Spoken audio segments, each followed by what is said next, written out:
This is Audible. Jade's Fantasy, a contemporary erotic romance. Kidnap Fantasies, Book 1. Written by Jan Springer. Narrated by Terry Clark Linden.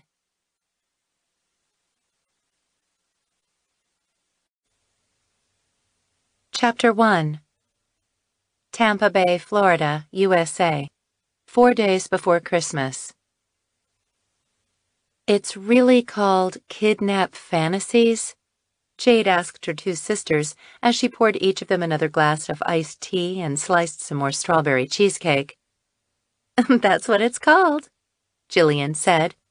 Kidnap Fantasies.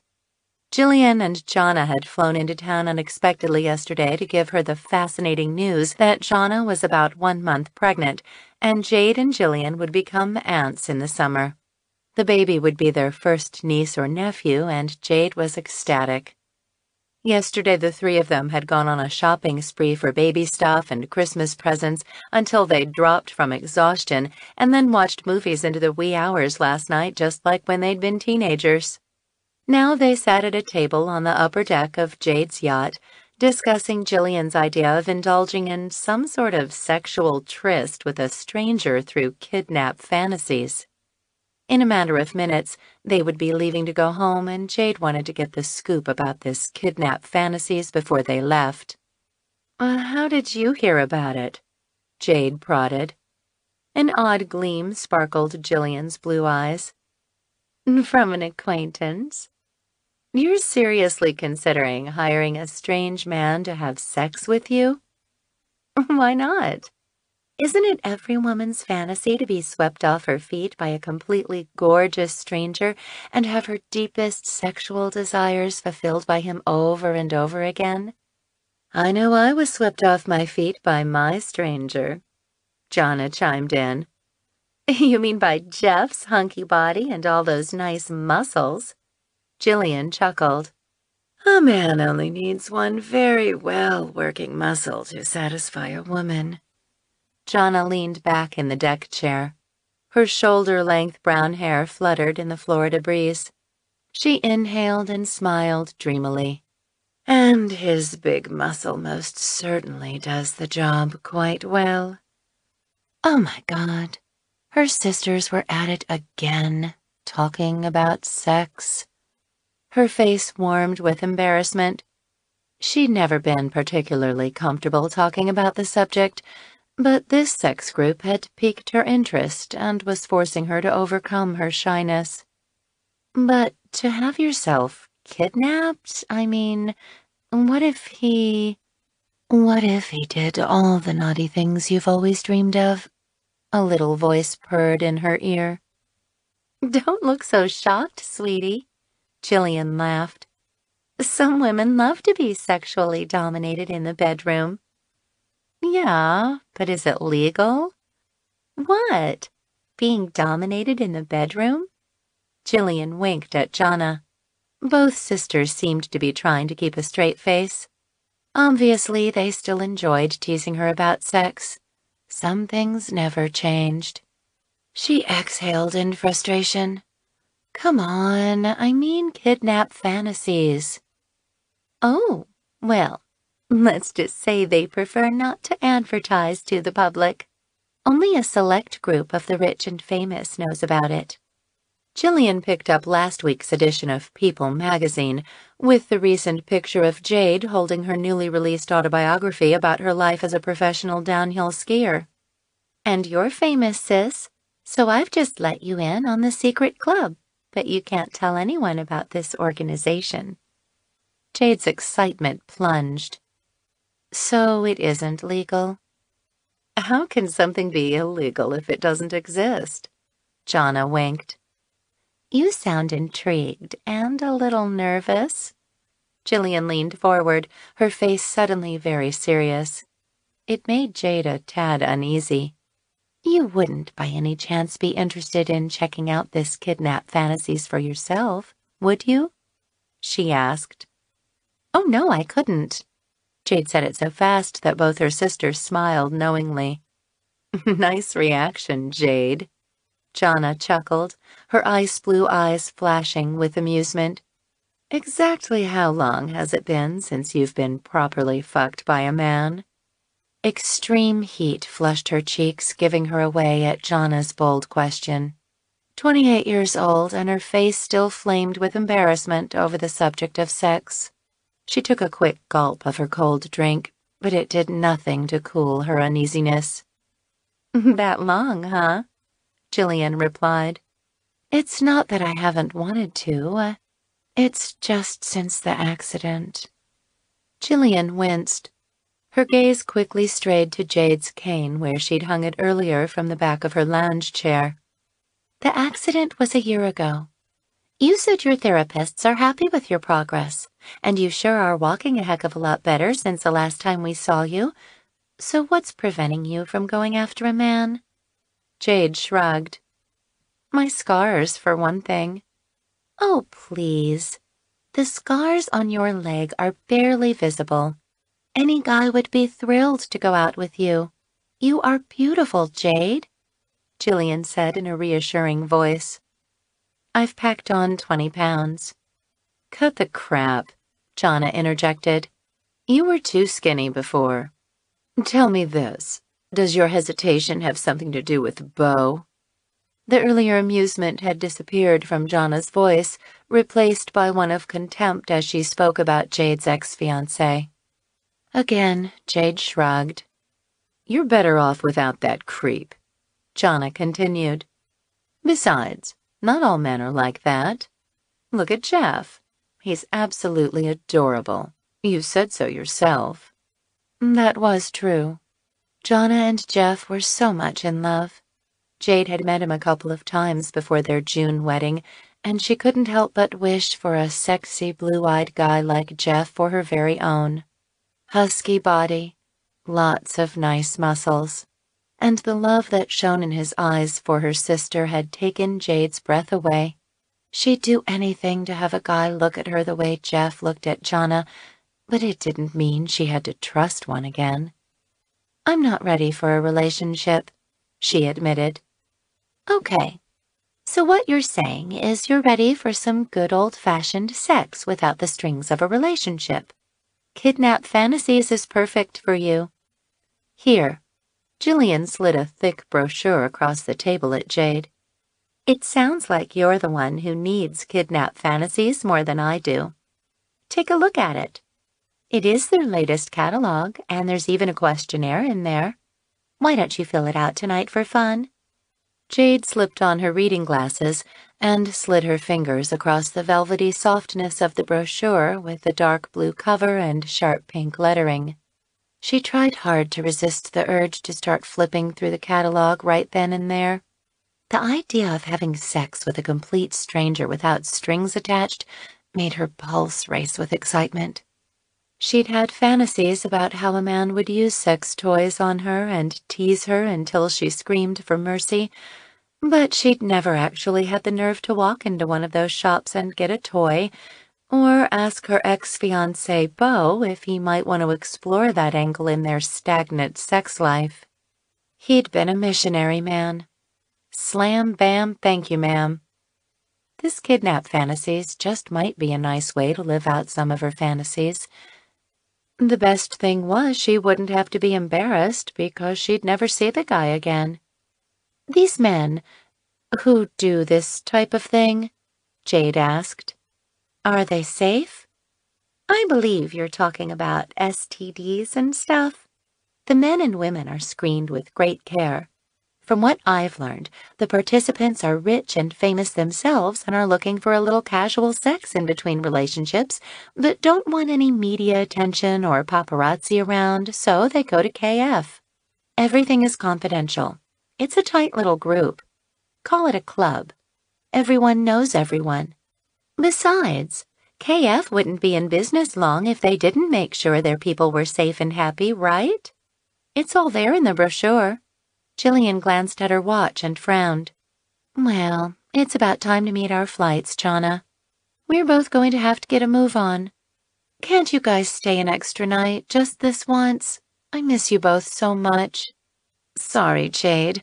I promised Jeff I'd only be a couple of days and that I'd be back in time to do some serious last-minute Christmas shopping with him, Jonna replied. And I've got important meetings scheduled all the way through to Christmas Eve that I can't cancel, Jillian said, quickly hugging her so tightly she thought they'd squeeze her to death. Merry Christmas, Jade, Jillian whispered in her ear. And take care of yourself, sis. Merry Christmas, sweetie, Jonna said as she kissed Jade on the cheek. Thanks for all the Christmas presents, you guys, Jade replied as she hugged them back. And Jonna, take care of yourself. No stress. It's not good for the baby. When they didn't let go of her, she didn't miss the tears sparkling in both her sisters' eyes. Before she could question why they suddenly looked so conflicted, both were waving to her and heading down the stairs to the main deck. If she could walk as fast as they could, she would have sprinted after them and asked what was going on, but right now she was useless. Her hip had stiffened up as it always did from sitting for too long in one stretch. The familiar shard of sadness tugged at her emotions as she watched her two sisters wave yet again, and then they disappeared behind another docked boat. Her sisters were so lucky. Both were competent women, knew what they wanted and went after it. Not like her. Her whole life had been her passion for skiing. That was gone now, thanks to her accident. All she had left was lots of money, a crippled body, and no man to love her or call her own. Not that she wanted one, but it would have been nice if men weren't such no-good louses and so untrustworthy. Her sadness quickly disintegrated as she settled her attention to the snappy-looking Kidnap Fantasies brochure Jillian had left behind. Too bad she had a get-together with her agent this afternoon. The woman was trying to talk Jade into agreeing to a meeting with a prominent talk show host who wanted her on his show to talk about her autobiography. If Jade agreed to the appearance, it would get her book more exposure. Exposure she really didn't want. However, hindsight was 20/20. It had been a silly thing to write her life story. She knew it now, but after her accident, she'd needed something to do besides feeling sorry for herself. Writing the book had helped her a lot. Unfortunately, since the book had released, the paparazzi had been coming out of the woodwork back in Los Angeles. She'd even found one of them sitting on top of the security wall surrounding her home. He'd had a camera with the longest zoom lens she'd ever seen. To her embarrassment, he'd been taking pictures of her sunbathing topless. The next day, her picture had been plastered all over the gossip rags. That had been the last straw. She'd packed up her bags, dressed incognito, and taken refuge here under the warm Tampa Bay sun in her yacht, just in time for her sister's surprise meeting. Boy, was she ever glad they'd mentioned Kidnap Fantasies. Throwing a longing look at the catalog, she placed it inside a nearby locker, grabbed her cane, and hobbled toward her bedroom just inside the glass door. Barely able to contain the tingles of excitement and the cheerful giggles at the thought that she was actually thinking she might hire a man to satisfy her sexual fantasies, Jade reluctantly got ready for her appointment with her agent. It wasn't until late that night, when Jade had snuggled herself into her cozy king-sized bed in her yacht bedroom, thrown a light sheet over her nude body, propped herself up on an elbow, and slipped on her glasses, that she dare examine the Kidnap Fantasies brochure Jillian had given her. The minute she flipped it open, her mouth dropped in surprise at the words splashed across the first page. Ménage à trois. BDSM. Sex slave training. Kidnap Fantasies. Whatever your sexual wish, we'll fill your desires. Complete the questionnaire and let our discreet Kidnap Fantasies liaison set you free. Sweet heavens! What had she gotten herself into? Well, she hadn't gotten into anything yet, but by the delicious way her pussy muscles were clenching with excitement, Jade knew she already liked what she saw. As she turned the pages and read the vivid descriptions, her heart picked up speed and she slipped a hand over one of her breasts. She plucked and toyed with her plump nipple, wondering how it would feel to have a gorgeous man touching her breasts as she was doing now. Beau hadn't really bothered priming her for sex, so she had little experience being intimately touched by a man. Would her nipples harden beneath a man's calloused fingers in the same way they were hardening now? Or would it feel different? Would her breasts swell with the need as he gazed upon her nakedness, lust shining brightly in his eyes? Jade inhaled an aroused breath. Her fantasy man's hands would be big enough to cup her breasts, his fingers long and thick enough to do some heavy-duty massaging on her clit, and then to slide deep inside her vagina so he could finger fuck her. Her pussy moistened at that idea.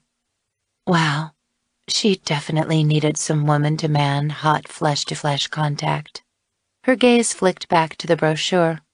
If she went with a menage-a-trois special, she'd have to give Kidnap Fantasies permission to have her kidnapped by two strange men who would sexually satisfy her for one glorious weekend.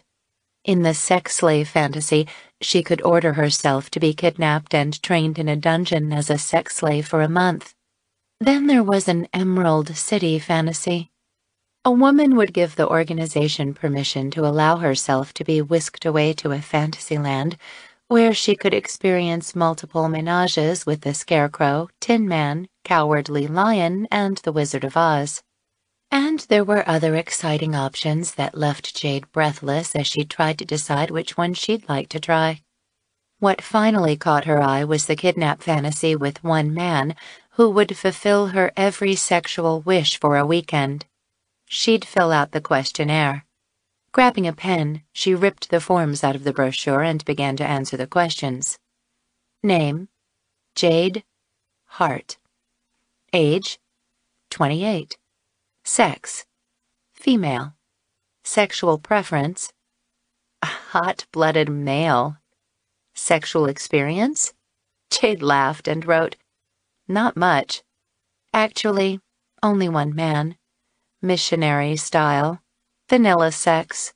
Boring. She continued down the list answering more questions and then hesitated at one in particular. How well hung do you want your man to be? She inhaled softly at that question. Dropping her pen, she flopped onto her back, closed her eyes, and began a slow massage on her nipples. She relished the idea of how big her dream man would be and how he'd fill the lovely ache beginning to erupt between her thighs. Beau's cock had been on the small and short side, never quite reaching the needy ache deep within, leaving her sexually hungry and craving for more. What she wanted was a man who'd make her scream lustily, like those heroines did at the hands of their well-endowed heroes in the erotic romance electronic book she downloaded into her handy electronic book reader. She kneaded her breasts harder, inhaling at the wonderful way her nipples stiffened beneath her fingers. What she craved was intense sexual satisfaction at a man's expert hands. What she wanted was a man's hard, calloused fingers gliding over her breasts. A man with wide, strong shoulders she could grab onto as he slid his thick, giant cock into her, stretching her open wide. A giant, velvet, rock-hard cock with pulsing veins that she could wrap her mouth around and suck and taste and just feel a man's power. Jade's eyes snapped open. Her hands left her breasts. She rolled to her side and grabbed her pen again. Very well hung, she giggled as she continued to write. The bigger the better. Oh, don't be shy. The biggest cock you've got in stock. With each question, Jade's boldness grew and her arousal blossomed. Gosh, some of these questions sounded delicious, while others turned her right off. But that was the whole point, wasn't it? To give the well-hung man of her dreams a bird's-eye view of what she wanted? Completing the questionnaire, Jade sighed wistfully. Wouldn't it be something if she actually had the nerve to send the questionnaire to Kidnap Fantasies? No, she couldn't do that. Having a strange man make love to her wasn't romantic, but she wasn't looking for romance. She just wanted to be fucked by a big, strong man, wanted to dull the ache between her legs, wished for a man's long, thick cock to slide into her and claim her. Jade bit her bottom lip thoughtfully. Jillian did say the medical histories of those men were checked out. Wouldn't it be wild to have a well-hung, good-looking man fucking her senseless? A man who would spread her legs far apart. Jade pushed the sheets aside, lifted her knees and spread her legs wide, trying not to wince at the dull ache deep inside her injured hip. He would be a man who would not be afraid to touch a woman where she needed to be touched. She slid a hand between her thighs and slipped a finger between her puffed labia. Gosh, her pussy felt as if it were on fire. Actually, her entire body burned at the thought of a man standing right here in front of her. His muscles gleaming with perspiration, his massive cock stretching straight out in front of him, rigid and solid and wanting to fuck her so bad he could barely stand. Jade smiled and teased her sensitive clit with torturous, slow strokes.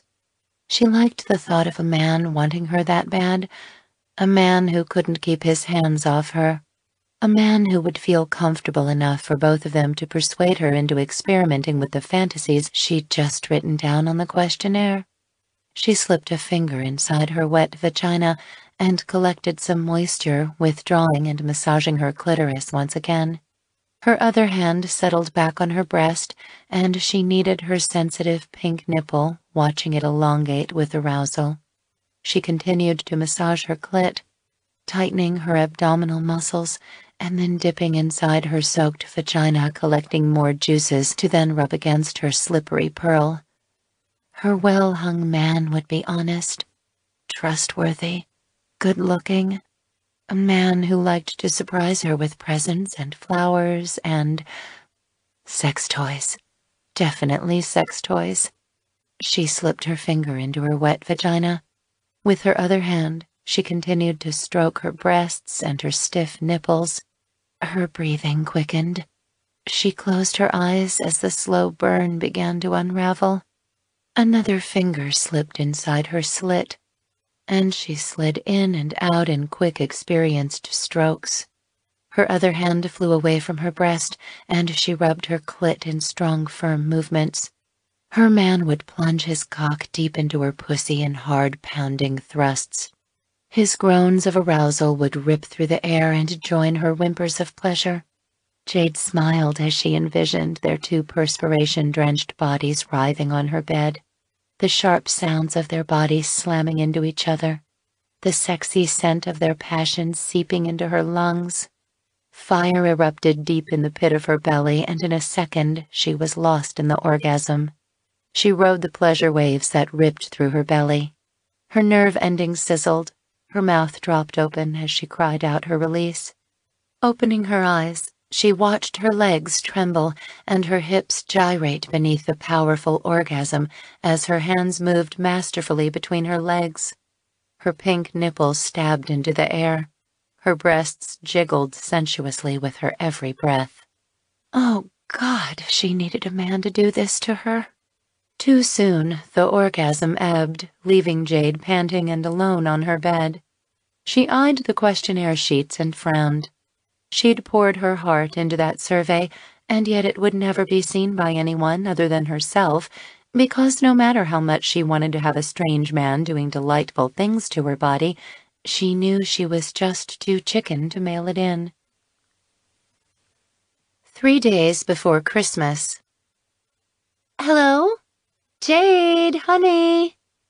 Jillian's voice echoed through the early morning ocean mist as she and Jonna stepped onto Jade's yacht. No answer. Jillian smiled and her heart pounded with excitement. She and Jonna had watched from behind a nearby building as Jade ambled down the dock with her cane and gotten into a waiting limo. Where do you think she put it? Jonna asked from behind her. Knowing that Jade's bedroom was toward the end of her yacht, Jillian motioned Jonna to follow. A moment later, they were peeking into the bedroom windows. Bingo! Jillian smiled when she spotted the Kidnap Fantasies brochure lying smack in the middle of the rumpled sheets of Jade's bed. Her hopes plummeted. I see the brochure, but no questionnaire. I see it, Jonna giggled. Right over there on her night table. Do you really think she filled it out? If I know our middle sister, she's fantasized and filled it out. However, mailing it would be the problem. And that's what the good Lord created sisters for, to keep an eye on her and help her out. A moment later, Jillian was not surprised to discover Jade's bedroom door unlocked. Her sister had always been that way, too trusting of everyone around her. That's why that no-good fiancé of hers had so easily broken Jade's heart. Well, it wouldn't happen this time. This time, Jade would have Kidnap Fantasies at her back.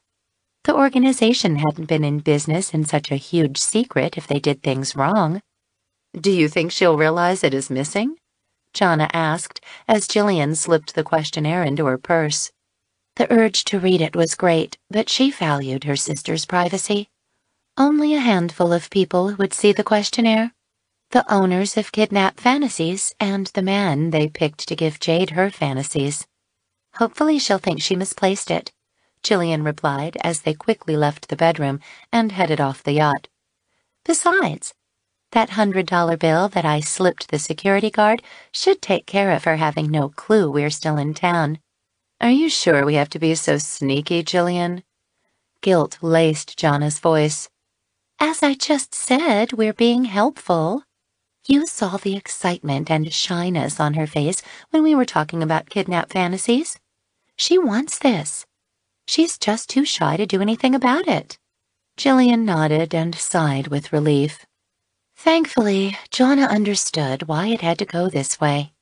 If everything went according to plan, their sister Jade would be experiencing some much-needed sex with no strings, and hopefully a much-needed boost to her confidence.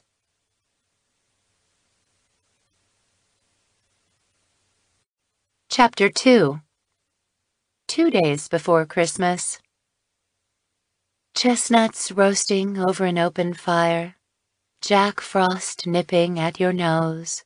The song blared from the nearest marina speaker set high on a pole right beside Jade's yacht.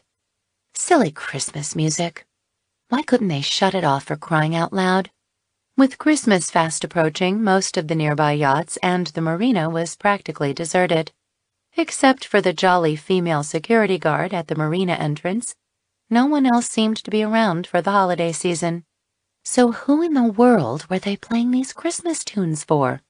If she wasn't enjoying the heat from the warm sunshine washing over her skimpy thong and caressing her naked breasts, she'd have given the marina guard a call by now and told her where to shove that racket. Jade frowned. She knew why she was in such a rotten mood. It was exactly 1 year ago today that Beau had become engaged to that other woman. The last thing she felt like doing today was listening to Bright Seasons carols. Even yesterday's second round of meetings with her agent, and then again this morning when she'd hit the shopping malls to hunt for more cute baby clothes for her upcoming niece or nephew, she'd been bombarded with cheerful salespeople wishing her season's greetings. Pooh. She just couldn't get away from Christmas. She frowned and sipped on her tequila. The warm liquid almost made her gag. She hated warm drinks. Plopping the snifter onto the nearby table, she grabbed the Kidnap Fantasies brochure and slid her glasses on, trying her darndest to tune out the music. The words in the brochure grabbed her attention yet again, and her heart picked up a quick pace as she read. Sex slave training. BDSM specials, bondage, kidnap fantasies. Sexual adventures including being kidnapped and taken to a nudist colony, outdoor adventures such as being hunted down by a man in the woods, or having sex in public places or in front of other people. If she hadn't misplaced that questionnaire, she just might have gotten up the nerve to send it in. Last night her body had burned bright with fevered lust just thinking about a strange man fucking her senseless. This afternoon, when she'd come back from shopping, she'd been on the edge of mailing the questionnaire. Unfortunately, she couldn't remember where she'd put it. That just wouldn't do. It would be quite embarrassing if the housekeeper found it next week. Jade would have to do a thorough search of her bedroom before that happened. But right now, she wanted to suck up some rays and just think about nothing. The song on the marina speaker switched over to "I'll Be Home for Christmas." Sadness tugged at her heart. No one would be coming home for Christmas for her this year. No big deal, though. She'd get used to being alone through the holidays. She'd done it last year. Jonna had spent it trapped in a snowbound cabin with a sexy stranger who she was now married to. And Jillian hadn't been able to get away to spend Christmas with her because the airports had been shut down due to bad weather. Just the other day, when Jonna had asked her if she'd like to join her and Jeff over Christmas, Jade had lied and said she was throwing a big Christmas yacht party for her friends. Truth was, she'd wanted to hunker down here and sob into her tequila over her crushed dreams with Beau. Not that the creep deserved one shed of her tears, but still it hurt to think he could drop her so easily and move on to another woman. She'd thought she'd been in love with him. Now she knew better. Besides, she hadn't wanted to intrude on Jonna and Jeff. After all, it was their first Christmas together after being married, and next year they'd have a gorgeous baby. The marina music drifted off to a Frosty the Snowman tune when Jade got the strangest fluttery feeling deep in the pit of her belly, and the wildest feeling she was being watched. Even before she could raise her hand to look around and investigate, the sound of his deep voice sent shimmers of pleasure sliding over her flesh. "Miss Jade Hart?" She swallowed at the sound of his husky voice and looked up. He stood on her gangplank, all 6 feet plus of gorgeous testosterone male. Tight blue jeans were wrapped snugly around a nice torso and swaddled quite an impressive bulge between a set of powerful-looking legs. His arms bulged with sleek muscles as he held onto a battered-looking tool case. He wore a simple white short-sleeved cotton shirt with the first few buttons undone to reveal a light dusting of curly dark chest hair. Black hair fluttered over a nice forehead and feathered loosely against his sides of his head.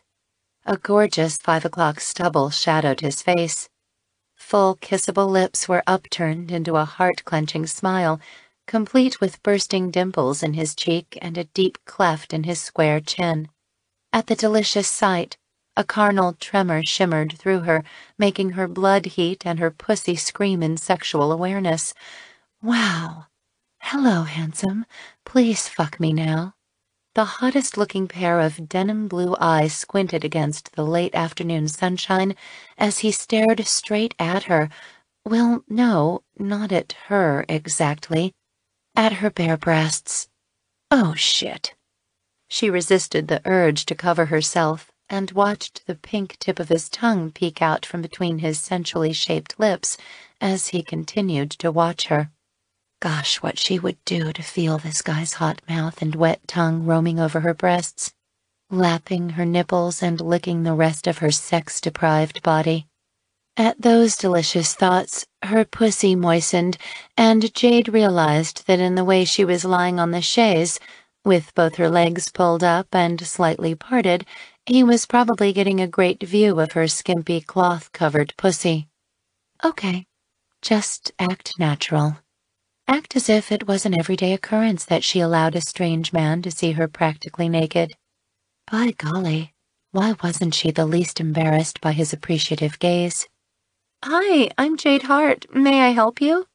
She managed to squeak and quickly cleared her throat. He blinked at the sound of her voice, and she didn't miss the sweet pink flush that rushed over his cheekbones. How cute.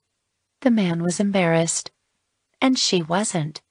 Wasn't this a lovely turn of events? He stammered. Jade's gaze zeroed in on the toolbox. "You're the mechanic? To fix my engines?" She'd called the marina asking them if they would send someone reliable over to fix the intermittent stalling problems the yacht had encountered when she'd taken her sisters out for a spin the other day. The handyman cleared his throat. "Yes, ma'am. My name is Caden Minnelli. I brought my work references since I have never been here before." He placed some sheets of paper onto a nearby bench and set a life preserver on top. "When you get a chance, you can check, and, If you'll just tell me where your engine room is. She really should send him away until she could verify his references. Or at the very least, she should cover her breasts. It was too dangerous to be alone with a strange man and her lying around half-naked. He might get the wrong idea. But the cute way he kept glancing at her breasts was really turning her on. Her stomach fell as his gaze dropped to where she'd hung her cane off a nearby deck table. Who was she kidding? The man wouldn't even bother with her. She was practically handicapped. Her hip and leg were full of hideous scars from the surgeries. No man in his right mind would find her sexy. Besides, since the accident, she'd packed on a good 20 pounds, and here she was showing off her body. The only thing she'd get from this guy was him feeling sorry for her. That's probably why she wasn't embarrassed at having him see her, because she was too busy feeling sorry for herself. Loser girl. Get a grip. The guy is here to fix the engines and nothing more. Jade pointed to the cabin behind her and immediately noticed how her breasts jiggled at her movement. Maybe there was something good about her packing on those extra pounds after her accident. Her boobs weren't so small anymore. She hadn't realized it until just now. Smiling inwardly at the way his Adam's apple bobbed when he swallowed, she kept her voice cool and professional as she spoke. The stairs to the engine room are through those doors, through the kitchen, through the bedroom. You'll find the door to your right at the end of the hall. He stood there for a moment, his gaze transfixed to her cane, an odd little frown on his cute face. Her stomach plummeted. See, he was already feeling sorry for her. When you're finished, you can just send the bill to the marina. They'll forward it to me, if that's okay. He nodded, stepped onto her deck, and quickly slipped past her without looking her way. It gave her the encouragement to watch his long strides as he strolled across her cherry wood-paneled deck. Despite her best efforts to still the sexual hunger flowing through her heated veins, her pulse went haywire at the sensual outline of his plump ass cheeks cupped by his jeans. Lousy. Nice ass. When he disappeared through the door, Jade let out a long, slow whistle. She wouldn't mind running an exploring tongue along that butt or get a taste of his cock. She let out a quick breath and wiped away the perspiration sprinkling across her forehead. The man was one juicy-looking fellow. Jade rolled her eyes in disappointment. A man built like him wouldn't be interested in her. It was best if she just resigned herself to the fact that the only reason he'd pay attention to her was because he thought she was loaded and she was paying his handyman bill. Jade shook her head. Sometimes having lots of money sucked. As a child, she craved it. As a teenager, she'd trained for it. Now, as an adult, she had it. Unfortunately, having money produced lots of admirers. Admirers for her money, that is. That's the harsh lesson she'd learned from Beau. Settling herself more comfortably in her white vinyl lounge chair, Jade resisted the urge to cover her breasts with her beach towel.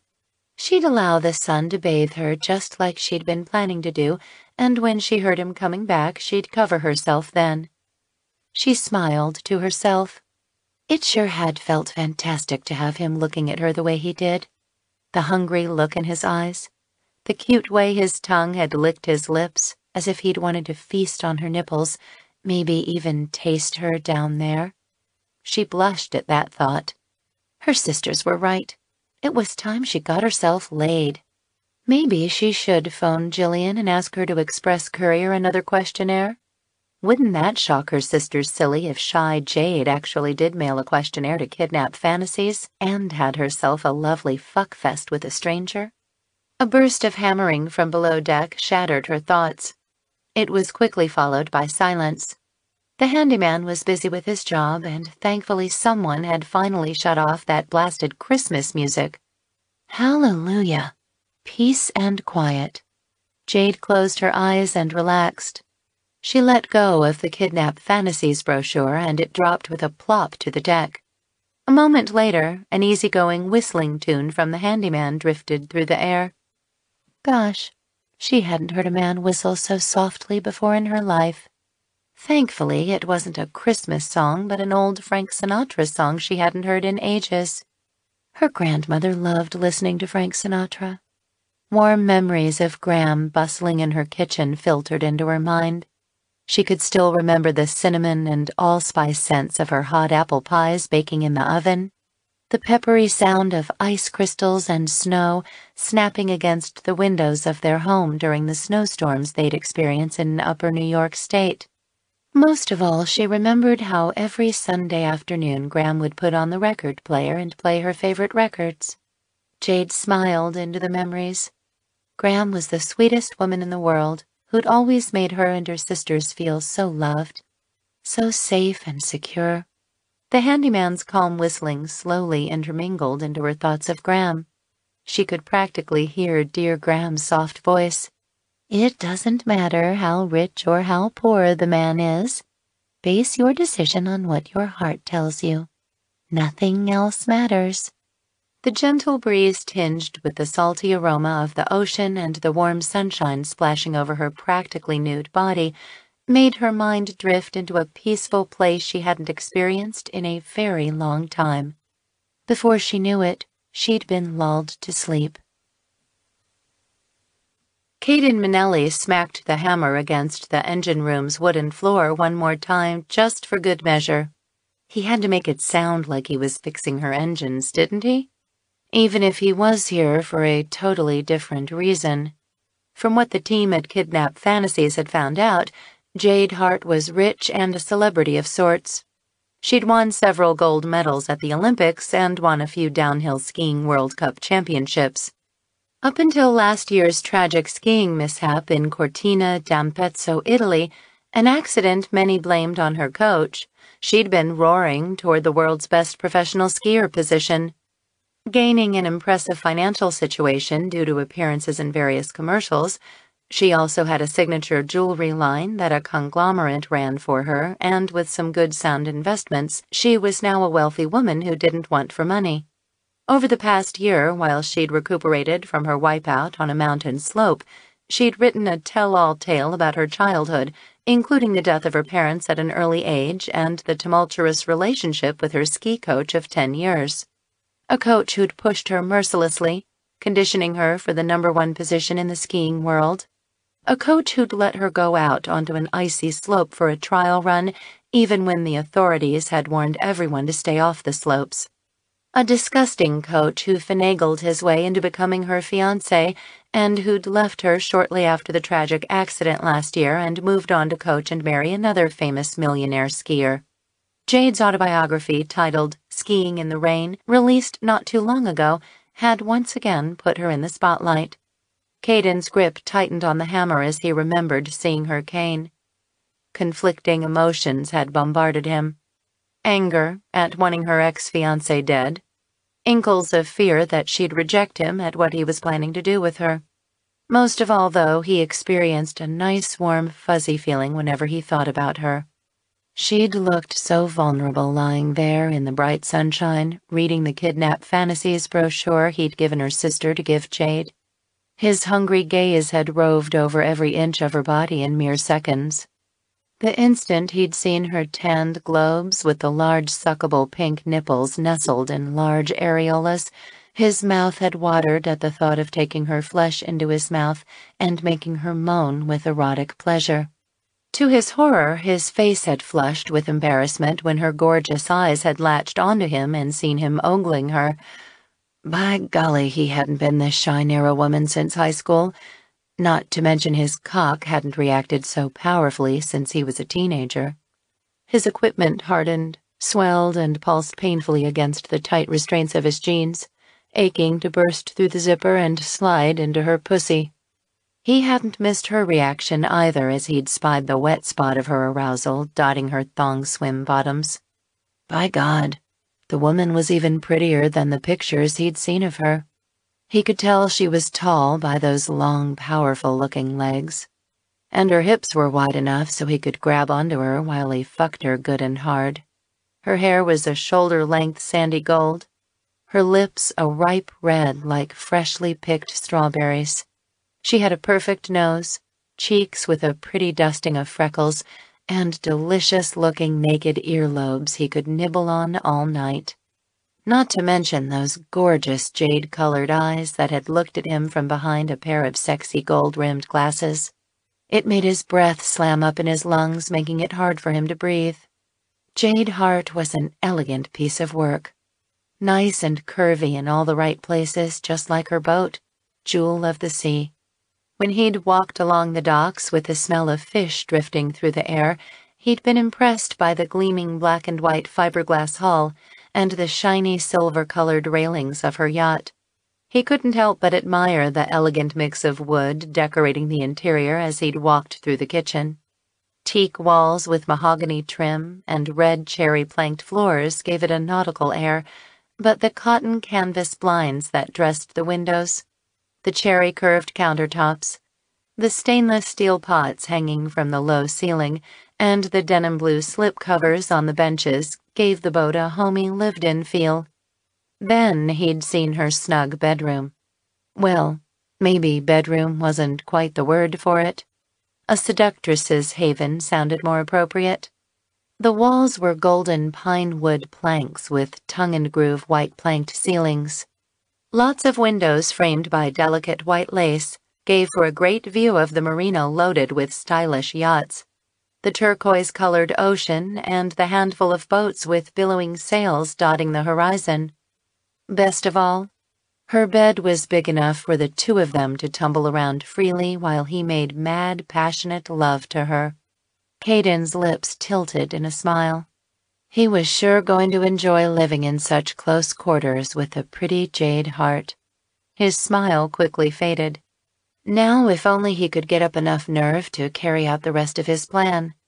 Doubts crept into his thoughts, and he gave a nearby pipe a frustrated whack. Damn it. He'd never done something like this before. Was he nuts coming here to seduce a virtual stranger? Shit. The answer was simple. Yes, he was nuts. Throwing the hammer down into the toolbox, he withdrew Jade Hart's Kidnap Fantasies questionnaire and began to read it for the umpteenth time. The written words made his cock thicken and elongate. Within seconds, his flesh pressed agonizingly against his pants, throbbing wildly, anticipating what was to come. He inhaled a deep, steadying breath and nodded to himself.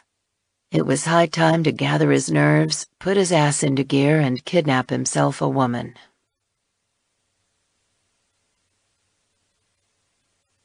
Chapter 3. It wasn't the sound of the waves smacking against the hull of her yacht that drifted through Jade's many layers of sleep and alerted her to the fact something wasn't quite right. Nor was it the salty smell of cool ocean air that sent a shiver of alarm racing up her spine. It was the lack of bell buoys clanging, the gentle rocking of her craft in obvious movement, and the unmistakable zesty scent of tomato sauce drifting into her lungs that warned her something wasn't as it should be. But how could that be? She was alone on her boat.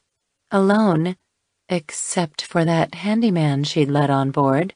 She forced her eyes open and blinked at the rosy-colored clouds sailing through the late-afternoon blue sky, unable to figure out where she was.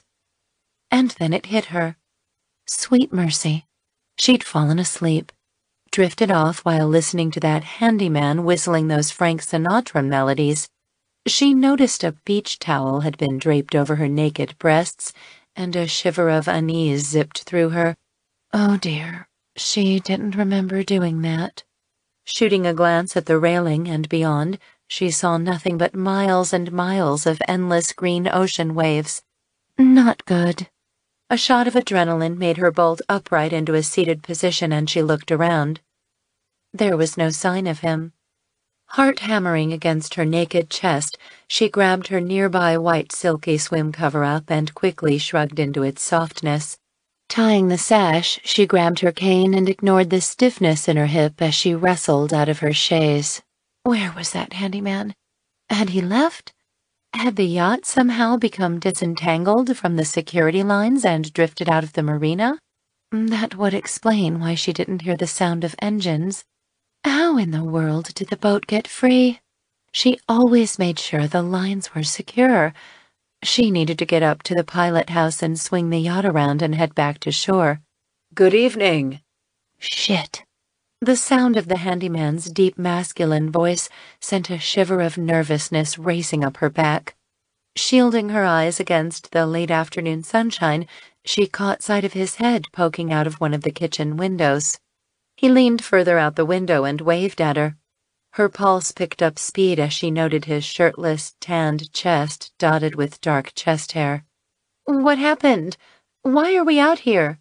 She called to him, praying he'd give her a perfectly reasonable explanation. "I didn't want to wake you, so I took her out to see if I fixed the problem, and it died." "It died?" Her grip tightened on her cane. "Oh, please don't tell me this." He elaborated by slicing a finger across his neck in a cutting throat motion. "Like in dead," he called out. "Looks like we're stranded out here for a little while, at least until after dinner." Dinner? Was he nuts? She couldn't be stranded out here in the middle of the ocean with a stranger. "I can radio for help."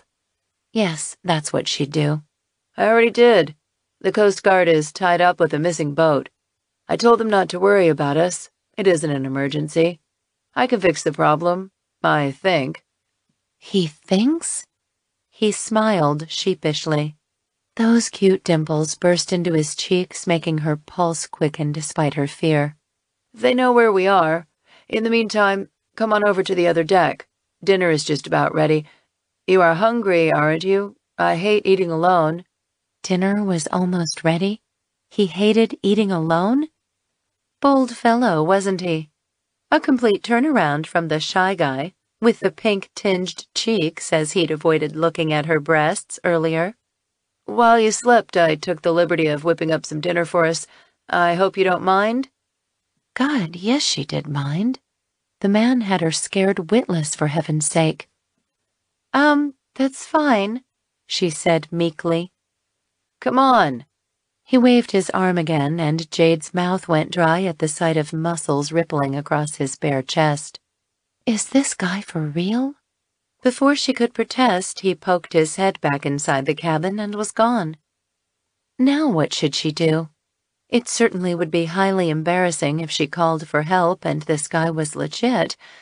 Besides, if he were a killer or a rapist, surely he wouldn't be cooking dinner for her. Would he? The soft sound of his whistling Rudolph the Red-Nosed Reindeer reached her ears. She nodded and squared her shoulders. Okay. She could handle this. Truly, she could. Tightening her hold on her cane, Jade hobbled precariously until her stiff hip loosened, and then she picked up her pace. She'd march right into the galley and make him take her back to the shore. Well, that wouldn't work, would it? He'd just said the engines had died. Or had they? Could she trust him? Maybe he'd only told her that so he could... What? Jump her bones? As if he would want to screw a cripple, Jade thought wryly. Don't be melodramatic, woman. He isn't the least bit interested in you. Cautiously, she headed toward the kitchen. The mouth-watering smell grew more pronounced as she grew closer. Yes, she could definitely handle this guy. He was just a handyman. He had no ulterior motives.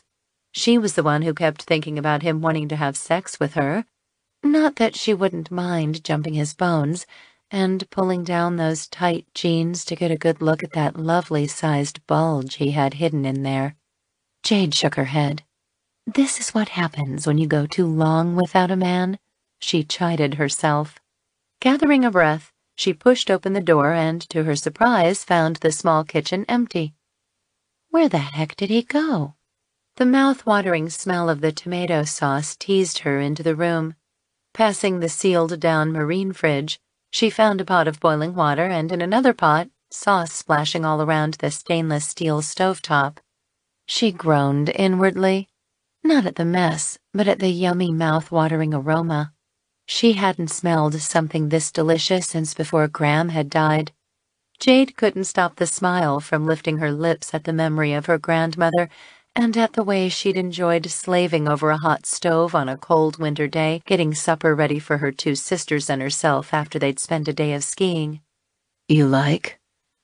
She jumped in surprise at his voice and froze at the unmistakable bulge pressing ever so slightly against her ass. Have mercy. The bulge felt exceptionally big and, oh, so hot and wonderfully hard. She felt a rush of moisture cream her pussy, and her swimsuit bottom suddenly felt wet. Sorry, I didn't mean to scare you, he whispered and stepped around her. Was he talking about the size of his cock frightening her? No, he couldn't be. He was acting way too casual. As cool as a cucumber. Acting as if he hadn't just teased her with that hot swell. Or maybe that bulge had been her imagination. As he stirred the sauce, her eyes drifted to the front of his jeans. Jade groaned inwardly. Oh, dear. The front of his jeans had indeed swelled wonderfully, and she fought the impulse to slip her fingers into his jeans and bring out what must be a magnificent-sized cock. Anticipation weakened her legs. She lifted her gaze to his naked chest. God, what she wouldn't do to smooth her hands over those lovely rippling muscles, or take his plump nipples into her mouth and bite those bronze pebbles. Oh yes, she wouldn't mind having this man go down on her. As he stirred the sauce, she watched those long masculine fingers curl around the wooden stir stick, and her ass ached to have his large hands smacking her sensitive bottom until her flesh blazed. She wanted to have those long fingers spreading her cheeks apart and welcoming his thick, long cock into her tiny black hole. Heavens! It suddenly seemed a wee bit too warm in here. She needed an excuse to pop outside and suck in some cool ocean air. Why don't you head out to the back deck? Everything's ready. Gosh, was he reading her mind or what? Why are you doing this? The words were out of her mouth before she could stop them. He cocked a puzzled eyebrow at her. Doing what? Cooking? No, making my hormones go haywire. Making me want you. Making me yearn for your hard cock plunging deep inside of me until I scream from orgasm after orgasm. Oh boy. She nodded, wishing away the flush of heat flooding her cheeks and trying to still the fear of an answer she didn't want to hear. Like maybe he was a serial killer? Like maybe he wanted to fatten her up before he killed her? I like to cook. Simple enough answer. So why didn't she believe him? Why? He asked softly. Did you think I kidnapped you? His words hung heavy in the air as he awaited her answer. Obviously, he'd seen the Kidnap Fantasies brochure that she'd dropped onto the deck before nodding off. Had he read it while she'd slept? Had that brochure given him some naughty ideas? Oh my gosh. Wouldn't that be something? Kidnapped by the handyman? No, of course not. Don't be silly, she lied. Have mercy, but if she hadn't misplaced that questionnaire, she would have asked for a guy just like this one. He smiled, broke eye contact, and returned his attention to his sauce. Grub's just about ready. Have yourself a seat on the back deck. The guy was making himself quite at home, wasn't he? Cooking supper without a shirt, wrecking her boat's engines, stranding them out here in the middle of nowhere, looking hot and sexy in a tight pair of jeans, pressing his gorgeous cock against the crack of her ass, making her crave him. Jade did what he suggested. On shaky legs, she made her way out of the kitchen and past her bedroom, with the ominous cane clicking loudly against the polished cherry-planked floor. When she emerged outside, the warm, salty ocean air kissed her face, but it did nothing to dampen the heat uncurling deep in her ass, where he'd pressed ever so slightly against her, nor did it stop the fire that had unraveled deep inside her pussy. She blinked in surprise at the sight in front of her. He'd set the small deck table with her nicest tablecloth, complete with the white linen napkins and the silver cutlery she'd inherited from Graham. A lone candle perched inside a candle holder flickered in the middle of the table. Chilling inside the ice bucket sat a bottle of wine, and set on the far side of the table were his reference papers. What in the world? If she didn't know any better, she'd think he was trying to get her to trust him with his papers and prepared this romantic dinner to set a scene for a seduction. Jade's pulse hammered at that thought. Could this handyman actually want to have sex with her? This time she smelled his clean male scent before his masculine heat caressed her back as he came up behind her. You like? His blue eyes seemed to shine with lust as he held a large dish full of tomato sauce-laden spaghetti. Her pulse skittered. Yes, it's very pretty. No way was she going to say it was a romantic scene for a seduction. After all, she could be reading this all wrong. He set the dish onto the table, and to her surprise, he pulled out a deck chair for her. Have a seat. Quite aware that she was topless beneath her cover-up, she hesitated. Maybe I should go and get dressed for dinner? He grinned, and her belly did a wonderful somersault. His smile was so friendly and sexy. You're perfect the way you are. Please sit. Enjoy the view while I get the rest. Oh, she was enjoying the view all right, she thought as she sat down. She watched his cute ass sway against his tight jeans as he went back inside. When he disappeared, she shook her head. What in the world was she going to do? What if he was setting a scene for a seduction? Could she go through with it? But what if the way he'd pressed his cock against her backside had been a mistake? Maybe he'd accidentally brushed against her and he hadn't even noticed? Jade swallowed her nervousness. She'd noticed, and she wanted more. Much more. She reached out and removed a paperweight, then grabbed his papers. A quick glance at the names revealed he'd done work for plenty of people she knew. Some of them were her good friends. Their personal cell numbers were accurate. Not just anyone would have access to those numbers because they were famous and didn't give out their personal numbers to just anyone. It appeared he truly could be trusted. She breathed a heavy sigh of relief, closed her eyes, and said a silent prayer of thanks. A moment later, she opened her eyes just in time to watch him show up with a large dish of raw vegetables. He'd raided her pantry. As her gaze raked over the phallus-shaped raw eggplant, the thick, short carrots, and the long, slender cucumbers, she remembered writing down on that Kidnap Fantasies questionnaire about having a fantasy about doing it with the vegetables, but truly never had the nerve. Her momentary excitement plummeted when she spotted a peeler and the vegetable dip set in the middle of the dish. I know some women prefer their vegetables raw, he said as he set the dish on the table and looked down at her. He nodded to the steaming bowl of spaghetti. So, what do you think? Do you like my culinary expertise? She nodded and set his references back onto the table where she'd found them, then settled the weight on top, preventing them from flying away in the breeze. I must have been asleep for quite some time for you to whip all this up. He winked at her and sat down beside her. In the way you were smiling in your sleep, I didn't want to disturb you. To her shock, her face heated at the thought of his hot gaze roving over her naked breasts while she'd slept.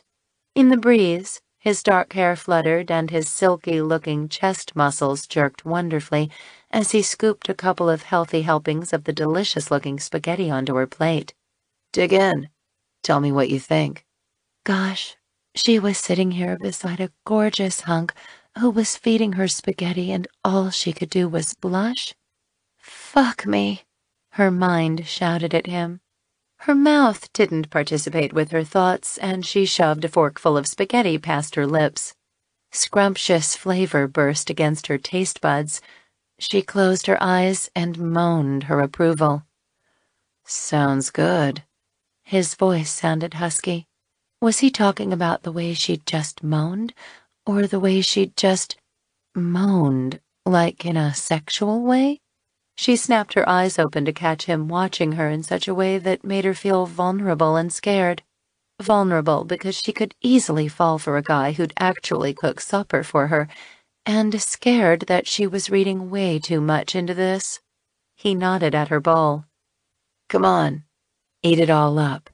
You can eat me anytime, Jade thought as she swallowed the food and tried to act natural. I haven't had spaghetti this good since before my grandmother died. You must give me your recipe. She would have her cook whip up a batch for her when she got back to Los Angeles. Actually, it is a secret family recipe, but I'll tell it to you. Wine. A healthy dose of wine to canned tomatoes and spices. Lots of basil, sage, thyme. He shoved a healthy forkful into his mouth. Very good if I do say so myself. He wiggled his dark eyebrows at her in Groucho Marx style, and she laughed and relaxed a little. She had to be reading too much into this guy. He wasn't interested in her. He was probably feeling guilty for stranding them out here, had simply cooked up a meal because he was hungry and she'd been asleep. Twirling her fork, she gathered up more of the delicious spaghetti and continued to eat. Each bite seemed more succulent than the previous one. Before she knew it, she'd totally relaxed and helped herself to seconds. Is there anyone you should contact? Anyone waiting for you at home? I mean, it'll be Christmas Eve tomorrow, she said, trying hard to appear casual as she dabbed sauce from the corners of her lips with one of her grandmother's linen napkins. You're asking me if I'm married or have a girlfriend? The answer is no. Not at the moment. And no one is expecting me this year for Christmas festivities. Unless you consider a fern that my mom gave me because she thought I'd need some oxygen in the big stuffy house I live in. Wine? He asked as his big hand picked up the bottle. She admired the length of his fingers as they curled around the stem of a glass. Oh, yes. Nice, long fingers. Perfect for fucking her aching pussy. What about your family? A toast. He cut her off and handed her the glass and then held his up. To a very Merry Christmas and a Happy New Year. A Merry Christmas, Jade whispered as his warm gaze held hers. She wasn't sure about the upcoming New Year being happy, so she remained silent. Their glasses clinked together. It was a cheerful sound, a sound she hadn't heard in quite some time. My family can survive without me this year. He grinned. She sipped her wine, trying hard not to read too much into his comment, or that gorgeous smile that was making her toes curl as she watched the sexual way his lips arched over his glass while he drank the ruby liquid. She wouldn't mind tasting the sensual curves of his mouth, wouldn't mind having his hot lips sucking on her clit the way he was doing that glass. Oh dear, she needed to get her thoughts onto something else. You said your last name is Manelli? He nodded. Italian? My grandparents are from northern Italy. Northern Italy. A cold, familiar tightness clamped over her chest. That's where she'd taken the horrible fall on the icy slope during last year's training run. You're not smiling anymore. Something I said? Concern etched his features, and he placed his wineglass upon the table. No, it's nothing. Tell me. The softness in his voice soothed her, made her want to share what she'd gone through over the past year. It was in Italy where I broke my hip and leg. Ah, yes, your skiing accident. Jade blinked in shock. You know about that? I've seen your pictures in the magazines. I recognized your name. I've been an admirer of yours since you started professionally skiing. Oh, so he knew she was rich, too. Was that why he was interested in her? Was he like Beau, looking for an easy buck? His toe nudged against her bare foot. You're still frowning. She looked down and realized he'd slipped his shoes off. He had big feet, big cock. Oh boy, her thoughts were turning to that again. Was it any wonder? With a gorgeous, bare-chested man sitting right beside her? So why were you out on the slope that day? I'd read everyone had been told to stay off of it. Apparently, someone forgot to tell me. Meaning your coach, your fiancé? Ex-fiancé, she said coldly, the familiar anger churning up inside her. It really wasn't his fault. He was too busy kissing up to a new blonde bombshell ski supplier that morning. When I asked him if it was okay to go out on the slopes, he merely nodded. Thinking back on it, I don't think he'd heard a word I'd said. I should have checked the conditions myself before going out. But your coach did that stuff for you, so you had no way of knowing about it. Irritation snapped through her. Exactly how much did he know about her? Why are we talking about this? How do you know about what my coach's responsibilities are? Like I said, I'm an admirer, and I also read your book. Shit. So you pretty much know everything about me, then. She fingered the moisture droplets forming on her wine glass. Wondered if maybe he just might be one of those paparazzi who'd tracked her down. Not everything, but I'd like to find out. Her head snapped up at the soft way he said it. She caught that sexy smile that made her toes curl. His teeth gleamed white, and she fought the impulse of wanting to smooth her tongue across them. For instance? She asked. He grabbed the biggest carrot from the vegetable tray and examined it carefully. I remember reading you eat vegetables from your own vegetable garden. Her throat went dry at the way his finger tenderly stroked the long, thick carrot. His eyes sparkled with amusement and lust. That's right. And you enjoy physical labor. Her heart was beating so loud now that she was sure he could hear it too. Depends on what type, she whispered. His smile widened, and he nodded to the quickly darkening horizon. Looks like a good night to spend out on the ocean. Was that an invitation, or merely an observation? She followed his gaze and inhaled at the pale pink blooming clouds tinting the baby blue skyline. I haven't seen something this breathtaking in a very long time, she agreed. Neither have I. His voice sounded too husky for her not to catch his meaning. She looked over at him. Lust shone darker in his eyes as he looked at her. I've been wanting to taste you from the moment I saw you, Jade Heart. Taste all of you, he whispered. All of her? Her pulse skittered and her pussy quivered in anticipation. His words stunned her. The intense way he looked at her shocked her. He leaned closer. His rich masculine scent devoured her senses. A mental image popped into her head. An image of her handyman lowering himself between her legs, the heavy weight of her body pinned beneath him, his strong muscles flattening against her softness, his engorged cock plunging into her. If that bulge she'd felt pressed against her backside was an indication she was in for quite a ride. Her vaginal muscles spasmed, and she swallowed at a tinge of nervousness of maybe not being able to accommodate his size. Her gaze drew to his face, to his succulent-looking mouth that was now opening. Her lips tingled in anticipation. Oh my gosh, she'd been right. He had pushed his cock up against her backside on purpose. He'd been checking for her reaction, checking to see if his size would frighten her. Her eyes closed the instant his mouth touched hers. All thoughts flew into the ocean breeze. Fire puffed through her mouth as hot lips brushed against hers. He tasted of ice wine, tomato sauce, and raw man. What a magnificent combination. His breathing was harsh, and his lips tightened over hers, holding her captive. A little growl of pleasure escaped his throat. It was a sound she'd never heard before from a man, a sexy sound that made her vaginal muscles tremble wonderfully. Suddenly, she couldn't get close enough to him. Her hand slipped around his neck, pulling him deeper into the kiss.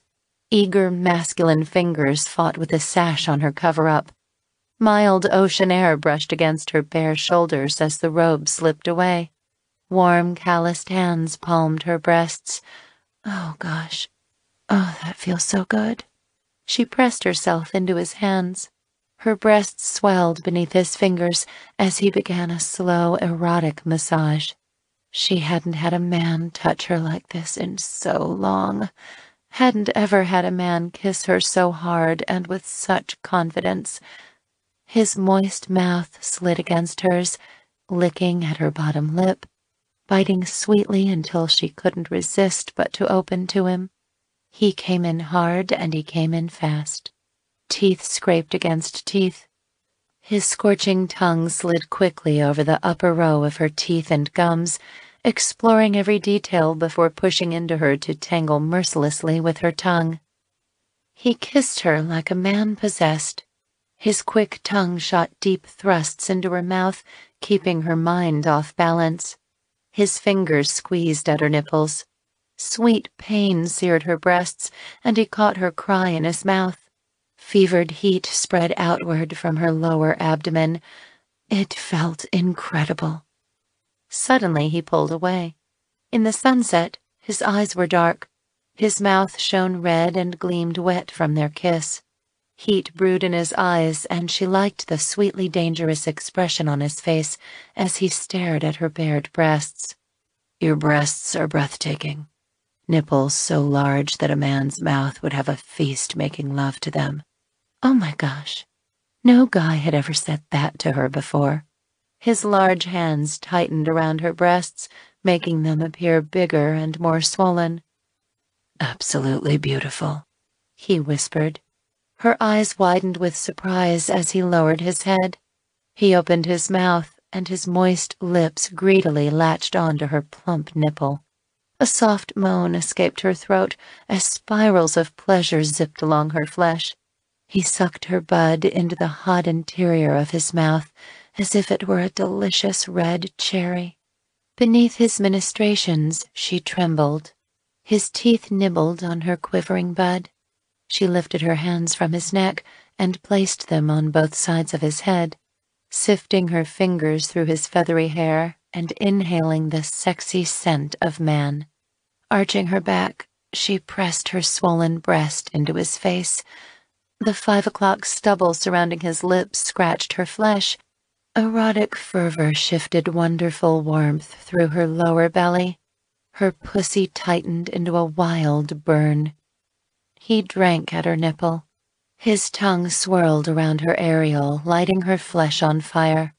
Firm masculine hands trailed along her sides to caress the curves of her hips. Sweet sucking sounds drifted through the air. The sensual movements of his tongue laved her nipple, igniting quivers deep inside her pussy. Heated moisture pooled into her swimsuit panties. Drawing away from her swollen nipple, he attached his moist, eager mouth to the other quivering bud. He sucked with so much enthusiasm, Jade couldn't stop herself from throwing her head back and moaning her pleasure. The man was good, very good. The scent of her arousal drifted up from between her legs and mingled with the salty scent of sea air. It was an aroma that blended deliciously together.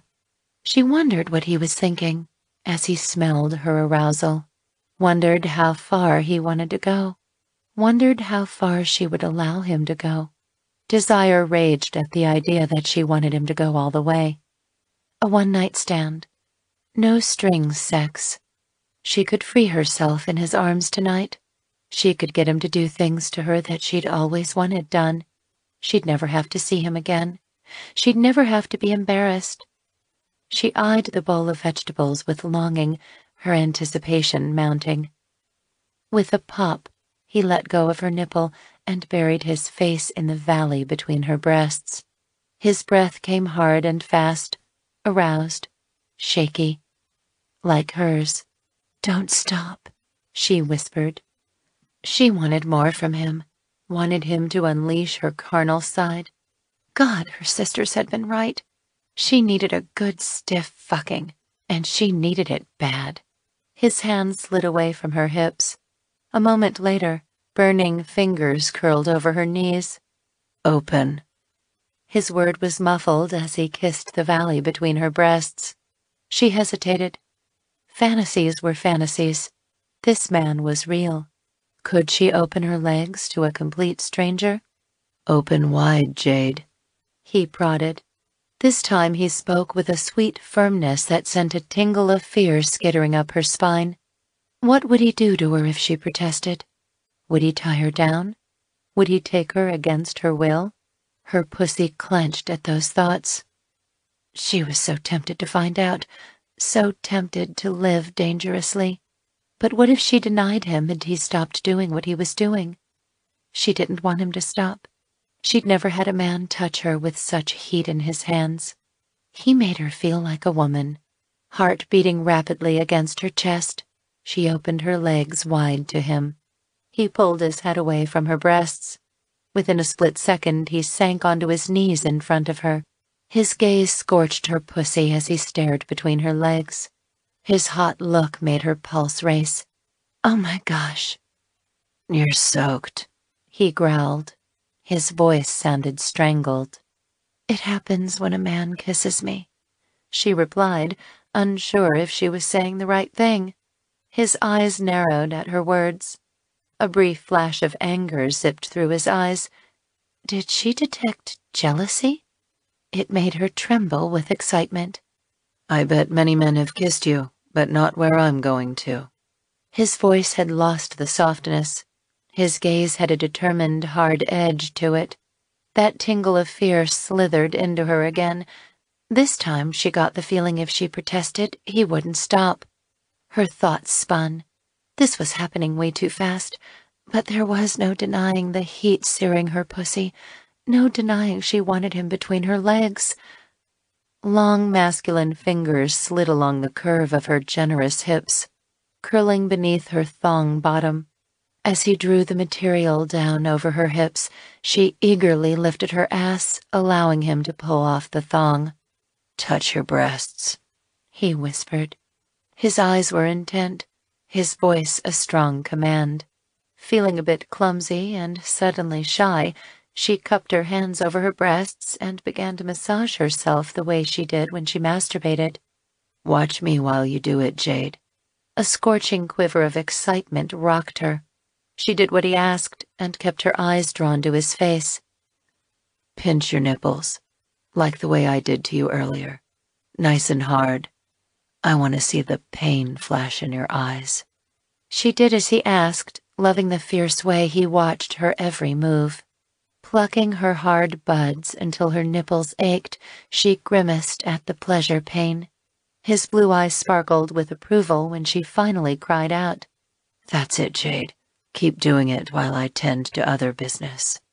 Before she could comprehend his meaning, his head lowered to the area between her legs. Oh, God, she couldn't believe this was happening. A man was actually going down on her. The heat of his hands seeped into her flesh as he clasped her hips tighter. His face burrowed between her legs, and a hot whisper of his breath teased her clit. The sight of a man's head between her legs was enough to almost make her climax on the spot. His mouth covered her entire clit, making her jolt against him. She pinched her nipples harder. His hot tongue split her plump lips apart and flitted around her engorged clit in tiny circles, building a hungry sexual tension that made her moan out loud. Her body throbbed, her pussy pulsed, her nipples poked hard against her hands. A magnificent quivering blossomed, and she forced herself to remain in control. A hot tongue slid into her drenched channel, stretching her. The heated length of his tongue burrowed into her like a stick of molten steel. Her legs trembled. Her bad hip ached, but it was a good ache. Her thighs tightened around his head, and she squeezed. Hard. His tongue found her G-spot. He massaged her firmly there, stroking the sensitive area, repeatedly making her shudder. An euphoric haze embraced her, and Jade gasped. Her swollen breasts jiggled beneath her warm hands. Her nipples ached and throbbed as she continued to pinch herself. The gratifying pain shot lightning arrows between her thighs, adding pleasure there. His tongue zipped out of her vagina, and he vigorously lapped at her clit. Sucking sounds sang through the cool ocean air. Blood roared in her ears, and she wiggled against his torturous movements. God help her, but having a man's head between her thighs, the tension of a tongue spearing her vagina, the frantic touch of a man's lips suckling her labia was better than any fantasy she could have dreamed. He sucked at her clit harder. Her breathing grew labored. She continued to plump her aching nipples. His tongue impaled her. Spasms wrapped around her. She threw her head back and cried out at the onslaught. She clenched her teeth and let go of her breasts, blindly grabbing his shoulders and grinding her hips against him. White-hot fragments of pleasure scorched her. Her pussy muscles clenched his tongue. She gasped for air, kept her hips slamming into his face. The orgasm rocked her, tortured her, relieved her. Yes. When the spasms ebbed, she slumped against the chair, perspiration dotting her skin. Her breasts felt swollen. Her pussy pulsed with after-effect spasms. Her eyes stayed closed. Her breaths came harsh and shallow. He picked her up in his strong arms. She didn't care where he was taking her. All she wanted was to bask in her sexual exhaustion. Cool vinyl pressed against her back. Soft material of a beach towel drifted over her warm body. "That was just the appetizer. I'll be back soon," he promised. "Oh, God." She nodded. At least, she thought she nodded. Then she drifted away into blissful nothingness.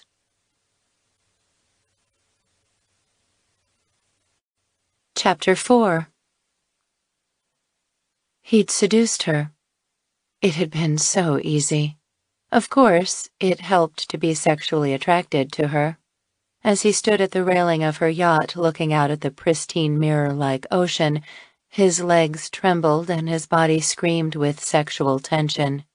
Reaching down, he unzipped his jeans, slid open his briefs and allowed his sore cock to spring free. The entire length burst forward, angry and raw, long and thick, heavy and hurting. Damn, his cock had never ached so badly, had never throbbed so much. He swore his balls would burst. Reaching down, he tenderly stroked his erection until the veins throbbed beneath his fingertips. Unfortunately, his gentle stroking didn't ease him at all. It just aroused him more. Gritting his teeth in frustration, he let go of his hard shaft and curled his hands around the metal railing, allowing the cool ocean air to wash against his flaming shaft. He knew he could bring himself relief in a mere few seconds. That's how primed and ready he was.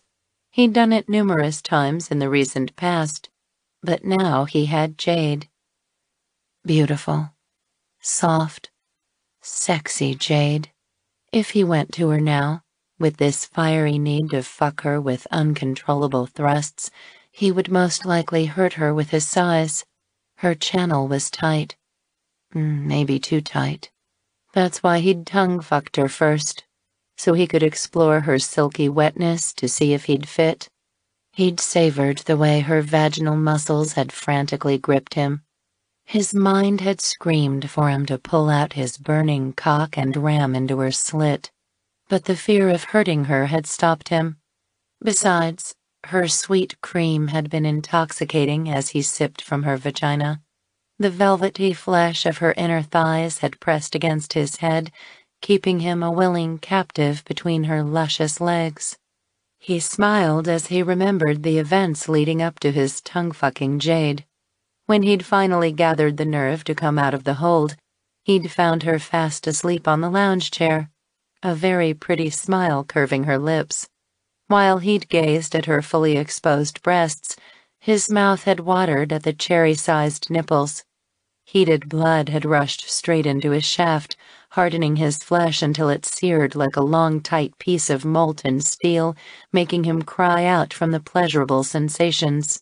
At the sound of his voice, she'd moved in her sleep, her legs widening as if she knew he was standing there over her, as if she'd wanted him to do her while she slept.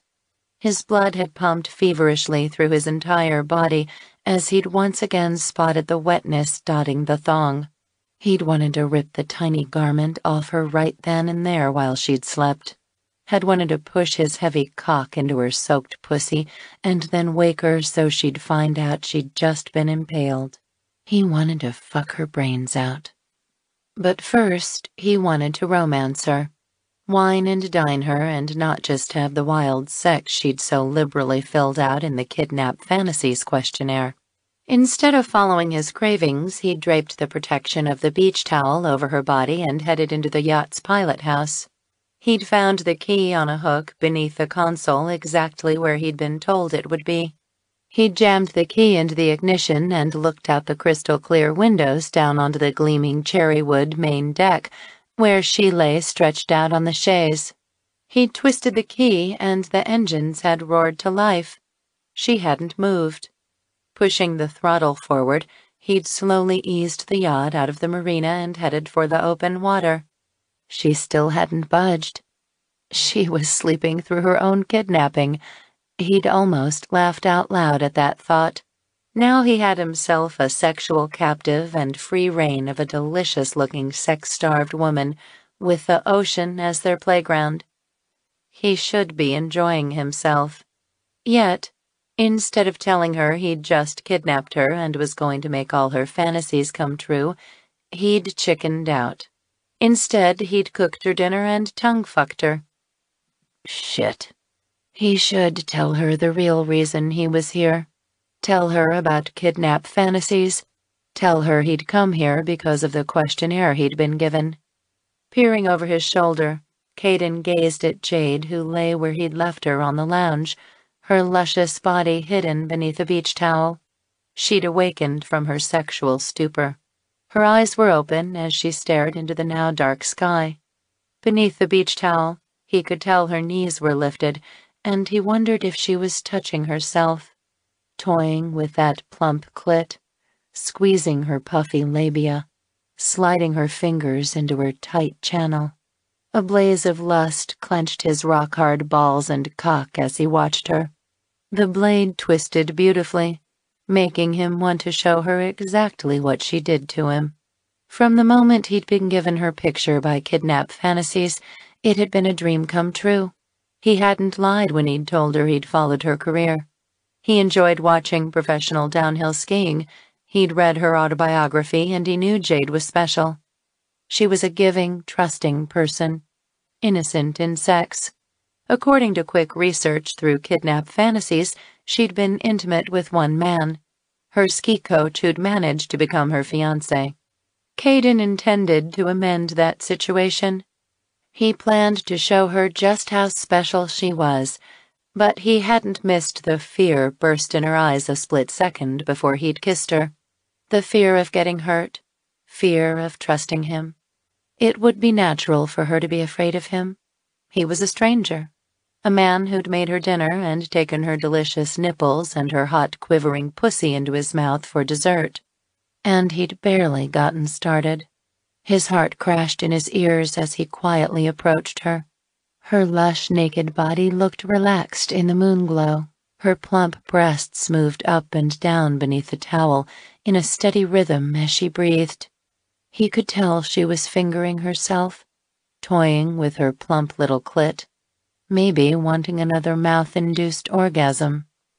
He should tell her right now about Kidnap Fantasies, that he had her questionnaire. And when he did tell her, would she still enjoy the pleasures he'd bring to her, or would she insist she wasn't interested in any more sex with him? Without warning, her hand flew out from beneath the beach towel, giving him a cock-clenching view of her generous breast and hardened nipple as she pointed to the sky. "Falling star!" she cried out. "Make a wish!" It only took him a split second to see the silver streak flash in the darkness, and he quickly made his wish. The star disintegrated, and Jade grew quiet again. He noted the wistful smile playing on her sensually shaped lips. Lips meant for kissing. Lips meant for sucking cock. His shaft tightened, making him groan. His breathing sounded harsh and fast in the semi-darkness. He saw her body tense ever so slightly as he drew closer. She'd heard him, but she didn't look his way. Didn't see his angry cock sticking out of his pants, wanting her so bad it trembled in anticipation of sinking into her. "Let me look at your body, Jade," he whispered. Her throat moved as she swallowed. She hesitated momentarily, and then she pulled the beach towel off her body and let it drop to the floor. Her nipples were still peaked, aroused, her breasts swollen and full. "Touch yourself, Jade. I want to watch." He enjoyed watching her touch herself. It turned him on. A hand slid up her slightly rounded belly to her right breast. Her fingers tweaked at her nipple. Her other hand slid between her legs, moving slowly as she stroked her clit. "What did you wish for?" he asked. She smiled coyly and shook her head. "I can't tell you." "Don't tell me you believe in that silly old wives' tale where if you tell someone your wish it won't come true. Do you?" She nodded. "You can tell me your wish if you want, but I still won't tell you mine. Unless it comes true." "You sound doubtful it will." She frowned, and his heart tightened with sadness. "My grandmother always said wishing upon a star would bring magic into my life. I always believed what she said was true. When I first bought this boat a couple of years back, I used to sit out here in the dark and make lots of wishes. But now I don't make them anymore." "You just did. What's changed?" She shrugged her bare shoulders, and he noticed the wetness on her fingers as she slid her hand away from between her legs.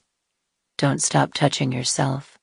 Her eyes widened with shyness at his remark, yet her hand slid between her legs again, and he could see her fingering her clit. "The scars don't bother you?" she whispered. He hadn't really noticed them, but now that she mentioned it, he noticed several long lines along her thigh and hip areas. Obviously, she was self-conscious about them. "Why? Should they bother me?" "They're ugly. I thought about plastic surgery, but I really don't want any more surgeries for a while." "Your scars are part of you, Jade. At least they are for now. And I like everything I see about you." "And so far, I like everything about you, too," she said timidly. "Look at me, Jade," he instructed. It was time to introduce her to another one of her fantasies. Her head swung around to look at him, and she blinked in surprise. The surprise quickly turned to shock, which was quickly followed by fear, when she discovered the mushroom-shaped head of his long, thick 10-inch cock a foot away from her mouth. "You don't have to if you don't want to." His voice sounded strangled and hopeful. "I do want to, very much." He noticed the tremble in her voice, saw pink blush breeze across her cheeks. The fear in her eyes was gone, replaced by interest and desire. Suddenly he felt nervous at the things he'd planned for her, things that when she'd written them on paper might sound better to her than when she actually experienced it. His anxiety quickly disappeared when she parted her sensually shaped lips still red and swollen from their earlier kiss. With both hands, he held onto the base of his cock and could barely push the tip of his bulging flesh into her eager mouth before her lips clamped around his flesh. Heated moisture sizzled around his cock and shot down his shaft straight into his tight balls. His knees weakened at the impact, and he almost exploded right then and there. Gritting his teeth, he stifled a groan and held his ground. Damn, her mouth felt so good. So tight, so velvety hot. His entire body stiffened as the hot tip of her tongue poked tenderly at the slit in his cockhead. Her hands began to move away from their respective places on her body, but he didn't want that. "No, Jade, I want you to keep touching yourself." He wanted her to stay aroused while she tended to him, wanted her wet and ready for him. She did as he instructed, her fingers toying with her plump nipples. her other hand remaining between her velvety legs, moving slowly back and forth as she massaged her clit. Her breasts looked big and hard beneath the moonlight, her chest heaving with her heavy, excited breaths. With not even a quarter of his engorged cock disappearing between her luscious lips, her hair all tangled and messed up, eyes bright with lust, she looked like a sweet, sexy angel. His erection throbbed madly at the sight. "Suck me, Jade. Suck me hard." Her heated lips squeezed his cock as if it were in a vice, and she began a slow caress around his engorged flesh, her hot little tongue laving his aching head, making his balls constrict painfully. A razor blade of pleasure zipped up his shaft, making his breath catch. He thrust his hips forward, pushing himself deeper into her mouth, wanting more of this agonizing joy. She whimpered as his cock hit the back of her throat. He withdrew slightly and curled his hand around his cock, making sure not to go beyond that point. The last thing he wanted to do was hurt her when he lost control. Velvety cheeks slid against his hard rod. Sucking sounds split the air. The pressure of her moist mouth sucking on his rigid flesh overwhelmed him, made him desperate for release. When her tongue began a mad circling around the head of his cock, he couldn't stop the groan of pleasure. She whimpered in answer. It was a beautiful sound that made his heart leap with warmth. Pleasure rushed along his shaft. His hand clenched tighter around the base of his cock as he watched her continue to toy with her breast, rolling her nipple between her fingers until he saw the beautiful flash of pain in her eyes.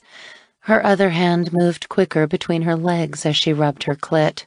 He could hear the slurping sounds of her fingers sliding in and out of her vagina. Heat consumed his flesh as his orgasm built. Closing his eyes, he remembered how she'd tasted when he'd taken her orally. Her hot, pulsing pleasure button had been stiff in his mouth. Her cum tasting sweet and innocent, her throaty cries had sifted through the air, warming his heart. Now it was his turn to cry out as her mouth worked its wondrous magic. Her lips gave his cock a hard squeeze, and Caden's shaft rippled in ecstasy, making him inhale sharply. His heart thundered in his ears. His body screamed for relief. His self-control washed away in the lusty sensations. The orgasm took over. He groaned at the onslaught of pleasure. "I'm coming," he cried out. His lusty lightning blade shimmered along his shaft and slammed into his heavy scrotum. His balls burst. Spurt after spurt he shot his sperm down her throat. Her lips tightened around his swollen cock, sealing him as if she wanted to make sure he wouldn't withdraw or that she didn't miss a drop. She sucked harder. The vibrations racing through his cock were unbelievable. He cried out as she continued to milk him with her mouth. Finally, when his cock went somewhat limp, he withdrew and stared down at her. She was a beautiful creature. Eyes sparkled with passion. Her heart-shaped face was flushed, her parted lips swollen. His body shuddered at the erotic sight. Without a doubt, he knew what he wanted to do next. "You give head beautifully." "Thank you," Jade whispered. Her face flamed in the darkness as he nestled onto the chaise beside her. What had just happened between them was making her thoughts wobble all over the place, and her body yearned for more sex. Taking a strange man's powerful cock into her mouth had always been one of her fantasies. She'd even wanted to take Beau orally, but he'd pushed her away from him, as if her wanting to suckle his cock was a disgusting act. She'd never tried again. But the instant she'd spotted Caden's large cock hovering like a stiff pole in front of her face, the intricate weave of angry veins pulsing along a thick shaft, begging for relief, she'd wanted to take him into her mouth. She'd been surprised that she hadn't noticed him standing so close with his erection sticking out of his pants, pleading for her attention. Fear had quickly followed at the sight of his shaft. Fear that maybe he wouldn't enjoy what she wanted to do to his cock. But that had quickly vanished, followed by an intense need to have him in her mouth. He'd felt awesome. His blistering heated length had sunk deep into her, banging against her tonsils, making her gag, and she'd panicked. When he'd retreated and allowed her full reign, she'd relaxed. Allowing her lips to wrap around his hard, velvety cock, she tightened her hold on him. Her tongue had laved and explored the mushroom-shaped head. She'd tasted the salty pre-cum from his slit, had enjoyed it, had wanted more. Now her lips felt bruised and swollen and, oh, so ready to suck him off again. But what she craved even more at the moment was him driving his succulent cock deep into her wet pussy. "You are a beautiful woman, Jade. I can't get enough of looking at you." He nuzzled her earlobe with his firm lips, sending sweet shivers racing down her spine. "Despite my cane, you mean?" She couldn't keep the self-pity out of her voice, couldn't stop herself from wanting him to reassure her that he truly did find her desirable as a woman. "It gives you a damsel in distress quality, a quality I find enticing. It makes me want to protect you, like I'm your knight in shining armor, like you're vulnerable, totally at my mercy, writhing beneath me as I fuck you long and hard." Her breath caught at his seductive voice. As he brushed his lips along her neck, she felt the hard outline of his fierce cock push against her naked hip. Sweet heavens, the man was as hard as a rock already. "You're such a sexy woman. I want you again," she gasped in disappointment as he moved off the lounge.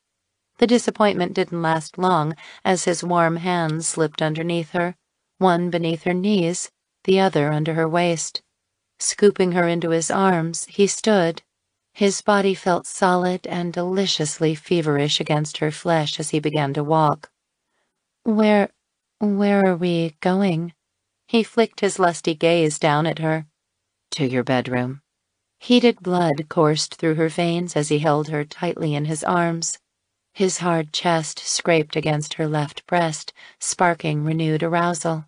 When he stepped into the dark kitchen, she wondered how he could see anything in the unfamiliar surroundings. Impulsively, she reached up and splayed her hands across the tight band of his chest muscles, curling her fingers in the light mat of his hair and holding tight just in case he fell over a chair or something. Beneath her hands, his heart thumped just as wildly as hers did. As he kicked the kitchen door closed, a breeze caught a tangle of his hair, blowing it over his forehead, giving him a terribly sexy appeal she just couldn't resist. Lifting her head, she kissed him full on the mouth. She tasted her cum on his lips. She'd never tasted it before. It was rather sweet and spicy, an interesting flavor. He kissed her back eagerly, an untamed promise of delicious things to come. His tongue prodded deep into her mouth, making her world tilt with pleasure. She hadn't even realized they were in her bedroom until cool sheets melted beneath her backside as he deposited her on her bed. "Where's your pantyhose?" he whispered when he broke the kiss. "My pantyhose?" "Where do you keep them?" "Why?" "So I can tie you down and fuck you senseless." Oh my gosh. Being tied down while a man made love to her had always been one of her fantasies, and now that she was coming face to face with it, she hesitated. She didn't even know this guy. They'd only done oral sex on each other, and now he was asking her to trust him by having him tie her down.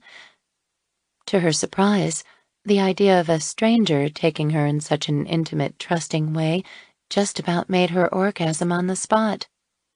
She couldn't stop the giggle from escaping her lips at the insanity of it, of wanting this man to fuck her for as long and hard as he wanted while she lay on the bed totally helpless to stop him.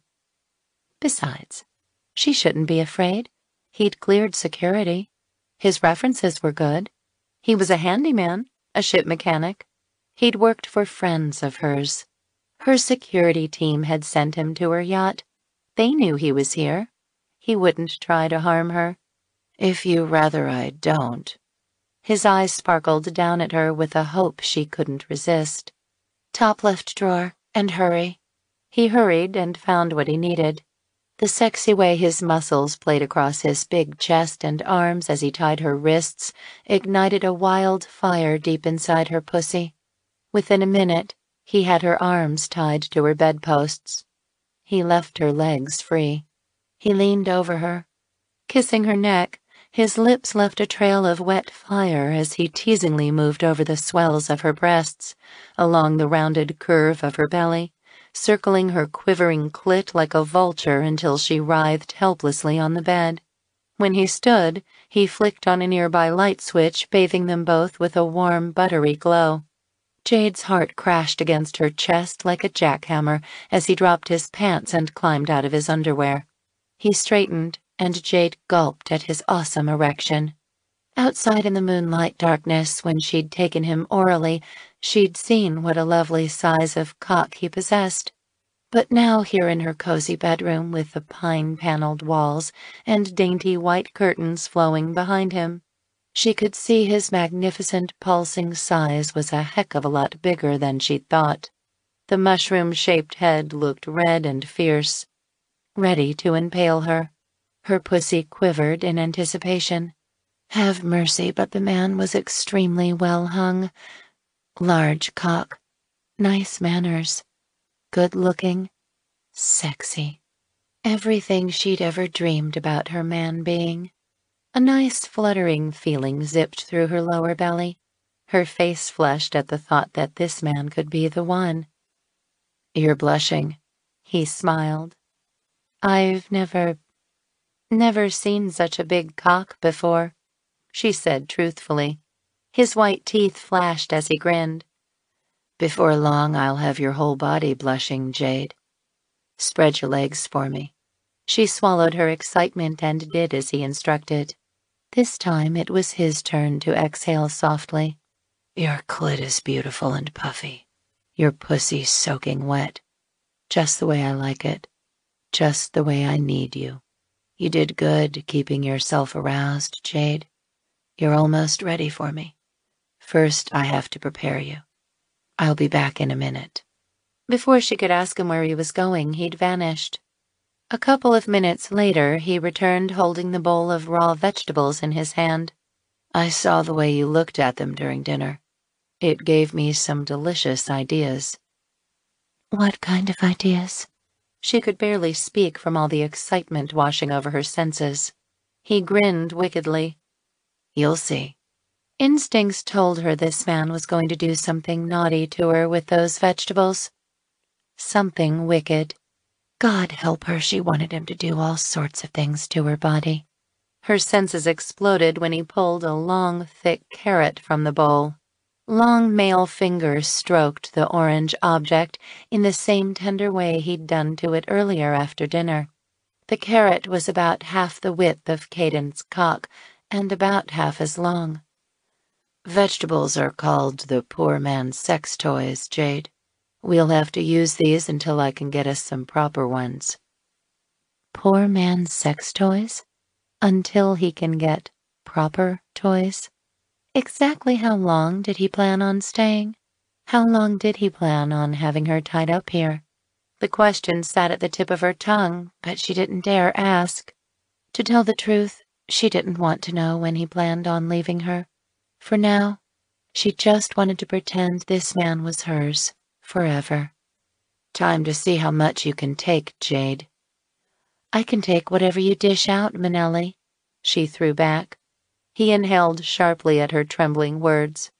His eyes darkened in the same way they'd done when he'd instructed her to pinch and pull at her nipples until the pleasure pain had become so unbearable she'd cried out. "We'll see how much you can take, Jade. Spread your legs wider for me, honey. I'm going to give you something you won't soon forget." Moisture dripped from her pussy at the husky promise in his voice.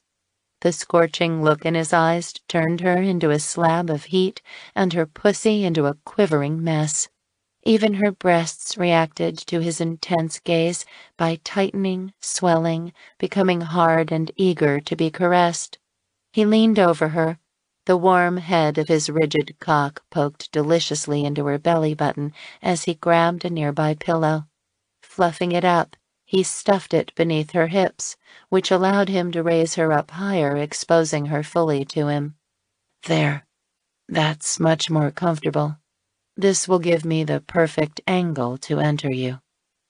Jade swallowed a whimper of arousal. She could barely breathe as she watched him guide the big, thick carrot between her legs. When she felt the smooth, rounded end of the vegetable rubbing gently at her clit, she sucked in a heated breath.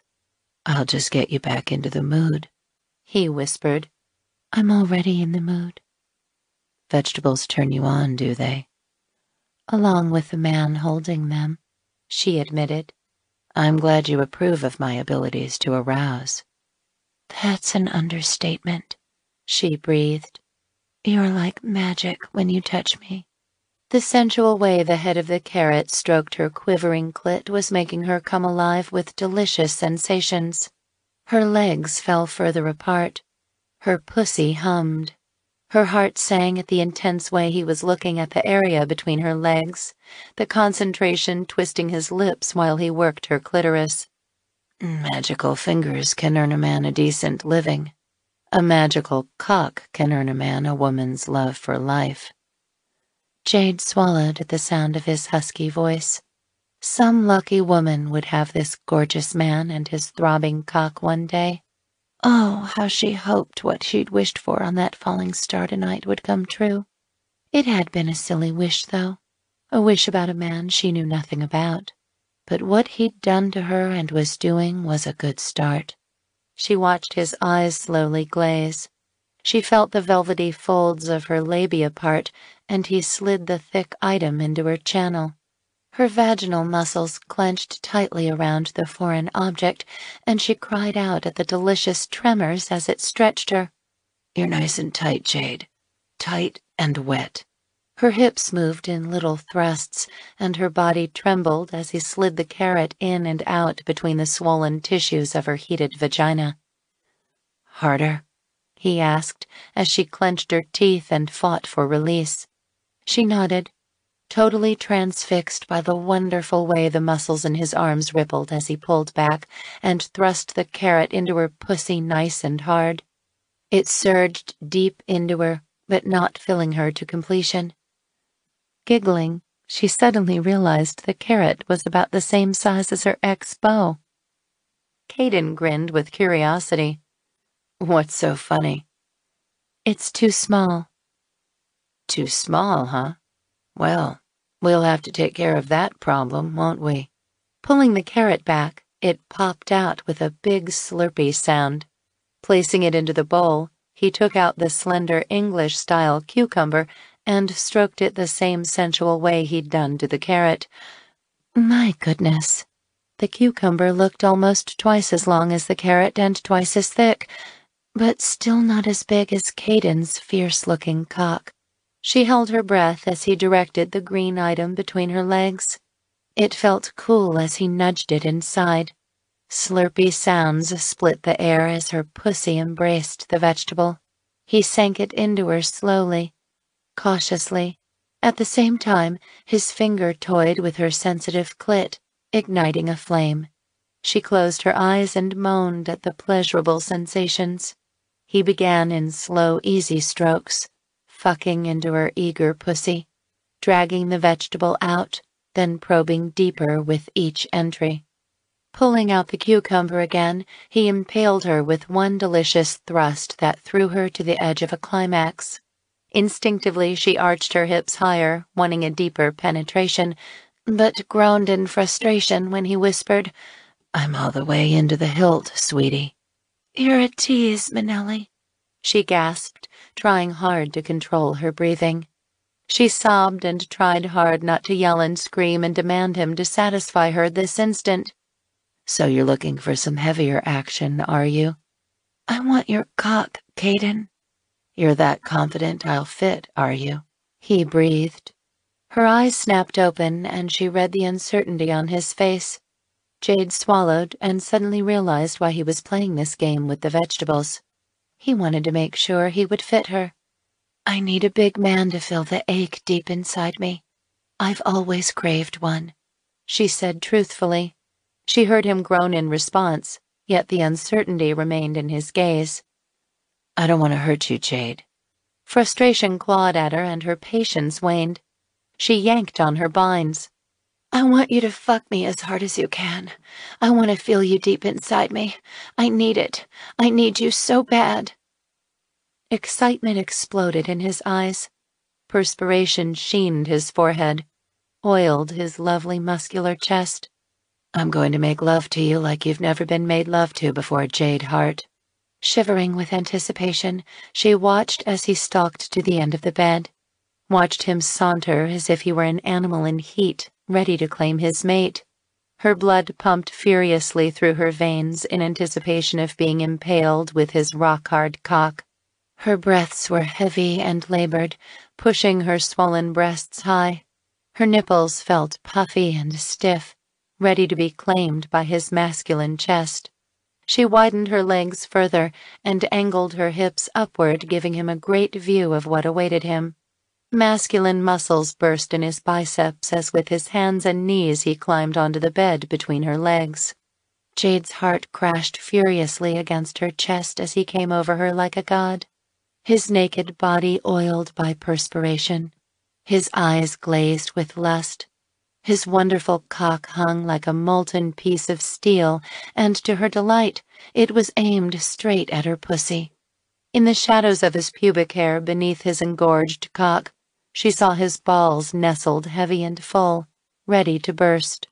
Hot arms scalded against the sensitive side curves of her breasts. His hands came down tangling in the sheets beside her, and his body descended upon hers with the tenderness of a soft, downy blanket. Powerful masculine legs aligned themselves on top of hers, his feet cradled side by side with hers.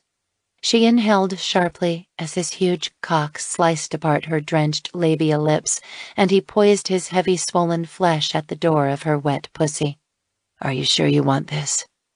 Do you want me to make love to you? His breath brushed across her bangs and caressed her face. Jade hesitated. God, how could you be sure about anything? It was all happening too fast. Mere days ago she'd filled out a Kidnap Fantasies questionnaire asking for a well-hung man. The biggest cock in stock, she'd written. She'd never mailed the questionnaire in. Yet here was exactly what she'd ordered. A thick penis, so hard-looking, so purple with arousal that she could barely contain the frustration at wanting him to slam into her over and over again. And yet he was so big, bigger than anything she'd created in her fantasies, so wonderfully, blessedly huge. Her pussy quivered with a need so immense she couldn't stop herself from whimpering every time she looked at his piece of raw, pulsing flesh. Oh, yes. She wanted his shaft to satisfy that throbbing ache deep inside her womb. But would his size hurt her? She was willing to take that chance. I'm sure. She could barely speak now. Her body felt so tight, so ready for him she could just scream.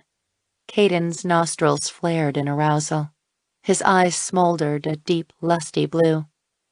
You're so beautiful, sweetie. So damn beautiful.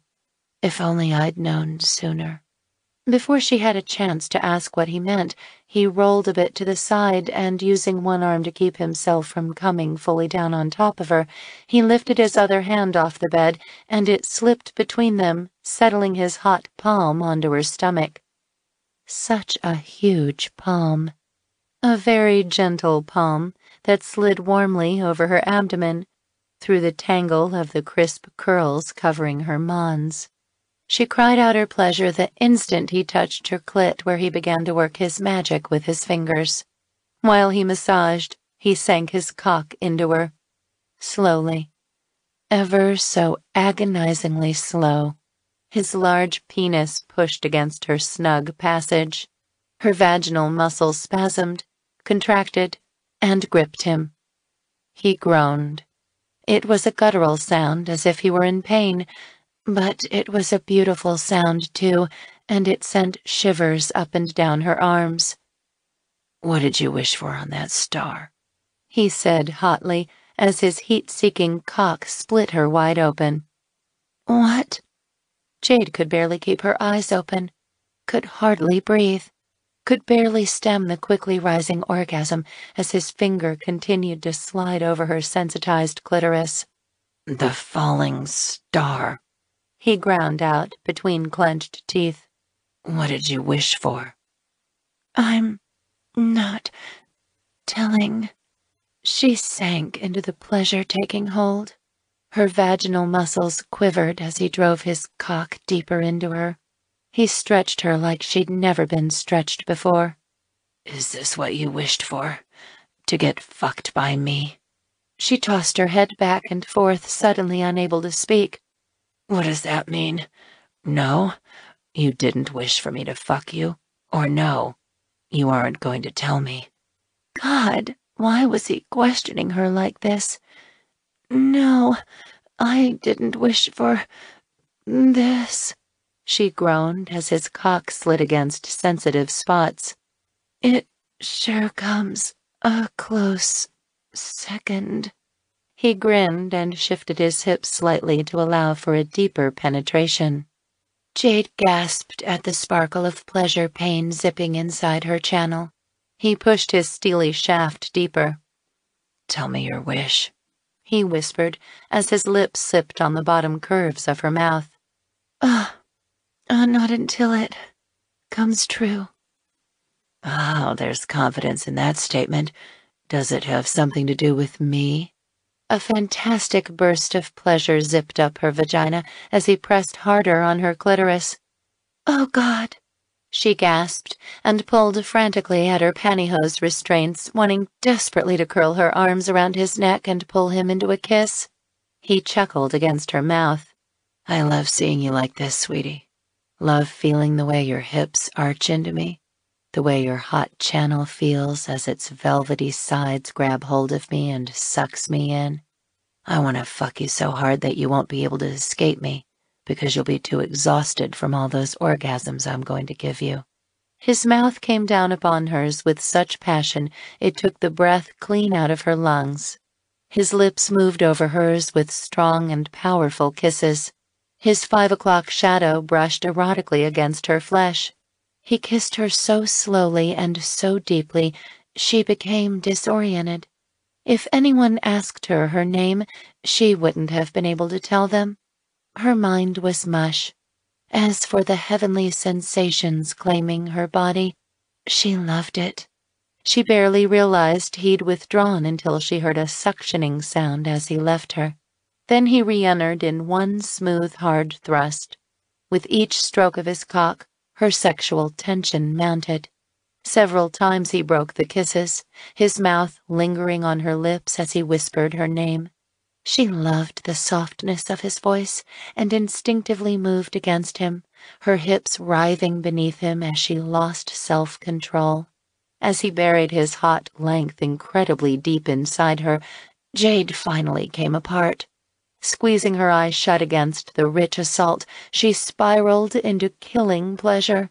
He slid his thick cock in and out of her in long, deep, torturous strokes. Perspiration broke out on her flushed skin. The smell of their sex swung past her nostrils. His mouth bruised hers. His chest hairs sparked ablaze in her nipples. His rock-hard chest flattened her swollen breasts, and his sexy, throaty grunts encouraged her to meet his every thrust with frantic enthusiasm of her own. She wrapped her legs around his hips, the soles of her feet digging into his firm ass cheeks, allowing for an even deeper penetration.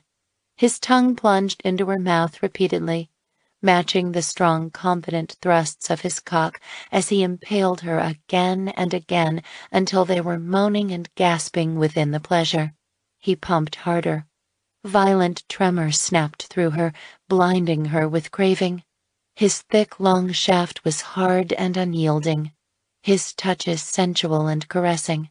He wrapped her in a world of desire, of lusty torture and of exquisite satisfaction. She clutched at his back as she came over and over. He claimed her, made her weep and utterly drained her of her strength, molding her into a ball of wild lust. She didn't know how long he fucked her, but her climaxes seemed endless, luscious, lovely. Finally, he filled her with his hot cum. Thick jets spewed into her body. His cream claimed her vagina and branded her body with his sperm. When he was finished, he withdrew and moved off her. The restraints fell away from her wrists. She couldn't budge. Her pussy throbbed and spasmed from the afterglow of sex. This was wondrous. More than any fantasy she'd come up with. Sweet exhaustion claimed her limbs. She was too weak from the fantastic fucking and all those exploding orgasms. She was even too tired to open her eyes. She gasped softly as he climbed onto her again, moaned as his semi-hard cock impaled her again. Raw pleasure pains sifted along her channel as he buried his thick length right to the hilt. Then he rolled them onto their sides. Instinctively she knew he was finished with her for the night, knew that he wanted to lie this way, with his thick, gorgeous cock cradled safely inside her wet pussy. He leaned his bristly cheek against her damp one. She sighed contentedly and nuzzled against him. His breath flowed over her in delicious waves. Before she fell asleep, she heard him whisper softly, "Tomorrow is another day." She knew he meant he'd be making love to her again. And again. And again.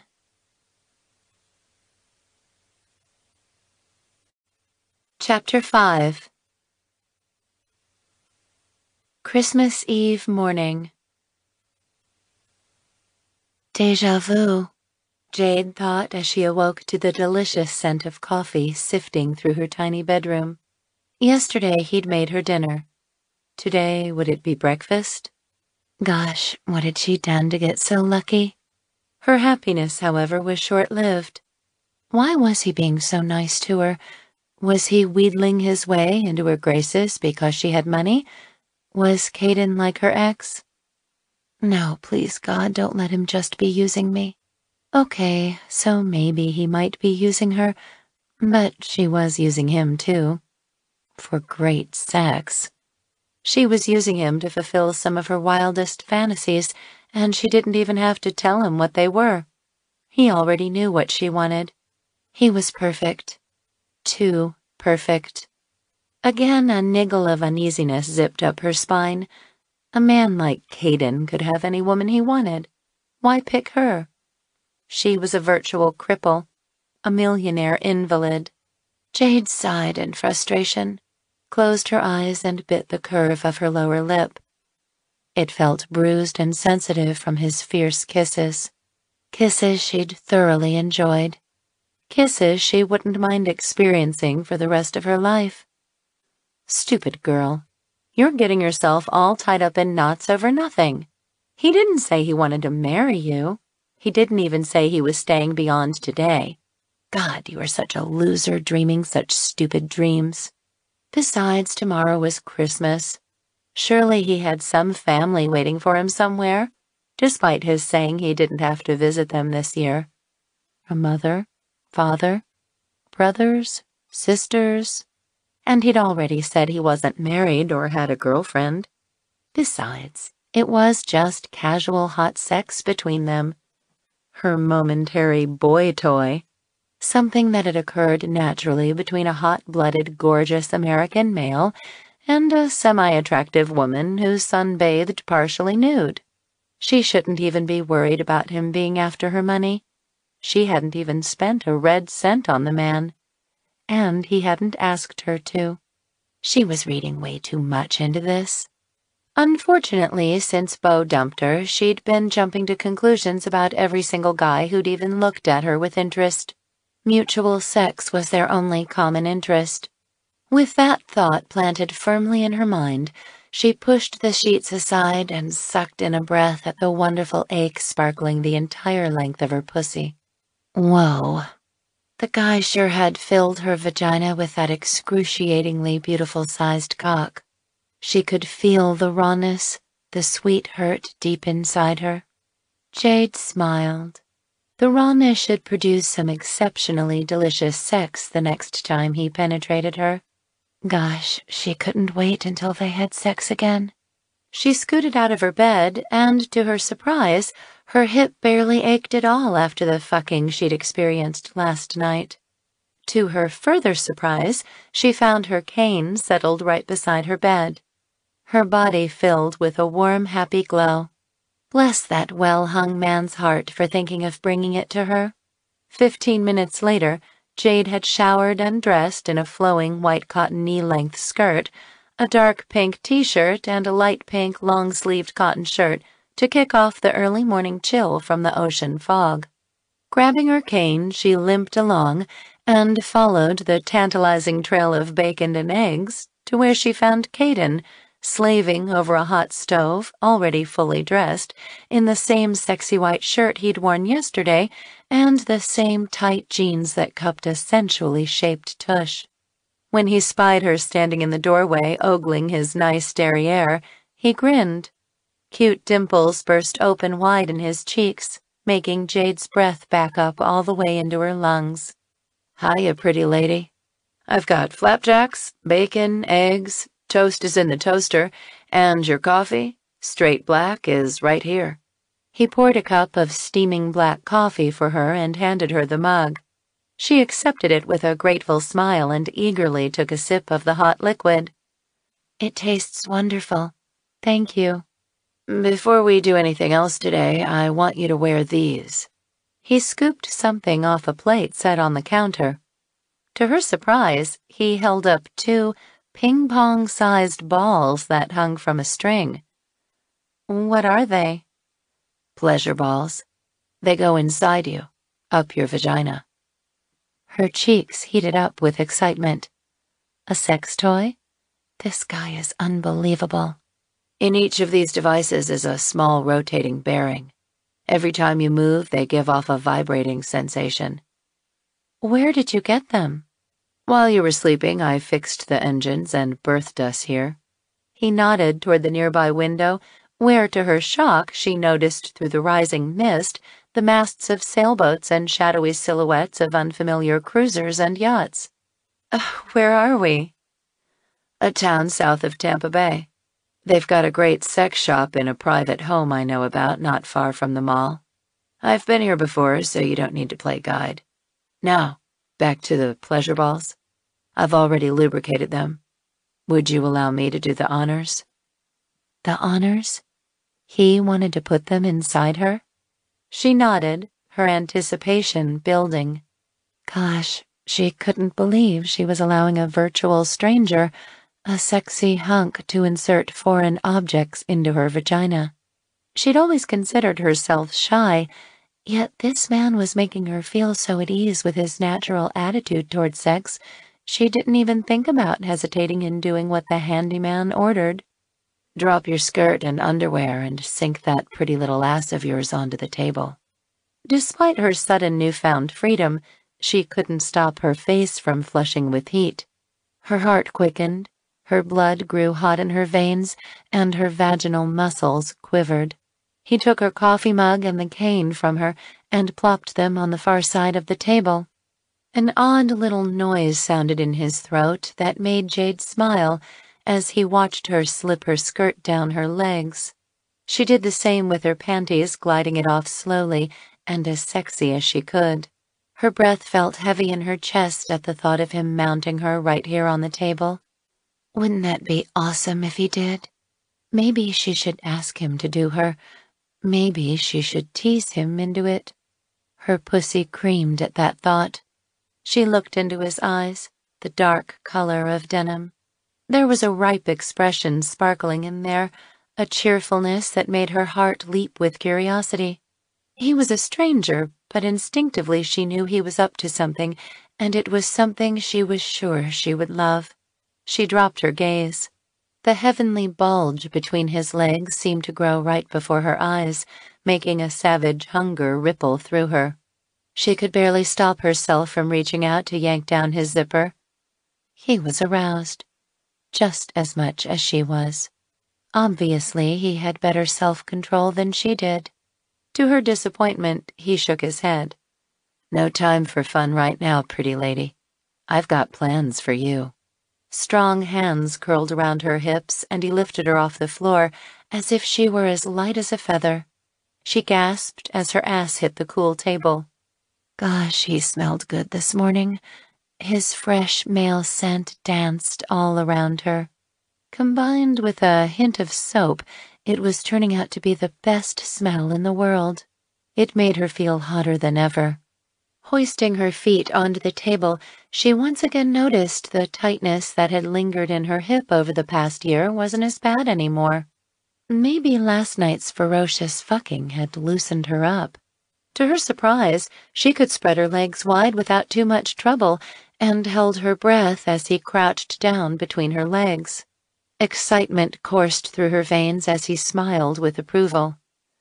Pink, puffy, and wet. Just the way I want you.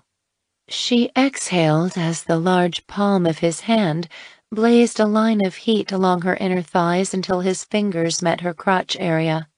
The balls are lubricated with some jelly for easy insertion. His voice sounded strangled, his hot gaze fixed directly at her trembling pussy.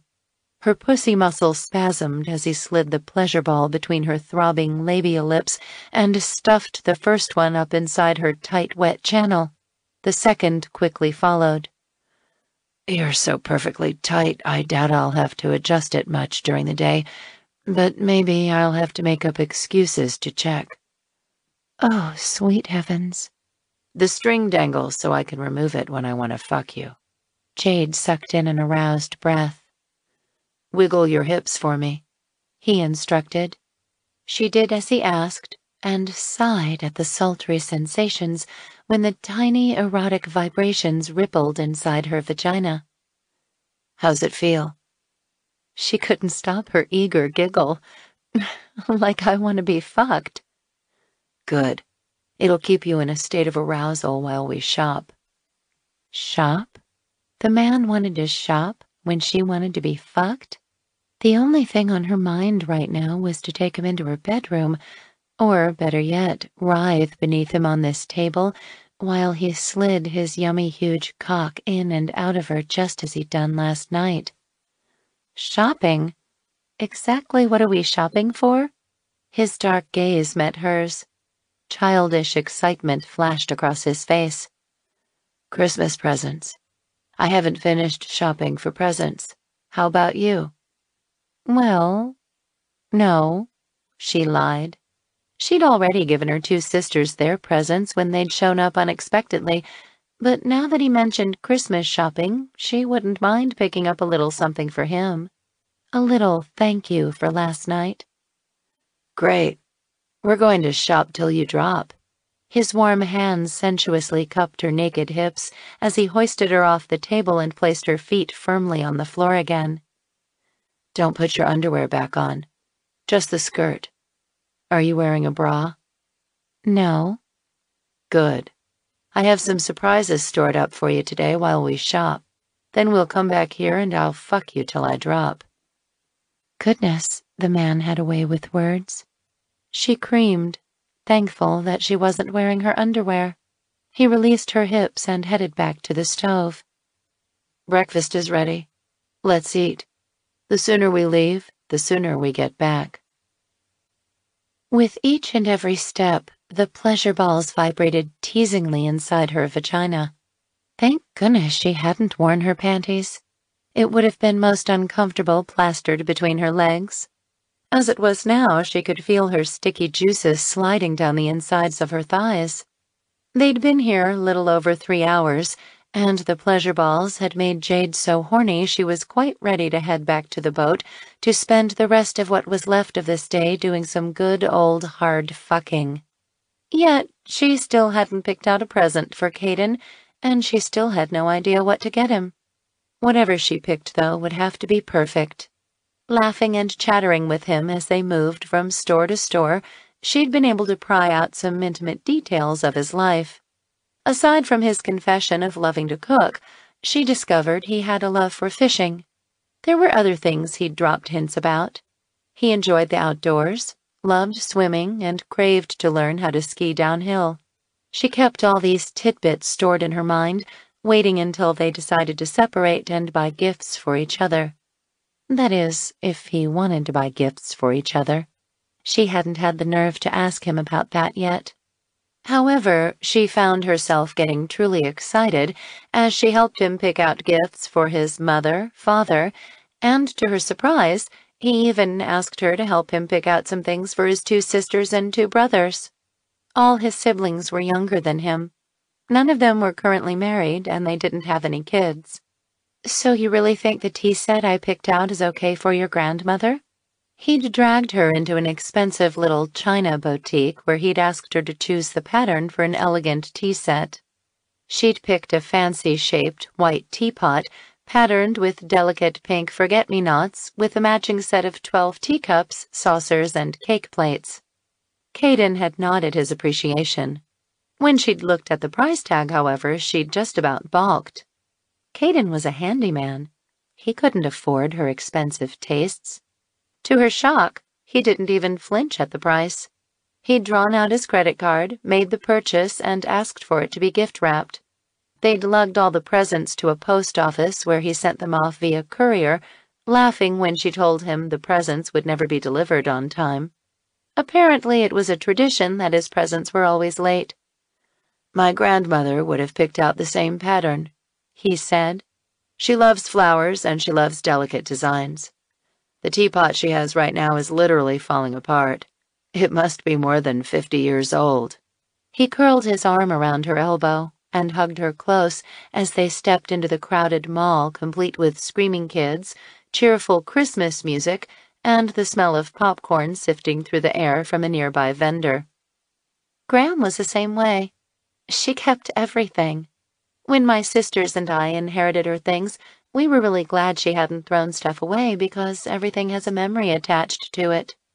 "Do you think that maybe I shouldn't have gotten her a teapot?" He looked worried. "Oh, I didn't mean that you shouldn't have. Gram had 3 sets of them. One was for family, one was for company, and the other was for Sundays. Grandmothers can never have too many tea sets hanging around the house." Relief washed over Caden's face, and he nodded in agreement. "She'll probably need a bunch of them for when her future grandkids come over and start breaking things." Jade laughed. "My sister Jonna and her husband are expecting their first baby in about 8 months. He looked down at her. A play of emotions she couldn't describe flashed in his eyes. "How about you? Do you want any kids?" She shrugged.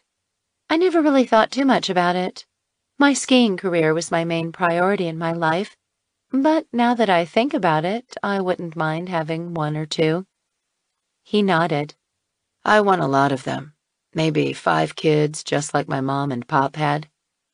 Jade's eyes widened in shock. "My God, 5 kids?" "It was kind of nice being the oldest and helping my parents with the younger ones. I know how to change diapers, do the required burping, the whole shebang. Any woman would be lucky to snag me. She'd have herself a live-in babysitter." "With a brood of 5, you could play Santa Claus, too." She nodded to the middle of the mall, where a rumpled-looking man dressed in a red and black Santa Claus suit, complete with a curly white beard, sat on a gray throne with a sad-looking castle behind him. On both knees, he bounced 2 bawling twin toddlers while shouting out a happy ho, ho, ho. Curled in his arms were 2 sleeping babies who were also identical twins. A harried-looking man, who Jade figured was the father, stood to the side with an empty double stroller, while the cheerful female elf, dressed in shiny green garb, quickly snapped pictures of the fiasco. From beside her, Caden chuckled. "The dad looks beat." "He looks like he's ready to crash and burn." They left the scene behind as he suddenly pulled her into another store. To her surprise, it was a lingerie boutique, complete with frilly teddies and sexy panties with openings in the most intimate places. An older sales clerk quickly tracked them down. "Merry Christmas," she cooed. "May I help you?" "We're looking for something really sexy for my honey bun." Caden said and winked at the lady.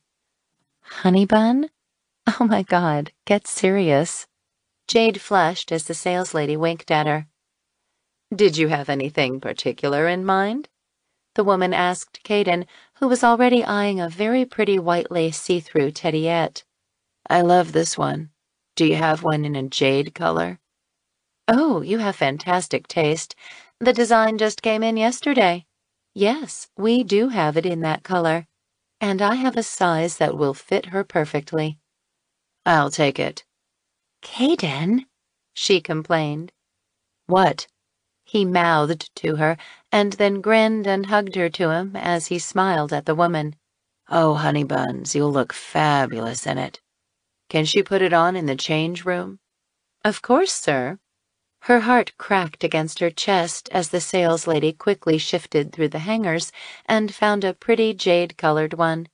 Caden began humming a Christmas tune beside her and hugged her tighter as if not wanting her to run away. Why did she suddenly get the feeling he was up to something naughty? The tediette has a lycra back, underwire bra, adjustable garters, snap bottom. It looks perfect. Caden snapped the sexy piece of lingerie from the saleslady and quickly handed it to Jade. Go on in and put it on, honey buns. Jade cleared her throat at the scorching look blazing in his eyes. Sweet sunshine. If looks could fuck, he'd be doing her right now. She nodded shakily and headed toward a secluded back door that said fitting rooms. The area appeared to be empty, and she headed to the far-end stall. Once inside, she quickly stripped and put the sexy little outfit on. Turning around, she admired it in the mirror. The salesperson was right. The man definitely had great taste. The see-through lace hugged her every curve, outlining her breasts and allowing her peaked nipples to poke seductively against the soft fabric. To her surprise, the rest of it fit as if it were a second skin. There was a quick knock at the door, and to her horror, Caden stepped inside and closed the door behind him. Wow, you look hot enough to fuck right here and now, he whispered. And you look downright horny. You're not supposed to be in here, she whispered. Why not? He chuckled. I gave her a 20 to let me in. You didn't. I did, he said proudly. She resisted the overwhelming urge to throw her arms around his neck and start kissing him right then and there, or yank his gorgeous cock out of his jeans and guide it right into her hot and waiting pussy. As if reading her thoughts, he said softly, That's the way I like my woman. Hot and horny for me. Those pleasure balls are working, I take it. You have to ask. He pushed her against the wall and boxed her in with his large, sinewy arms. His eyes blazed as he lowered his head and brushed his lips against hers in a smooth, feather-light touch that made her senses riot. I have to feel you, he said huskily. What, here? Now? You sound properly shocked. How about I shock you some more? His large hand cupped her soaked pussy. She tightened. Blood quickened in her veins. God, she wanted to be fucked right now. Reaching out, she flattened her hands against the muscular expanse of his solid chest and arched her pussy really hard into his palm in a desperate attempt to grind herself into a climax. He quickly found the snaps, and the material that had been the tediette's panties fell away. Cool air brushed against her wet pussy, but it did nothing to douse her fevered heat. Two masculine fingers plunged inside her drenched vagina. They felt like two wonderful blades of lightning, and she gasped at the invasion. The pleasure balls have slipped down a bit. I'll adjust them. Caden, I don't think. She wanted to say she didn't think this was a good place for him to be fingering her, because she just might scream out her arousal, but his mouth clamped over hers, stopping her words dead in their tracks. His lips were tantalizing, teasing, and oh, so yummy, and she couldn't halt the tortured moan in her throat. Her eyes closed against the shivers as his fingers adjusted the pleasure balls, pushing them higher into her vagina. She weakened when his thumb rubbed erotically against her clit. Her pussy clenched in agonizing explosions, and he kept his mouth sliding against hers, capturing her moans. When the orgasm faded, he tore his mouth from hers and whispered huskily, "That's just a prelude of things to come." Without warning, he unclasped the Teddyette's underwire bra, allowing her breasts to spill free. He took her swollen globes into his hands, his thumbs harshly caressing her nipples. She closed her eyes, threw her head back, and gasped at the erotic stirrings snapping through her breasts. Her nipples swelled and hardened as he drew them out and plumped them. He spent a good couple of minutes with each sensitized nipple until her pussy quivered once again. "Keep your eyes closed, my sweetness," he whispered.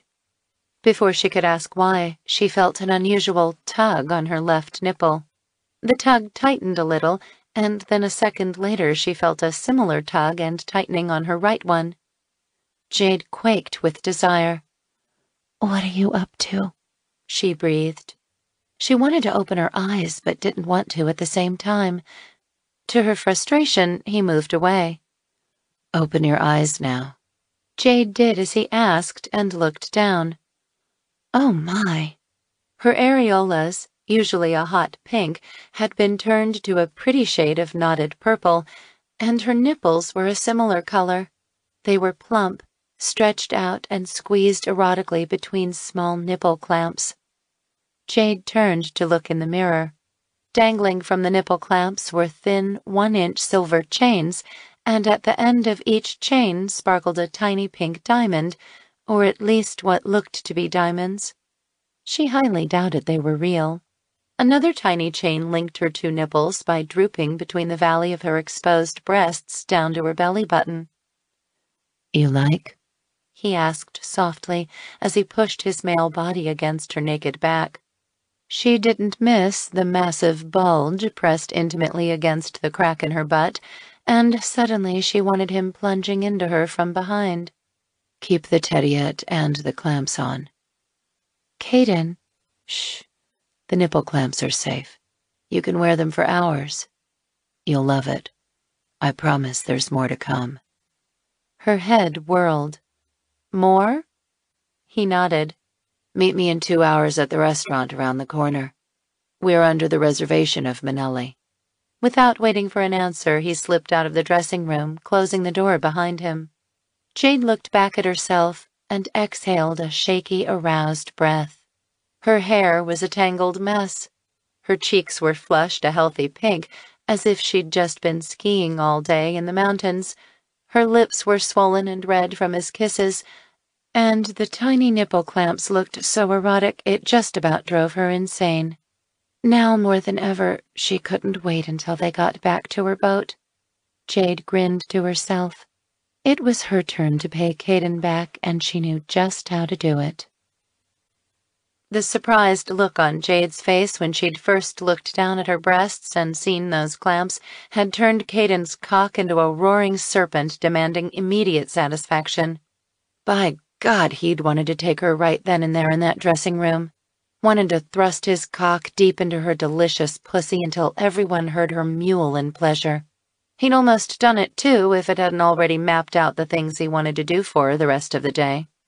"Will that be everything, sir?" the elderly salesman asked. "Yes, that's great." "Where would you like all this delivered?" Caden gave him the address of the marina where he'd docked Jade's yacht and the name of the boat.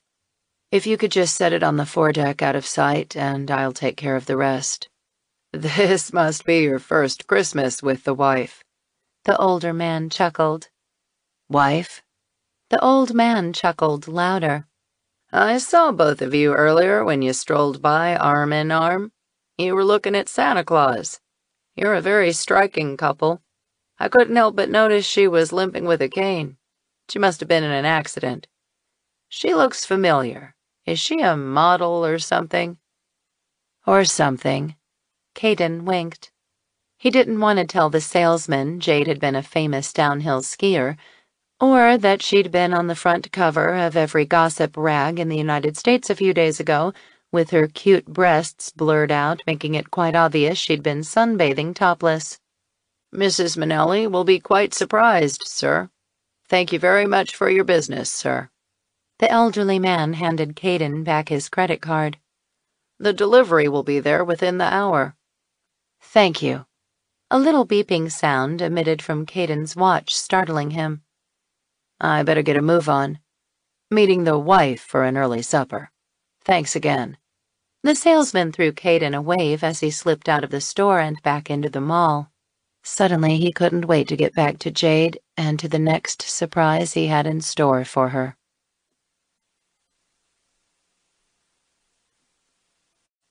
Chapter 6. The restaurant Caden had mentioned was beautifully decked out in seasonal garb. Green garland splashed with sprays of red rosehips intertwined with blinking gold lights were draped along the walls of the secluded booth the waitress had given her when Jade had told her she had reservations under the name Manelli. Romantic Christmas songs played softly in the background, and the table had a traditional red and green theme, giving the booth a cheerful and bright appearance. The tablecloth was plain red cotton, the wine glasses were ruby-colored, and the napkins were a charming forest green, the edges lined with red thread. Jade laughed at the cute Santa Claus napkin rings and admired the gorgeous sphere-shaped Santa Claus ornaments set at the top of each place setting. Stainless steel cutlery and silver plates sparkled in front of her, and she realized not only was she starving for sex, she was starving for food as well.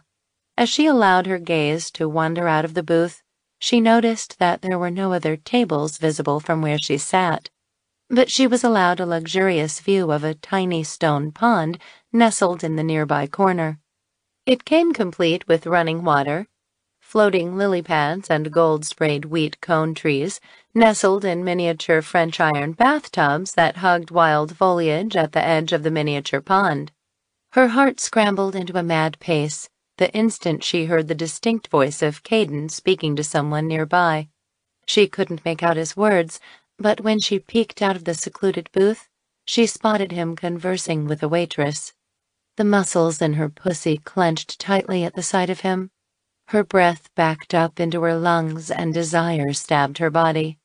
His jeans and white shirt were gone, replaced by a pair of dark blue slacks and a gray shirt that stretched across his wide, well-muscled chest. And he'd gotten a haircut and a shave. Gosh, he seemed even more handsome now than 2 hours ago, and hunkier than yesterday when she'd first met him. Jade shook her head in puzzlement. Yesterday morning her life had been so ho-hum. Today she was looking forward to spending the rest of her life getting fucked by this perfect male specimen with a nice, juicy big cock. The rest of her life, and she didn't even know him.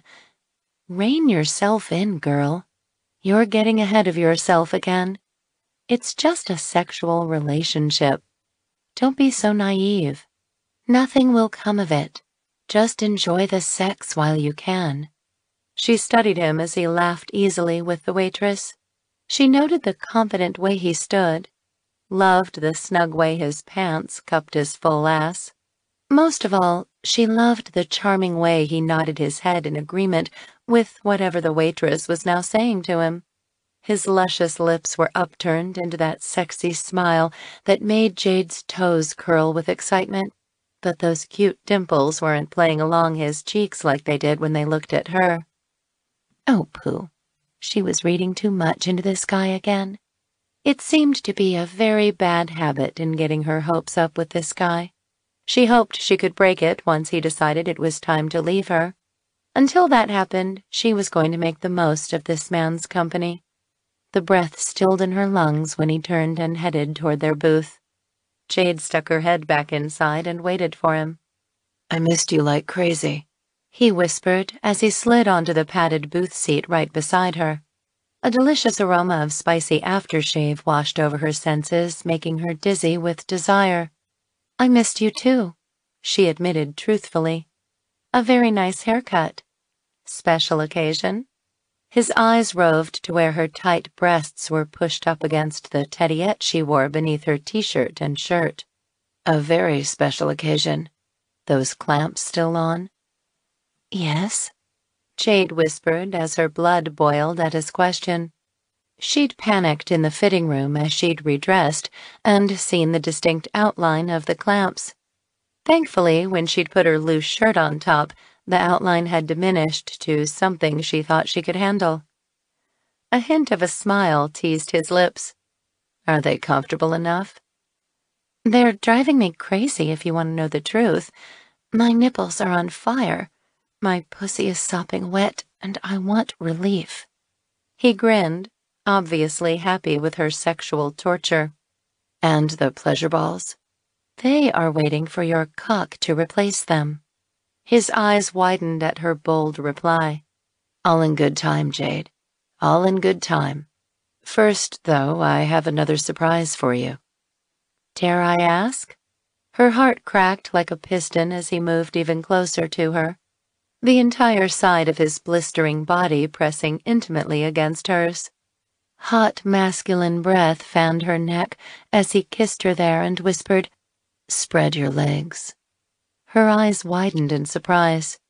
Quickly she glanced past him to make sure no one was watching, and once again realized exactly how secluded this booth really was. Her pussy creamed as she opened her legs wide beneath their dining table. "I'm glad you wore a skirt today," he chuckled, as his fingers burned against the inside of her knee. "So am I." "Wider," he whispered.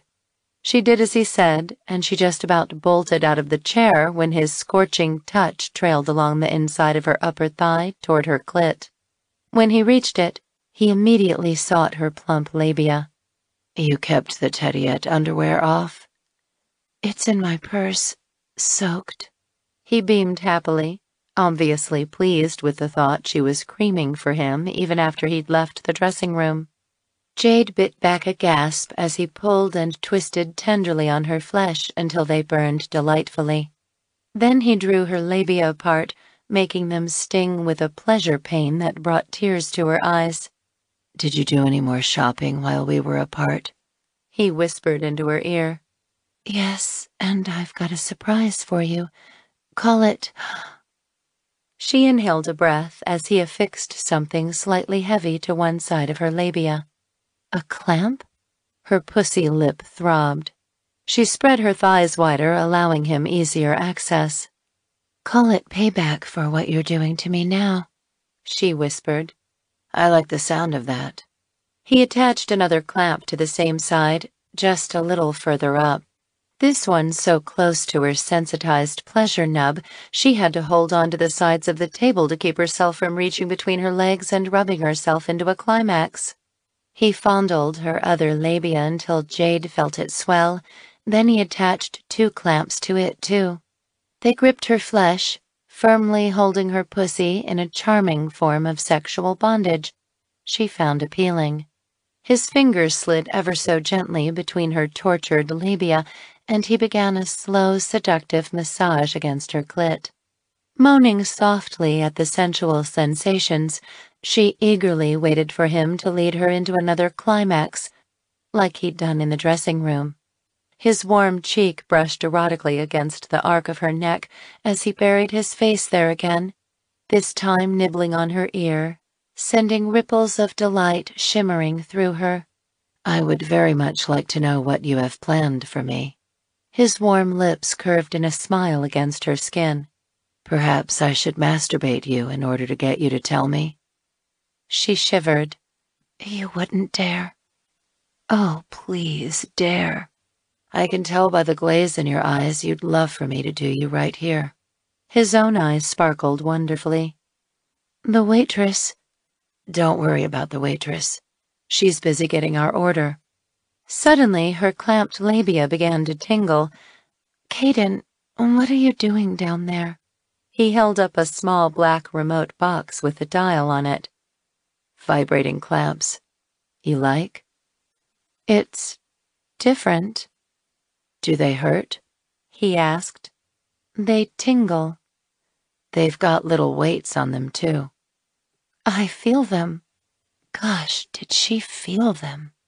with the same style of pink diamond drops like those on your nipple clamps.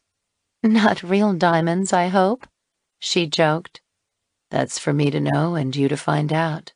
Are you glad you aren't wearing underwear? Might have been a little too much pressure. You can wear these clamps for hours without any trouble. Hours with these pleasing sensations rippling down there?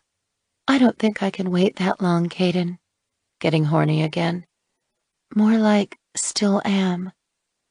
Sir, ma'am, your order is here. Jade's face flamed as she looked up to see the waitress Caden had been talking to only moments ago, standing right outside their booth with a cart overflowing with food. You work fast around here. Caden chuckled.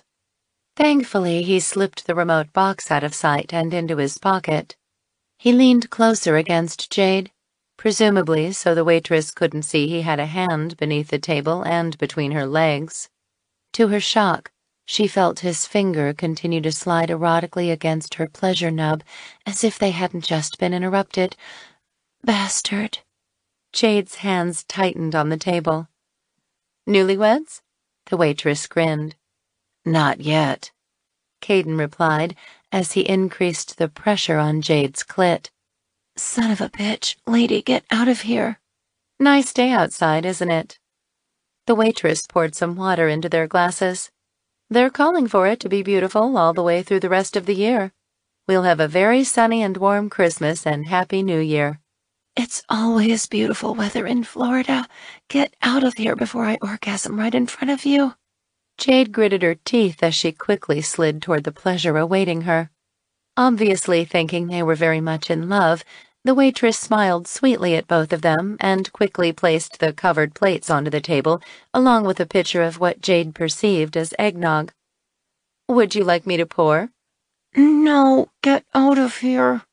The waitress's face blurred and Jade felt her body stiffening from the arousal. No, thank you, that'll be fine. Caden's voice was so calm she felt like crashing her fists against his chest. The waitress took her cue and quickly left. Caden, Jade whimpered a warning. The pressure from his finger increased, and Jade slid over the edge. The instant the wild explosion cascaded through her body, his sweet lips swooped down over hers, capturing her quiet moans. Dinner was both torture and wonderful. Her beaded nipples ached with arousal beneath the nipple clamps. The labial vibrating clamps kept her squirming in her chair. Several times she tried to press her legs together to bring herself off, but the clamps bit painfully into her flesh. Obviously, the manufacturer had taken that into consideration when they'd designed the naughty toys.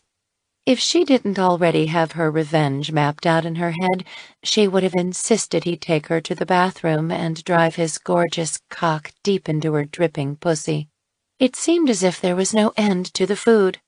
Caden had ordered maple-glazed turkey for them, complete with mashed potatoes, peas, and baby spinach. During dinner, they chatted about their likes and dislikes. When the server brought them their dessert, a scrumptious berry almond trifle that arrived in a straight-sided clear glass trifle bowl that showed the irresistible palate-pleasing layers of juicy red strawberries and plump blueberries, amaretto-soaked angel food cake, and lip-smacking vanilla custard sprinkled with almonds. He prodded her about her childhood and how she got into skiing professionally. Well, my parents got us all into skiing, she confessed. From as early as I can remember, every winter we had skis strapped to our feet. Even after my parents died in an avalanche and we moved in with Gram and Gramps, I couldn't stay off the slopes.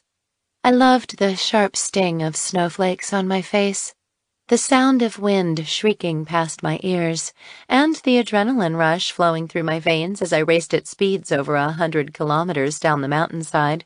I felt so alive, so in tune with nature. And then came the crash. She nodded. You sound as if you'll never feel alive again. As if you'll never strap a pair of skis on. I will someday, but they say I can never ski professionally again.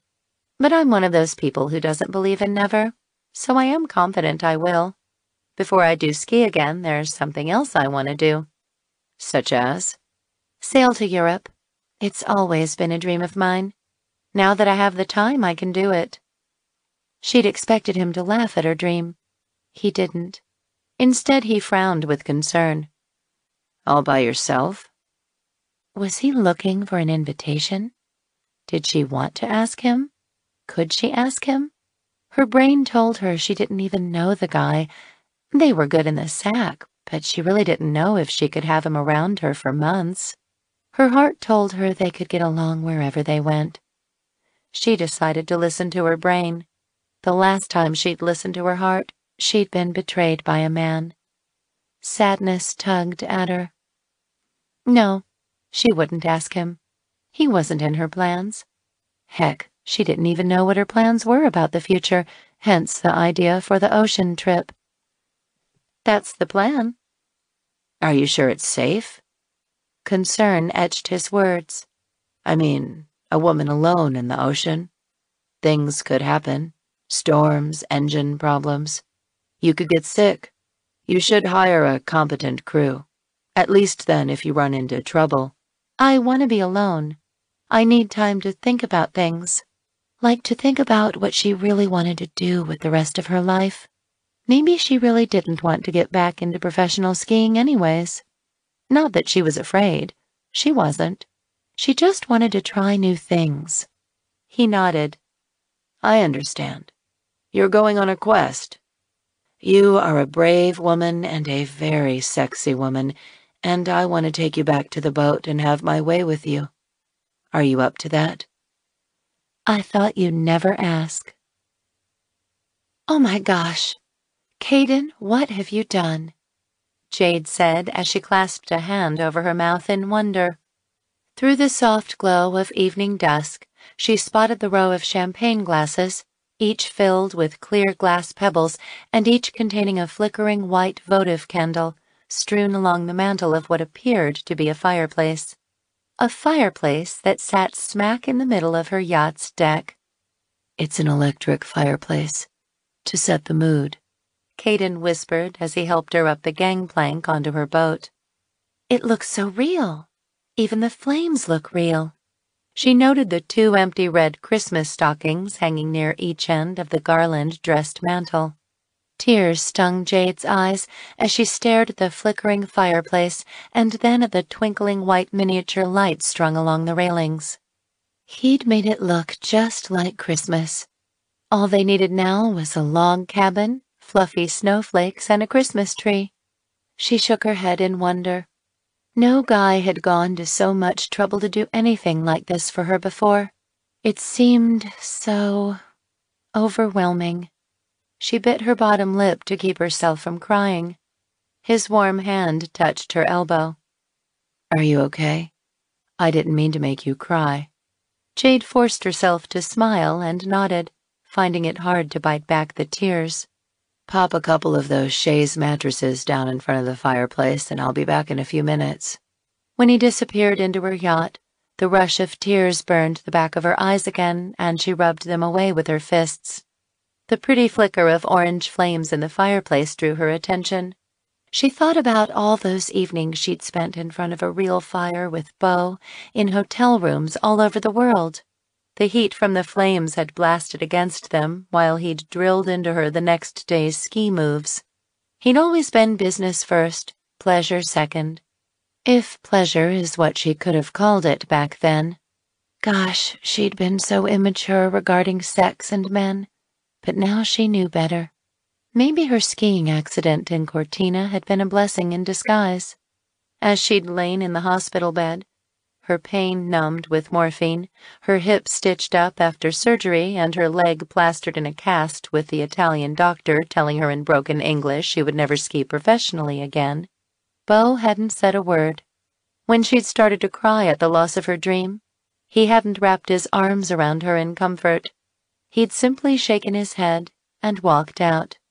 A few days later, she'd seen him on television announcing his new job coaching another professional downhill skier. And that they were engaged, and she was pregnant with his child. Son of a bitch. Thank God she'd met Caden. He was a total opposite of Beau. In bed and out. It was amazing how she'd responded to him, and she'd loved all his surprises today, and now this romantic fireplace. Could Caden Minnelli be the man in her future? Jade shook the disturbing thoughts away. She needed to stay in reality. It meant this guy was just a fascinating fling who would get tired of her soon enough. In the meantime, she would enjoy all his attentions and the sizzling sex. The clamps on her labia suddenly vibrated to life, and Jade gasped at the sensual sensations it created. Oh, the little bugger. She'd give him his payback. During the 2 hours they'd been separated, she'd made a few purchases of her own and had them delivered to her boat, asking them to specifically hide the goodies under the tarp in the bow. Casting a quick glance over her shoulder to make sure Caden wasn't around, she quickly headed to the bow area. Peeking under the tarp, she smiled at the shopping bags they'd delivered, just as she'd asked. Caden Minnelli was going to get his payback soon enough, but first she needed sexual satisfaction. Quickly she returned to the deck where she threw down some lounge cushions in front of the fireplace and gingerly sat down, careful not to disturb the aching labia clamps or wonderful burning nipple clamps. Caden showed up a moment later. Here, I whipped you up some sparkling cranberry cocktail. You sip on it while I get the boat out of here. I don't think I can wait that long. She grinned as she accepted the martini glasses filled with the red liquid, complete with dancing lime wedges on top. I doubt I can wait that long either, he whispered huskily. But I'm thinking about the neighbors. They might call the police on us with all the noise that's going to be happening when I make love to you. I don't want us to be interrupted. Jade swallowed at her excitement. Keep the cushions and yourself warm for me, he said, and headed for the pilot house.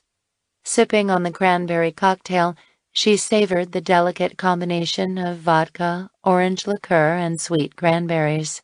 When she was almost finished with her drink, she recognized the buzz of alcohol sifting through her brain and realized they were out of the marina, heading full speed for open waters. No one was around but Caden, and he was watching her from the pilot house with half-lidded, lusty eyes. Jade trembled. Perhaps she should give the man a show. She bit her lower lip thoughtfully. Did she have enough nerve to do what she wanted to do? Would she look like a fool dancing on the deck? But why be shy? She barely knew him. If she came off like an idiot, she'd probably never see him again anyway. She grew painfully aware that she didn't want him to leave. She'd had such a lovely day shopping with him today, had exquisite sex with him last night, and he'd even cooked for her. Twice. Maybe if she seduced him into staying at least for another day, or maybe she could rig it so the engines wouldn't work and they couldn't return to shore. Ever. Maybe she could make the keys disappear. Maybe she could make him fall in love with her. Jade rolled her eyes and exhaled a frustrated breath. He'd never fall in love with her.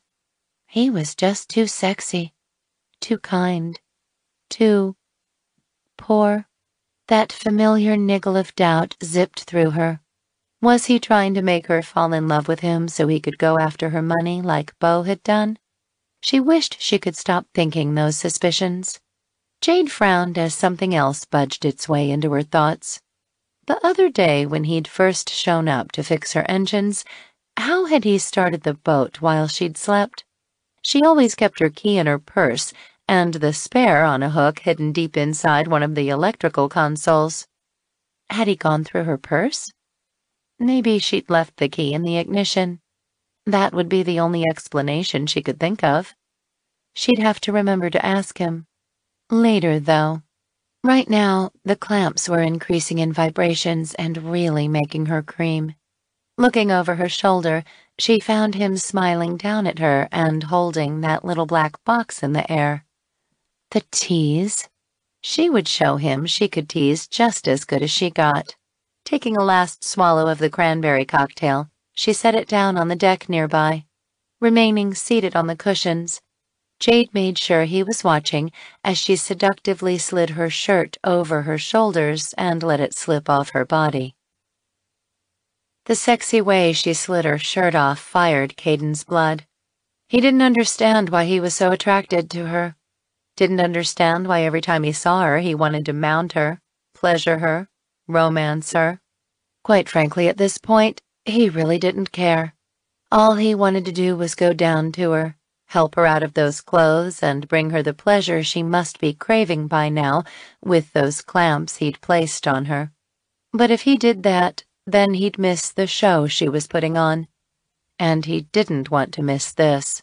He watched anxiously as she slipped her blouse off to reveal the sexy jade-colored tediette he'd purchased for her.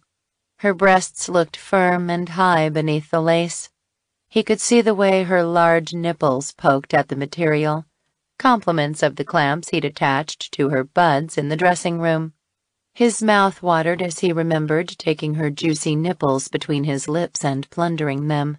His cock hardened as he remembered reaching under the dining table in the restaurant to pinch and prepare her velvety labia for the clamps.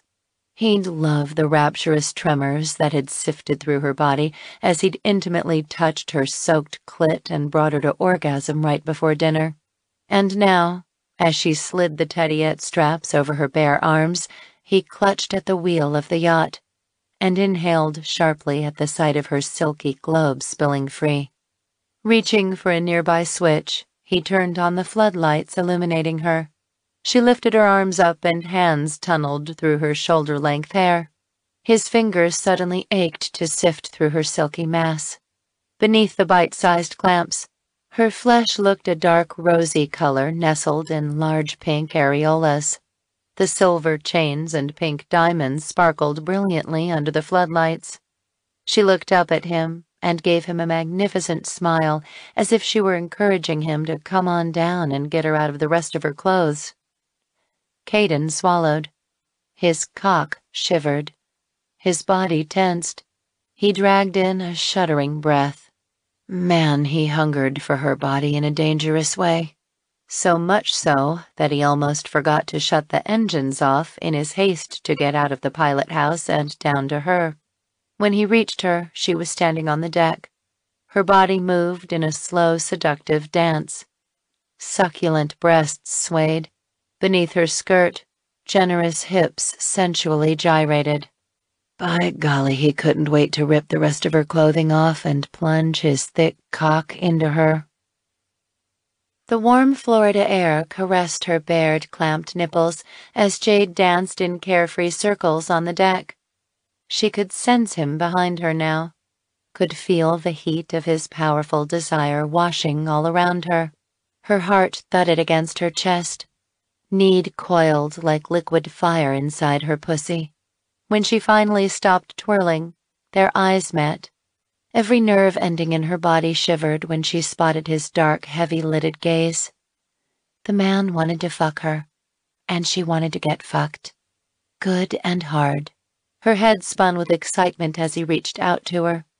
Long masculine fingers curled around the elastic waistband of her skirt, branding her belly where he touched her naked skin.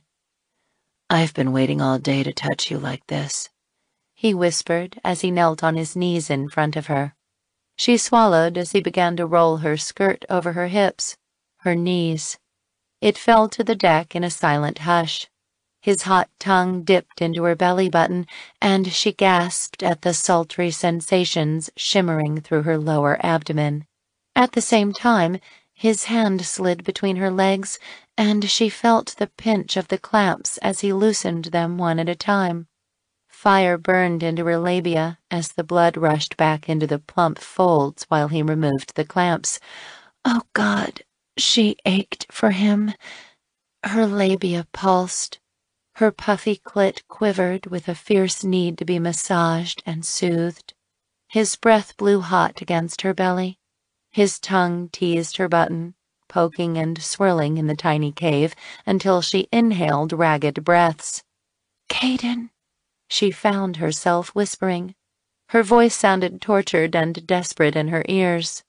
Reaching out, she slid her hands to either side of his head. her fingers sifting through his feathery hair as she guided his face down between her legs. Her mind reeled as his tongue licked a burning streak of flames against her fine, curly-haired mons. Fever raged through her pussy as he drove a long finger deep inside her boiling channel.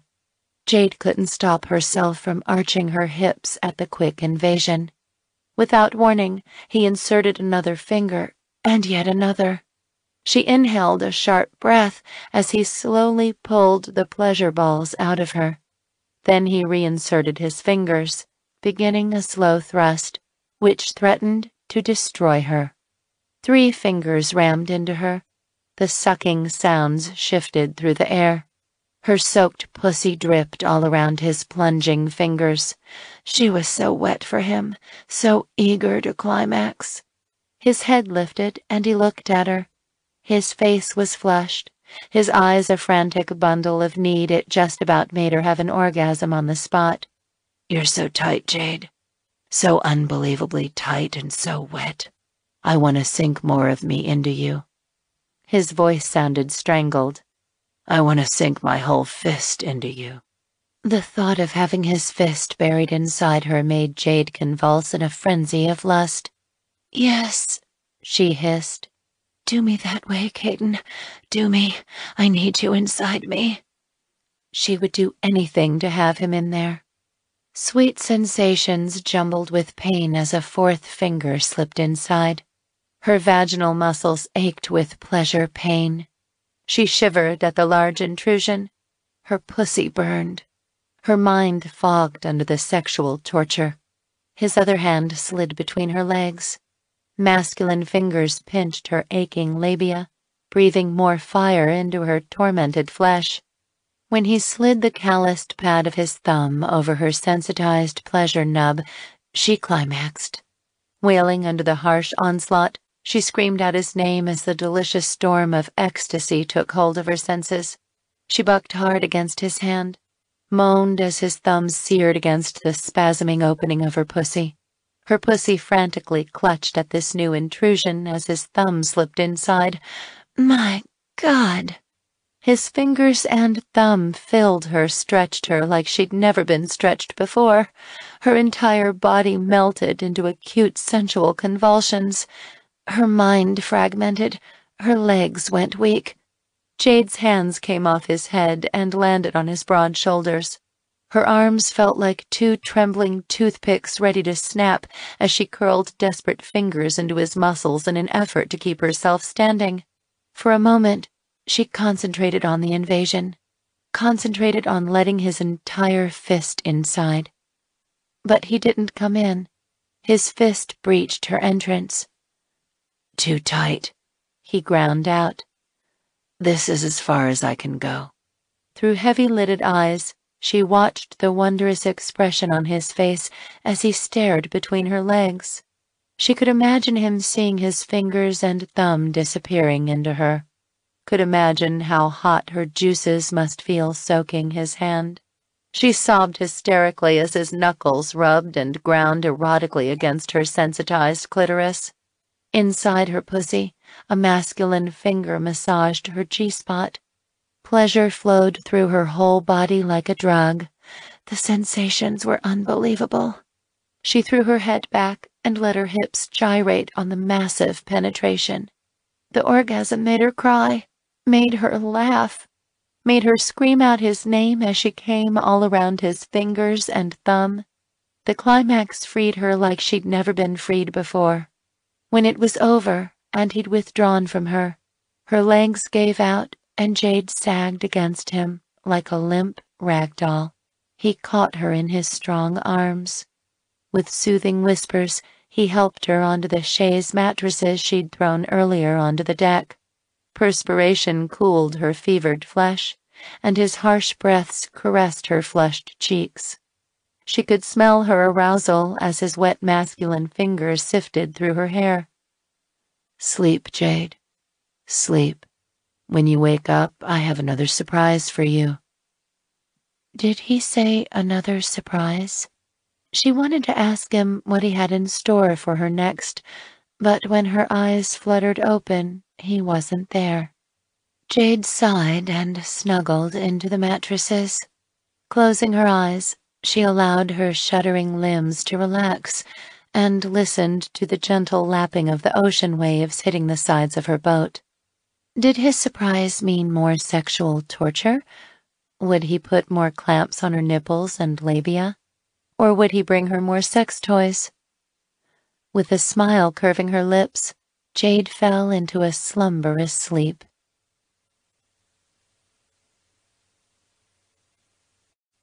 Chapter 7. Christmas. Merry Christmas, sleepyhead. A familiar masculine whisper into her ear made Jade's heart shoot into her throat. She'd been fast asleep, dreaming she'd been back on the slope skiing at top speed, an ecstatic crowd encouraging her as she raced toward the finish line. Crisp, cold wind had slapped against her face, the sharp aroma of spruce gusting deep into her lungs. The scent of the forest had seemed so real, as if she were right there among the trees. Sleeping Beauty, time for some more fun, he whispered again. Opening her eyes, she stared at the silhouette of a 3-foot-high spruce tree set in a huge white pot. Pale blue miniature Christmas lights twinkled daintily along its branches. Jade blinked and rubbed her eyes. How odd, she thought sleepily, to have a fireplace and a Christmas tree beneath an open black sky filled with sparkling stars. Under the blue glow of the lights on the tree, she noticed a scattering of presents. She had to be dreaming. Wakey, wakey, Jade. Time to decorate our tree. Our tree? Caden? She turned her head to find him sitting on the deck beside her. He wore a skimpy pair of bikini underwear laden with candy canes. She couldn't stop her sharp inhalation at the quite impressive bulge pressing against the thin material. His gorgeous smile slammed into her, and she felt it as a wonderful punch to her gut. In a flash, she remembered yesterday's events. The pleasure balls, shopping in the mall, getting her nipples clamped in the dressing room, her labia clamped in the restaurant, coming back here to find the fireplace and then having wonderful sex. And now a Christmas tree? Caden, what are you doing? Celebrating Christmas. It's midnight. Christmas is just starting. We have to get the tree decorated in her sexy garb. Jade's mind whirled. Decorate the tree? Celebrate Christmas? Why would a man she barely knew want to celebrate Christmas with her? Why would he buy her Christmas presents and bring a real-life Christmas tree onto her yacht? She bit her tongue against the soaring questions just to make sure she wasn't dreaming. Ouch, she wasn't. His grin widened. Speechless? While she'd slept, he'd turned off the spotlights, but in the shadows she noted his dark hair was damp and tangled. A fresh scent of soap wafted through the air as he leaned over her. Obviously he'd showered, probably a cold shower thanks to her slumbering off on him. Guilt zipped a solid line into her. It didn't take hold, though, as he intertwined his fingers with hers. Come on, get up. Time to decorate our tree. He pulled her to her feet with ease. Helping her into the snug terry-cloth robe he must have found in her bedroom, he led her over to a bunch of boxes piled on the nearby deck table. Ornaments, lights, even silver icicles. Do you know how hard it is to find silver icicles in Florida? He laughed. How long did I sleep? I come bearing you all kinds of gifts, and all you're interested in is your beauty sleep? Jade's cheeks grew hot.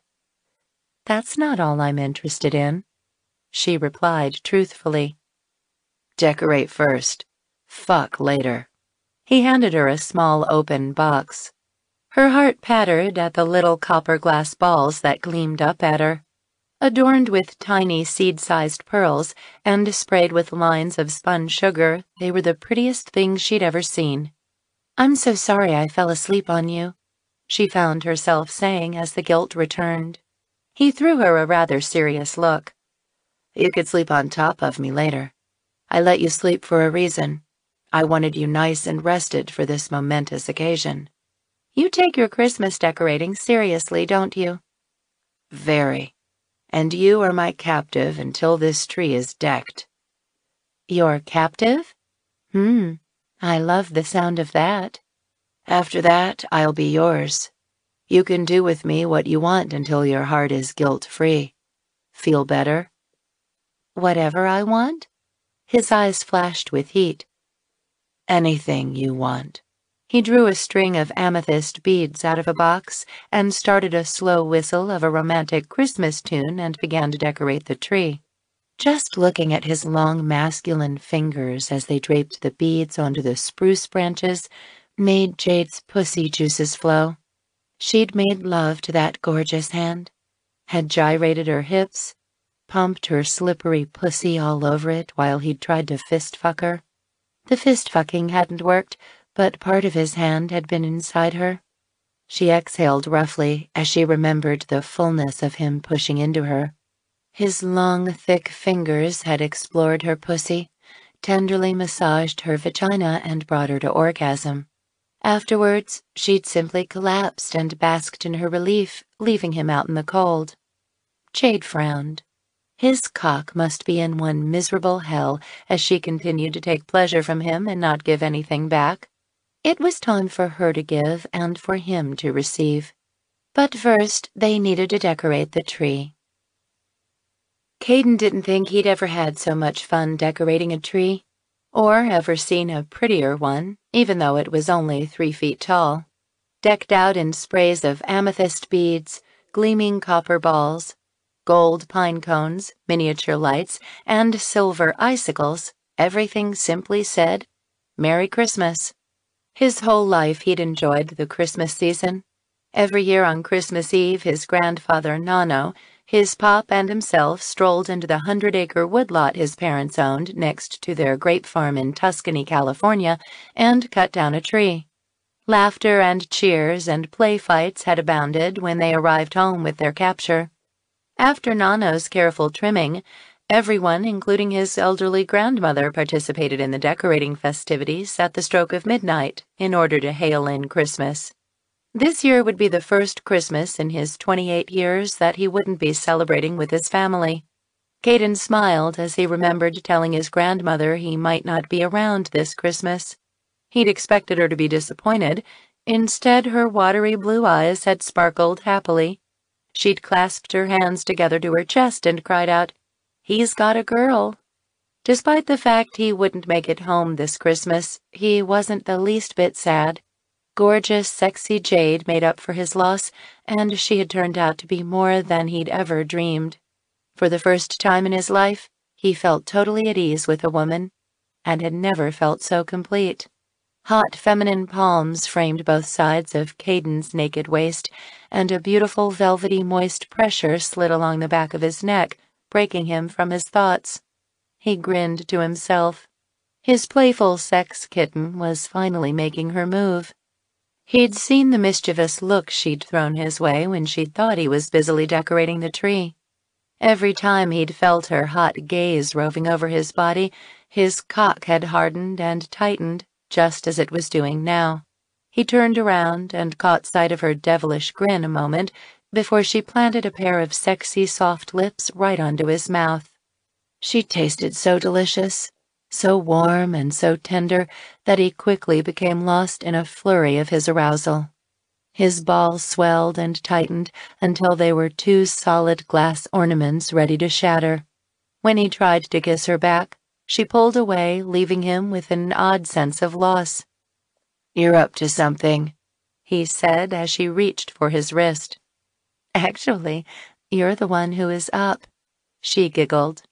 He followed her gaze down to between his legs, just in time to see her fingers from her other hand curl around his waistband and tug his candy cane underwear down over his hips. His cock sprang free, standing straight up against his belly, as if it were Santa Claus's North Pole ready to be mounted by a warm, spasming pussy. "You've been growing harder and harder as we decorated the tree, and I've been getting wetter and wetter," she teased. Her grin widened.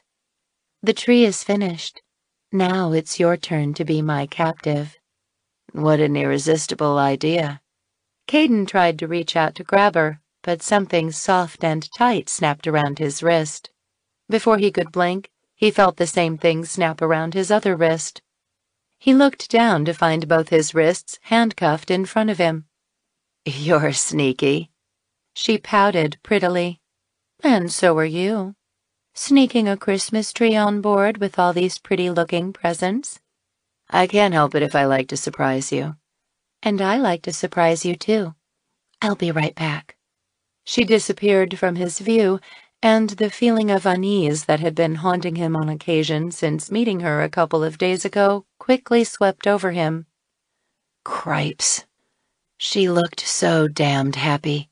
Happy and innocent. Did she deserve him? A man who was far from innocent in the way of keeping why he was here a secret from her. In fact, he was an asshole, a loser for not having guts and telling her the truth. There was absolutely no excuse not to tell her anymore. She would find out sooner or later from her sisters who he really was. When she did, it would be twice as bad as if he'd just spilled his guts now and took the fallout himself. The handcuffs around his wrists suddenly made him feel more like a prisoner than a sexual captive. He yanked on them hard, suddenly wanting to be free, grimacing as they stood strong. "Why are you looking so worried?" she asked as she hobbled back onto the deck carrying a shopping bag. Shit. She ditched her terry-cloth robe. Totally naked, she was bathed in pale moonlight, her beautiful breasts bouncing joyfully with her uneven gait. His cock hardened as he spied the light bush of curly hair hiding her large labia and puffy clitoris from his view. Her eyes sparkled with amusement. "Are you scared you might not hold up under my sexual torture? You're mine now, Caden Minnelli. Totally mine. Want to see what I have for you here?" He wanted to say no. Wanted to tell her to uncuff him so he could break her heart. Instead, he forced himself to smile as she urged him down onto the mattresses, dragging the big shopping bag with her. "Hey, where'd you get that?" He nodded at the bag. "When we split up in the mall, you weren't the only one who was planning surprises. I did my own Christmas shopping for you." She'd shopped for him. Soothing warmth washed away his shame at not telling her his secret. It was a good sign that she'd been thinking about him when they'd separated. Maybe this could all work out in the end. "Are you ready to be sexually tortured?" She grinned. "Throw me your best shot." Slipping her hands into the bag, she busied herself unwrapping whatever secrets the bag possessed. When her hands came back out, his eyes widened with both shock and arousal. He couldn't stop the soft curse from escaping his mouth. "It's a pussy sleeve. You like?" "I don't know. Is it better than the real thing?" She giggled. "How about I let you be the judge of that?" Caden swallowed at the sudden dryness in his mouth. He'd heard the dangers of pussy sleeves, how they aroused a man to such heights that there was nothing else around quite like it, except for the real thing. What an absolutely delicious idea, and it was making him harder by the minute. "Look what else I have for you." From her fingertips dangled something unmistakable. Shit. Payback was a bitch. Nipple clamps. "Just returning the favor. The sales lady said they work wonders on a man." "I've never had nipple clamps before," he admitted truthfully. Jade's green eyes blazed. "Neither did I until the dressing room. Trust me, you'll love them, and you'll love this, too." Her perky breasts jiggled as she drew out a small bottle. Pouring some of the clear contents onto her palms, he recognized the mouth-watering scent of cinnamon caress his nostrils. "What's that?" "Sensual lube. Cinnamon Christmas kiss is the scent. It'll heighten your senses." "My senses are already heightened every time I look at you." Compliments and flattery will get you everywhere, but not out of what I have planned for you." She rubbed her hands together, smearing the lube into her palms. As she placed her hot little palms over his nipples, he couldn't stop the sudden erotic shuddering of his chest muscles. Her lube-soaked fingers spent a few minutes on each of his buds, sensuously sliding over them, tenderly stroking, pleasantly plumping and tweaking his flesh until they were firm, big beads of quivering flesh, and he felt as if he might go mad from the shimmering sensations. First, she clamped one drawn-out nipple and then the other, tightening the teeth until he inhaled sharply as they bit hard into his sensitized flesh. When she was finished, his engorged nipples burned as if they were on fire. "Oh, you're right. It feels good to have my nipples clamped. Damn good," he groaned. And it looked erotic as hell watching a woman clamping him. She threw him an "I told you so" smile and wrapped her hot little palms around the thick base of his cock, where she began to massage more of the warm gel into his stiff flesh. Oh, boy. His cock quivered beneath her burning touch. Automatically, he arched his hips against her hands, wanting more. His hunger for Jade increased. "We've got to lube you up nicely," she whispered. She looked at him from beneath long lashes, her mouth set in determination, her warm hands slurping this way and that way, making his engorged flesh tingle erotically. From tip to base, her sweet palms massaged his massive erection. Silky feminine fingers roamed over the swollen mushroom-shaped head of his thick length, making his entire body tightened magnificently with anticipation. Fevered blood coursed up his shaft. He groaned at the wild sensations. His heart raced. His cock literally felt as if it were on fire. "How's that feel?" "Like I want to be fucked." "Perfect. You're nice and wet, just the way I want you." "Touché."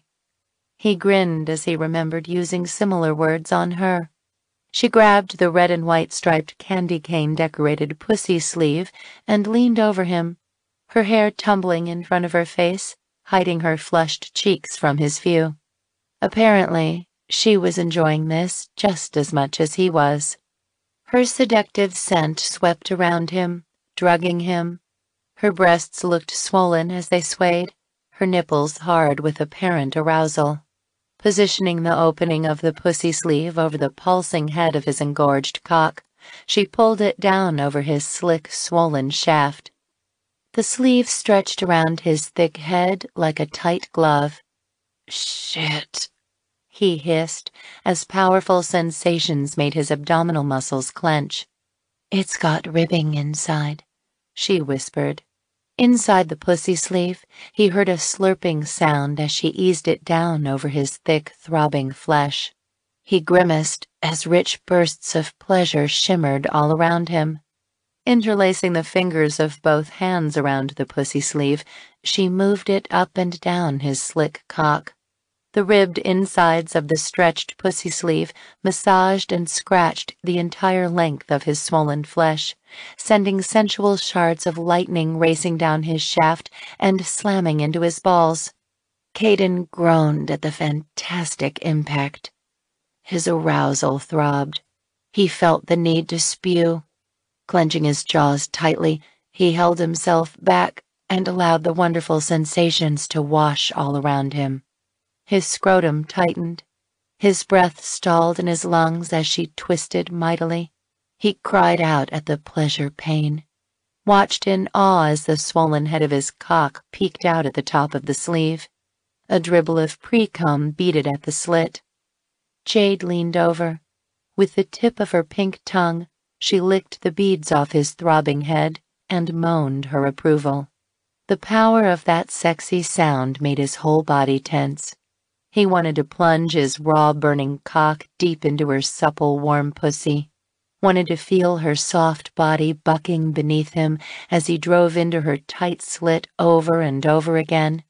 The need to fuck was reflected in her eyes. "Jade?" His voice sounded strangled, desperate. She laughed as she enjoyed his sexual torture. and he caught his breath at the tiny crinkles that erupted at the edges of her eyes. Shit, he'd never noticed that before. Never noticed how beautiful she looked when she laughed. And when her mouth opened and she could barely slide her lips around the pussy sleeve, he jolted as her hot tongue laved the entire head of his cock. Sweet mercy, she was going to kill him. Suddenly her hands were on his shoulders, and she was pushing him onto his back. He lay on the mattress, watching in awe as part of his cock disappeared into her mouth.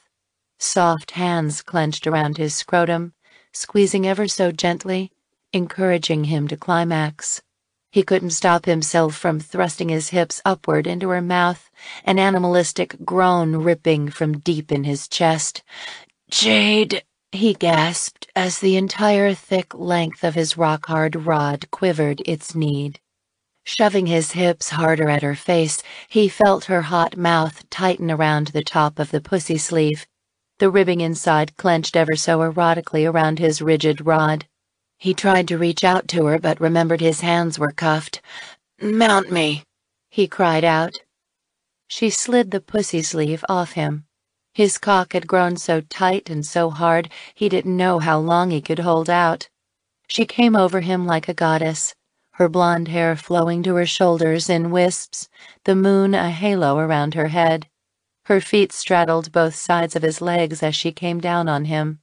In the darkness, he could imagine how her thighs were drenched with her arousal, could imagine how red and puffy her clitoris must look and how swollen her labia lips must feel.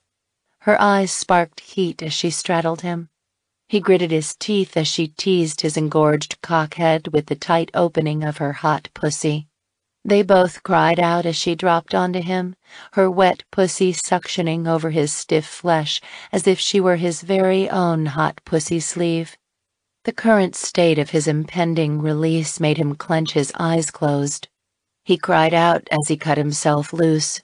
The explosion started in his balls, blades of white heat pounding into his shaft in a fierce blast that sent light sparking behind his eyes. He spewed his load right into her spasming pussy. He listened in awe to the suctioning sound of their juices mixing as her warm vagina sucked on his rigid cock, eagerly draining him of his seed. She rode him hard, her hips lifting, her hot pussy gripping him as she continued to slam down on his cock over and over again. Her sexy moans mixed with his ragged groans as carnal sensations pierced his soul. His mind swirled. His body spiraled beneath the waves of pleasure, leaving him dazed at the intensity. When his orgasm died, he lay limp on the mattress, his harsh breaths tearing out of his lungs and shooting through the cool night air, intermingling with her sensual whimpers of relief. Tiny spasms from her vagina muscles continued to play with his softened cock as she kept him buried deep inside of her hot pussy and lay down on him, her soft feminine body curving over his rigid muscles. Lifting his cuffed hands, he brought his arms around her head and down, encircling her warm waist. Her silky hair danced across his cheek, and she nestled her head snugly into the curve between his shoulder and neck. "I think I already love you." Her softly spoken whisper sliced through the air, slamming into his ears, clutching warmly at his heart and leaving him so stunned he could only blink in wonder. "I think I already love you." Had he heard right? He waited for her to say it again, but nothing came. Should he say something? Should he tell her he knew he was in love with her? Should he tell her the truth about why he'd come here? Seconds ticked away, and he valiantly gathered his courage. Yes, now was the time to tell her the truth. Now was the time to tell her he loved her. "Jade?" His answer was a soft snore. Holy shit. She'd fallen asleep on him. In the afterglow of sex, people sometimes said things they meant, or sometimes they said things they thought the other person wanted to hear, but she had no idea that's what he wanted her to say to him. She had no idea he'd fallen head over heels in love with her the instant he'd met with her two sisters and they'd told him things about her. Like she was a kind-hearted woman, sensitive and loving. Sexy as sin. Well, the last part was his version. Caden smiled and cupped her curvy ass tightly with his handcuffed hands. When she opened up her presents, he'd know if she loved him or not. With that thought firmly in his mind, and Jade's juicy hot pussy wrapped tightly around his satisfied cock, Caden drifted off to sleep. Jade and Caden made love again and again after they woke at dawn. They broke their lovemaking for breakfast, and after that they opened their Christmas presents. Jade's heart had thumped wildly as his eyes lit up with both surprise and happiness as he eagerly ripped off the bows and shredded the cheerful Christmas wrapping she'd had professionally done while they'd been apart in the mall. She'd gotten him a fishing rod, tackle box, a pair of cross-country skis, accompanying ski accessories, and a generous gift certificate to a popular hardware store, so he could purchase himself tools for his handyman trade. In turn, he'd given her things she'd need for a boat trip to Europe, such as very detailed nautical maps of the ocean and Europe's waterways, an expensive compass-like object that he promised he would install on her yacht, and some other nautical equipment her boat would need to get her to Europe. There was a small fortune of equipment laying here on her deck, stuff he couldn't afford on a handyman's salary. She wanted to tell him that he shouldn't have spent so much money on her, but she didn't want to offend him. And he certainly wouldn't be getting her all these presents unless she meant something to him, or if he wanted to impress her, or he wanted something from her. Uneasiness at the last unwanted idea made her frown. Was Caden another beau? Did he want to buy his way into her graces in hopes that he would have bigger fish to fry, so to speak, in the future? Would she always look at every man as a potential beau? She had a couple of movie star friends who'd gotten taken in that way. Men who'd wined and dined them, made love to them, paid attention to them. Those attentive men had turned out to be gigolos or worse. As the doubts rolled through her mind, Jade realized that her instincts were telling her to trust Caden. Caden was not another beau. For years her instincts and Graham had told her not to trust Beau. She'd never listened. Maybe it was about time she listened to herself. "You're frowning. I don't think I like the looks of that." "I thought you said it was too dangerous for me to go alone to Europe." "I did." "So what's with all this stuff?" Her body tingled as he lifted her hands to his mouth and delicately kissed each sensitive fingertip one at a time. "If you don't like these presents, I can take them back." She caught the teasing glint in his eyes. Trust him, Graham's voice echoed in her mind. How could she trust a man she knew nothing about? Sometime during last night when she'd made love to him, she'd thought she might be in love with him. She might have even whispered it to him before she'd fallen asleep. One thing she did know for sure, though, was she needed to trust a man sometime in her life, and maybe the time to learn how to trust again was now. "Well, I don't know if I want you to do that, Caden. Maybe I'll need someone to show me how all this stuff works." Her pulse pounded and her body hummed as he stared at her. She loved the intense way he looked at her. It was a look of caring, of joy, a look of confidence. All those emotions couldn't be imitated. Besides, her heart always burst with a warm, fuzzy feeling at the sexy way his bangs blew over his forehead. She really enjoyed the way he fucked her. Dear God, had she truly fallen in love with him? "Thought you'd never take the hint, Jade." "What are you saying? That you want to come along to Europe with me?" "What I'm asking is, do you want me to come with you? You said you wanted to go alone, so I don't want to interfere in your quest for whatever it is you're looking for. If you'd rather go alone, I'll stand by your decision, and I'll make your yacht as safe as I possibly can. I am a handyman, you know." "You would leave your job and go off with me?" This was the question she'd been dying to ask. "I'm self-employed.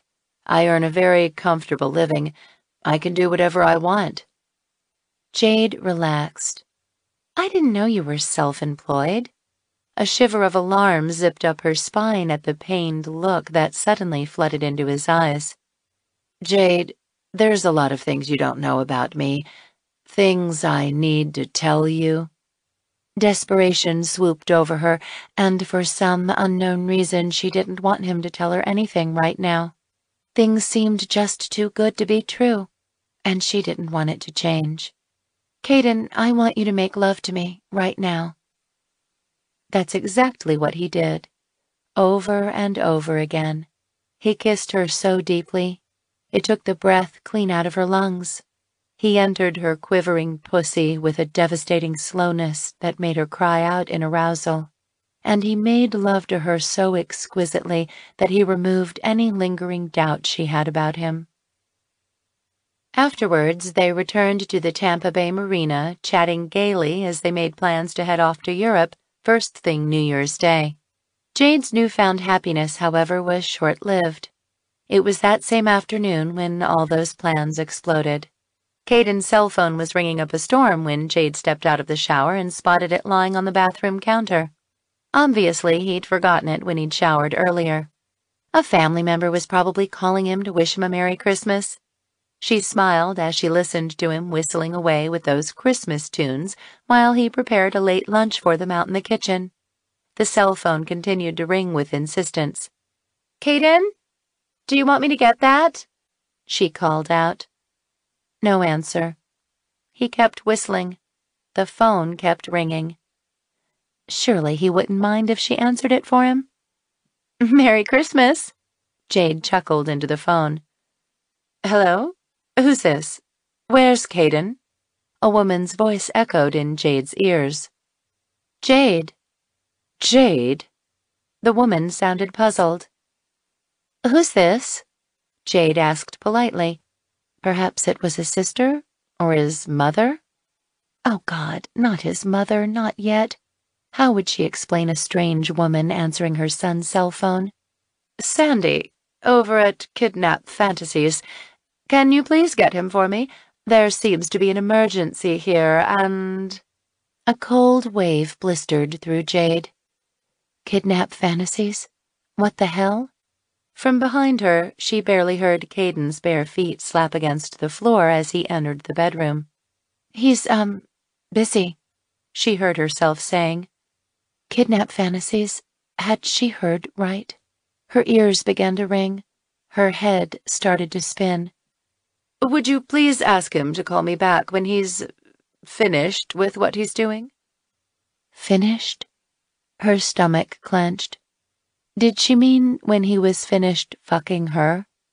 When he finished his job? Oh, God. Jade jumped when the bathroom door burst open and Caden stepped into the steamy room. He was naked. His cock was engorged and thick and quite ready to start fucking her again. Nausea stung her stomach. He reached out and playfully caught her by the arms, pulling her backwards into his embrace. She barely felt his large hot hands cup her breasts. Ordinarily, she'd be moaning against the erotic way his fingers tugged at her nipples, but now she felt nothing but numbness. "Hello, Jade?" The woman on the cell phone sounded impatient. The cell phone trembled in her hand. Kidnap Fantasies? Caden worked for Kidnap Fantasies? "Ma'am, hello. Could you ask him to call me back? It's important." Sure." "Fantastic. Merry Christmas." The line went dead. Jade closed her eyes and tried to steady her frantic breathing.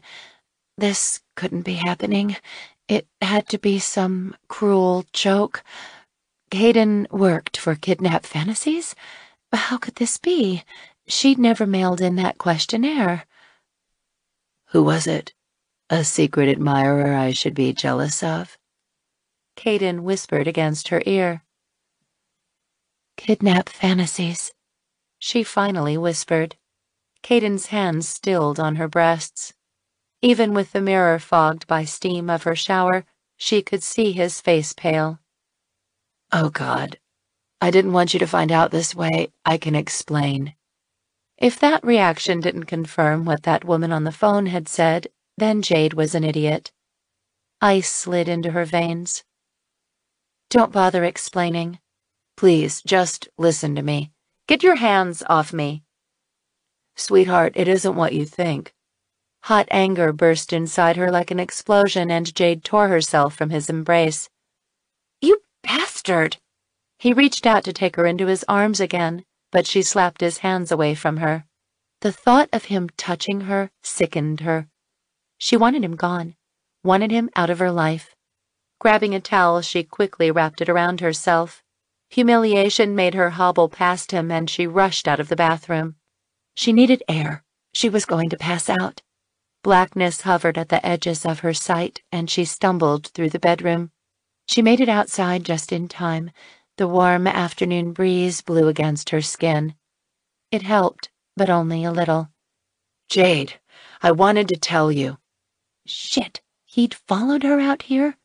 The prick had nerve. She whirled around to face him. The need to strike him was so brutal she almost did it, but held herself back. You fuck women for a living? No, it's not what you think. The bastard was denying it. He was a liar, just like Beau. Get off my fucking boat. Sweetheart. Get out of here, Caden. Please don't let it end this way. Caden whispered. No, this is not happening. Her mind whirled. Caden and Kidnap Fantasies? He was still standing in front of her. Leave! I can't stand to see you. I don't want to ever see you again. His face whitened as if she'd struck him. Jade, I can't. I need to explain. I love you. Love? So soon? That's a joke. You're just like the rest of them. You're a loser, just a gigolo. I can explain. Go away. Hysteria edged into her mind. She felt like screaming. She'd do it, too, if he didn't leave. She barely noticed a young couple on the nearby dock watching them. He nodded. Okay, take it easy. I'm going. Just take it easy. I'm going. God, why couldn't she cry? Why couldn't she slap him? Why couldn't she feel anything but this awful numbness? This horrible, cold, empty feeling? She heard Caden curse harshly as he jogged into the cabin. A moment later, he erupted from the cabin, wearing his jeans and pulling on his shirt. This doesn't change my feelings for you, Jade. I mean it when I say I love you. Go away. Please. He didn't move. He stared at her long and hard. She sensed he was expecting her to say something else, but the numbness of shock was beginning to fade, quickly being replaced by a pain so raw and ugly she didn't think she could survive it. Regret, confusion, and a dozen other emotions she couldn't put a name to flashed in his blue eyes. I love you, Jade Hart, he whispered. Through suddenly welling tears, Jade watched as he turned and left. Her legs trembled violently. Her stomach continued to clench with waves of nausea. She closed her eyes and grabbed the steel railing for support. What in the world was she going to do now? His cell phone began to ring again. Her eyes snapped open. She couldn't bear to answer it. With shaky fingers, she dropped it over the edge of the yacht. It hit the water with a splash. The twinkling lights on their little Christmas tree caught her attention. Fury, rich and violent, slammed through her. Without thinking, she grabbed at a prickly branch. She barely felt the tingling pain of the spruce needles biting into her flesh. Lifting the tree, she hoisted it overboard. When she heard the giant splash, it seemed as if a dam suddenly tore loose inside her. Anger, pain, and other gut-wrenching emotions spun through her like a whirlwind. Jade slumped onto the deck amongst the strewn Christmas wrappings and presents they'd opened. Frantically, she wiped at the tears of hurt spilling down her face, tears of pain that were breaking her heart.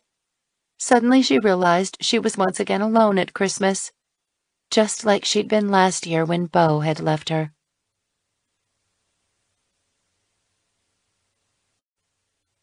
Chapter 8. New Year's Eve morning. Jade had just paid and sent away the man who'd delivered all the boxes of dried goods and other things she'd need for her yacht trip to Europe when she heard the phone ring. She debated whether she should answer it or not. Caden had called many times over the past few days. Every time she'd seen his name appear on the caller ID screen of her phone, she'd burst into another round of tears.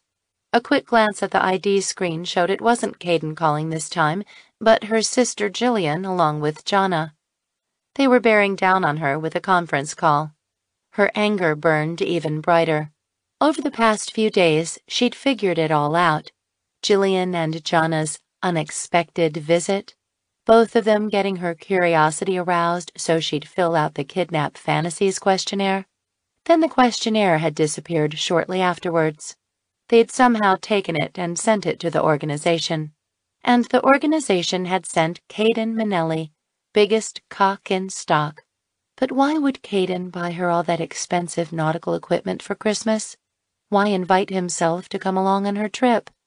The only thing that made sense was her theory about him wanting to ingratiate his way into her life so he could get some sort of relationship going and get her money.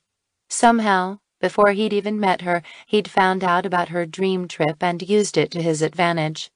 She should have figured that out easily enough, simply by realizing he bought all those presents even before she'd told him about her dream of sailing to Europe.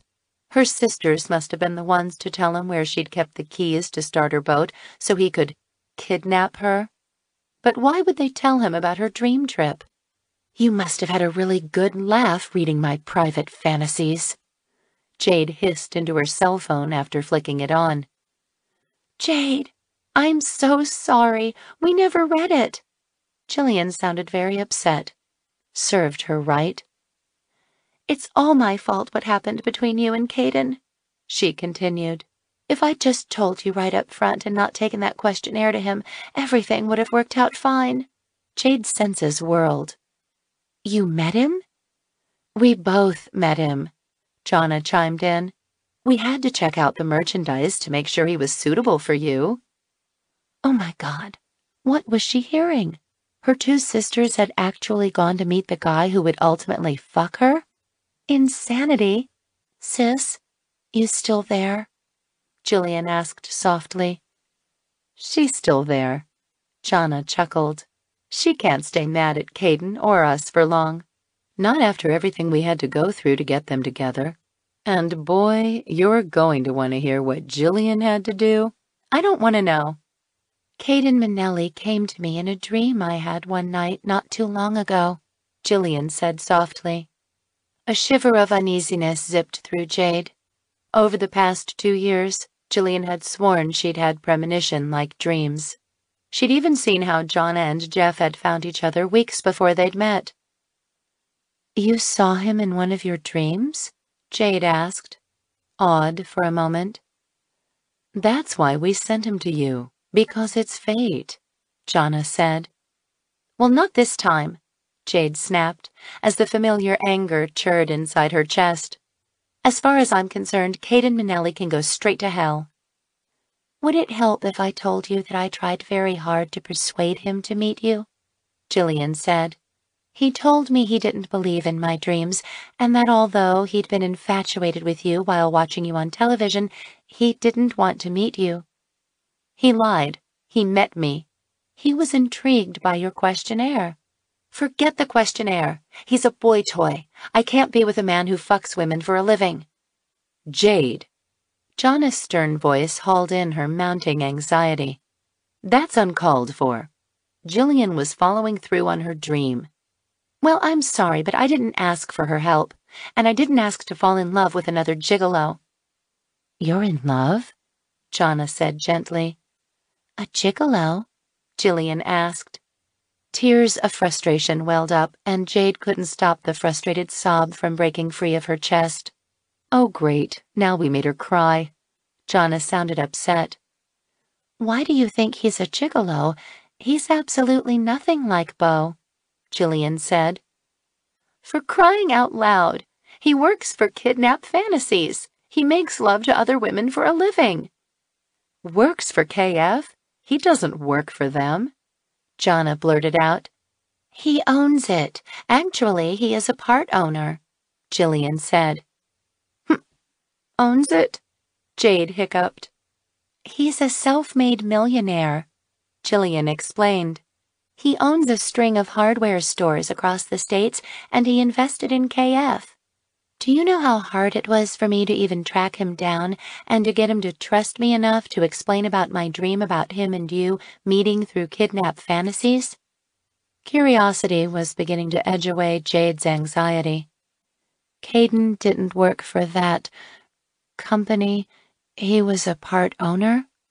When I saw the name Kidnap Fantasies in my dream, I remembered seeing it written down somewhere. I went through Graham's old stuff we kept and found a paper with a letterhead that belonged to Graham's lawyer. On that paper was someone's scrawled handwriting, which said Kidnap Fantasies. I don't know who wrote it down or why, but I took the paper to the lawyer, told him about my dream, and that I needed to find Kidnap Fantasies. And he told you he could help you? No, he told me I was totally crazy. He told me to get lost before he called security. What did you do? Jade asked. I informed him I wouldn't leave until he produced information about this Kidnap Fantasies, so I handcuffed myself to his desk. You didn't. She did. Jonna laughed. And you know what happened after that? Jillian asked. He told you Caden's name? No. He left the office to go and get the security guard. I wasn't there 1 minute when the man in my dream walked into the office.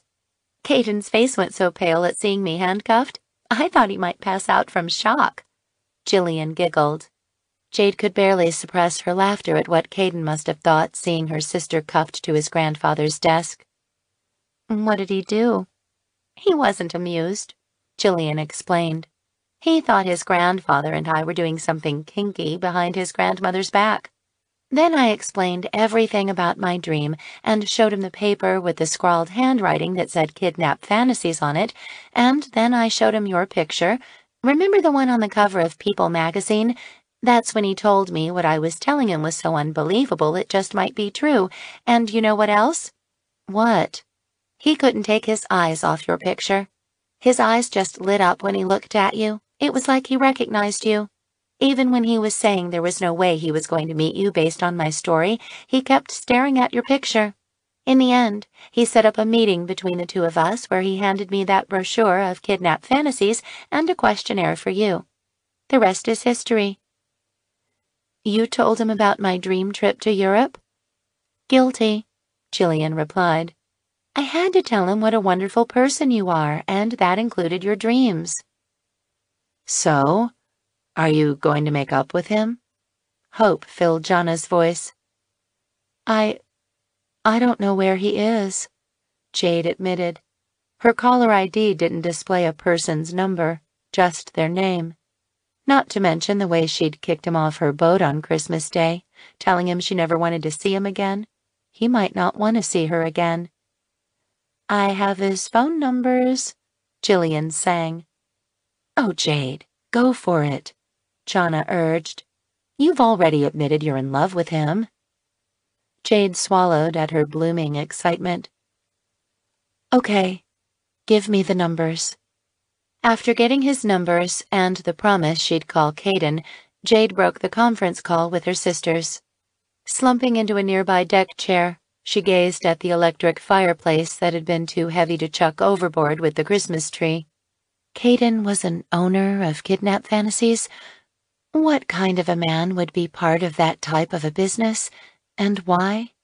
She frowned when she spotted something glinting off a string from one of the still-filled Christmas stockings that hung off the mantel of the fireplace. What in the world? Jade whispered as she stood. Drawing closer to it, her mouth went dry with shock, and she thought she just might start bawling right then and there. Fluttering in the warm Florida breeze and tied to a pretty piece of gold tinsel was a big fat pink diamond ring.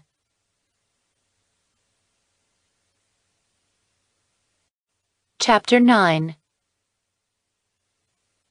15 minutes before New Year's. Come on, Caden, answer your damned phone. Jade grumbled anxiously into her cell phone as she lay in bed, holding her hand up to the window, admiring how the full moon's rays sparkled against the pink diamond ring she'd slipped on her finger. She'd been calling Caden off and on since Jillian had given her the numbers. Earlier this morning, she'd actually had him on the line, but at the sound of his sexy voice, she'd chickened out and hung up on him. When she'd gathered up the nerve to try again, she hadn't been able to get an answer anywhere. Not at his office, his pager, or his home. She'd wanted to apologize to him for her being such a bitch and not letting him explain, but she'd been hurt and humiliated by the telephone conversation with that Kidnap Fantasies woman. Most of all, she didn't like the fact that he'd lied to her. It had felt like Beau all over again, lying to her, hanging around her simply so he could manage her money and her career. But Jillian had said Caden had owned his own money, so he wasn't interested in hers. But what if he'd been dirt poor? Would that have made her want to apologize to him? Want him back in her life? Jade sighed. She didn't know the answer to that question. Poor or rich, all she knew was that over the last few days she'd missed her sexy man terribly, and now she couldn't even find him. As she watched the ring glisten in the moonlight, a fluttery, happy feeling clenched the pit of her belly. The pink diamond on this ring looked like the same type as the diamonds that dangled off those nipple clamps and labia clamps he'd outfitted her with. Had he been planning a proposal all along? It sounded so insane, and yet maybe, just maybe, Caden Manelli was interested in her. After all, he was interested enough in the questionnaire to come and meet her in the first place. What about the ring, though? He wouldn't have tied this pretty ring to a piece of tinsel and hung it from her stocking if he wasn't serious about her, right? Jade frowned. She'd ruined everything by not letting him explain, ruined his plans to propose. Swearing softly into the silence, she flipped the cell phone closed and set it on the bed beside her. It could be that he wasn't answering on purpose. Maybe he'd changed his mind and didn't want anything more to do with her. Maybe she was being silly, thinking that he wanted her after the way she'd freaked out and sent him packing. Or she was just being dumb by keeping this pretty rock on her finger when she'd have to send it back to him anyway. Oh, but it was so pretty. She shouldn't keep it, though. It wasn't right. She tried to slide the ring off her finger, but it didn't budge. Great. Just what she needed. She pulled harder. Nothing. She twisted it this way and that. Still nothing. By golly, it felt as if it had been cemented onto her finger. A slice of laughter slipped past her lips at the thought of having to have her finger cut off just so she could send him back the ring. Suddenly, she spotted a flash through the window high in the sky. A falling star! Quick, make a wish. Graham's voice sailed softly through her mind. I want Caden, Graham. Jade whispered longingly into the quiet of New Year's Eve. I want Caden back in my life. The star disintegrated. At that same instant, she heard the rumble of engines come to life. For a second, she thought the owners to the yacht docked next to hers were heading out to celebrate New Year's, but she didn't see any lights on. Then her yacht swayed just a little. A gut-wrenching feeling clutched her gut as she felt her boat begin to move. Oh my goodness, someone was stealing her boat, with her in it. Fumbling in the moonglow, she struggled to find the cell phone. The instant her hand touched the cool item, she heard the soft sound of familiar whistling.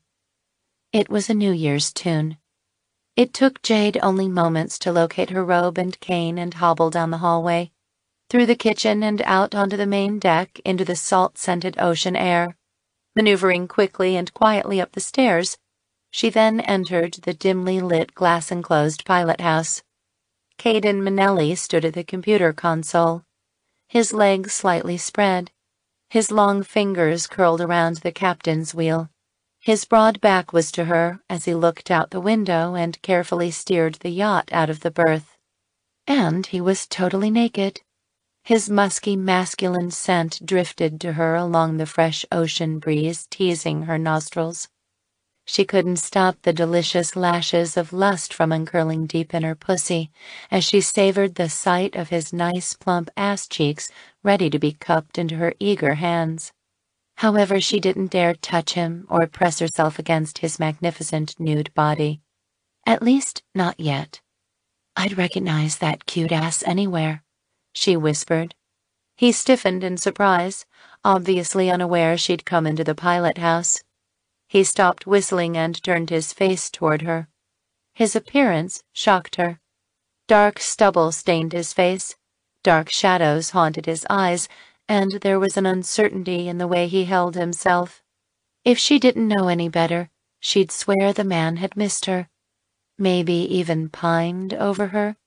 She swallowed at the bright lust shining in his eyes and the sight of his nostrils flaring as he smelled the air. "And I'd recognize the sweet scent of your arousal anywhere." A shiver of anticipation raced up her back. "You've got balls coming back here, Caden Manelli." "Rock-hard balls, baby. Real solid and ready to spill deep into your sweet pussy." Jade's pussy dripped with cream at his words. She wanted him to fuck her, wanted to feel his swollen shaft slide deep into her aching pussy, wanted it more than her next breath. "So?" he continued as he turned back around and maneuvered her yacht between the gently bobbing buoys that guided them out of the marina. "How come you've been calling me all day?" "Son of a bitch." "Why didn't you answer?" "And give you the chance to hang up again? No way." "Why would I call and then hang up?" "Because you did it once this morning when I answered. I wasn't going to let you get cold feet again." "I didn't get cold feet." "So what would you call it?" "Changing my mind." "I hear it's a woman's prerogative." There was a teasing chuckle in his voice. "So why'd you call me?" "To apologize." "I flew all the way out here for a simple apology?" "That's all I'm prepared to give you at this point in time, Caden." "Liar." Graham's voice whispered in her ear as plain as if she were in the pilot house with them. "So I guess you've wasted a trip." "Actually, Jade, I came all this way to kidnap you, and that's what I intend to do." Jade's pulse picked up speed. "And I came all this way to tell you that I should have told you the truth right from the start." "Why didn't you?" He shook his head slowly. "I don't know. After your sisters gave me your questionnaire, I realized I really wanted to meet you. But I wanted it to happen naturally between us, not because we were forced to meet. Jillian explained her dream, and I thought maybe you'd think we belonged together because of her premonition.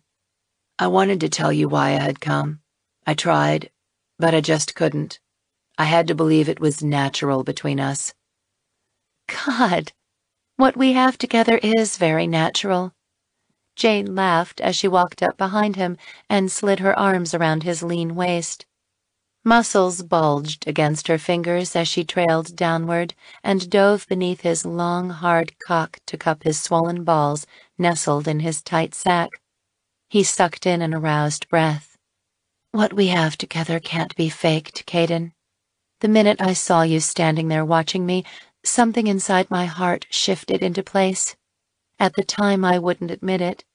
I couldn't admit that a guy might be interested in me. At least, not the way I am with my leg and hip."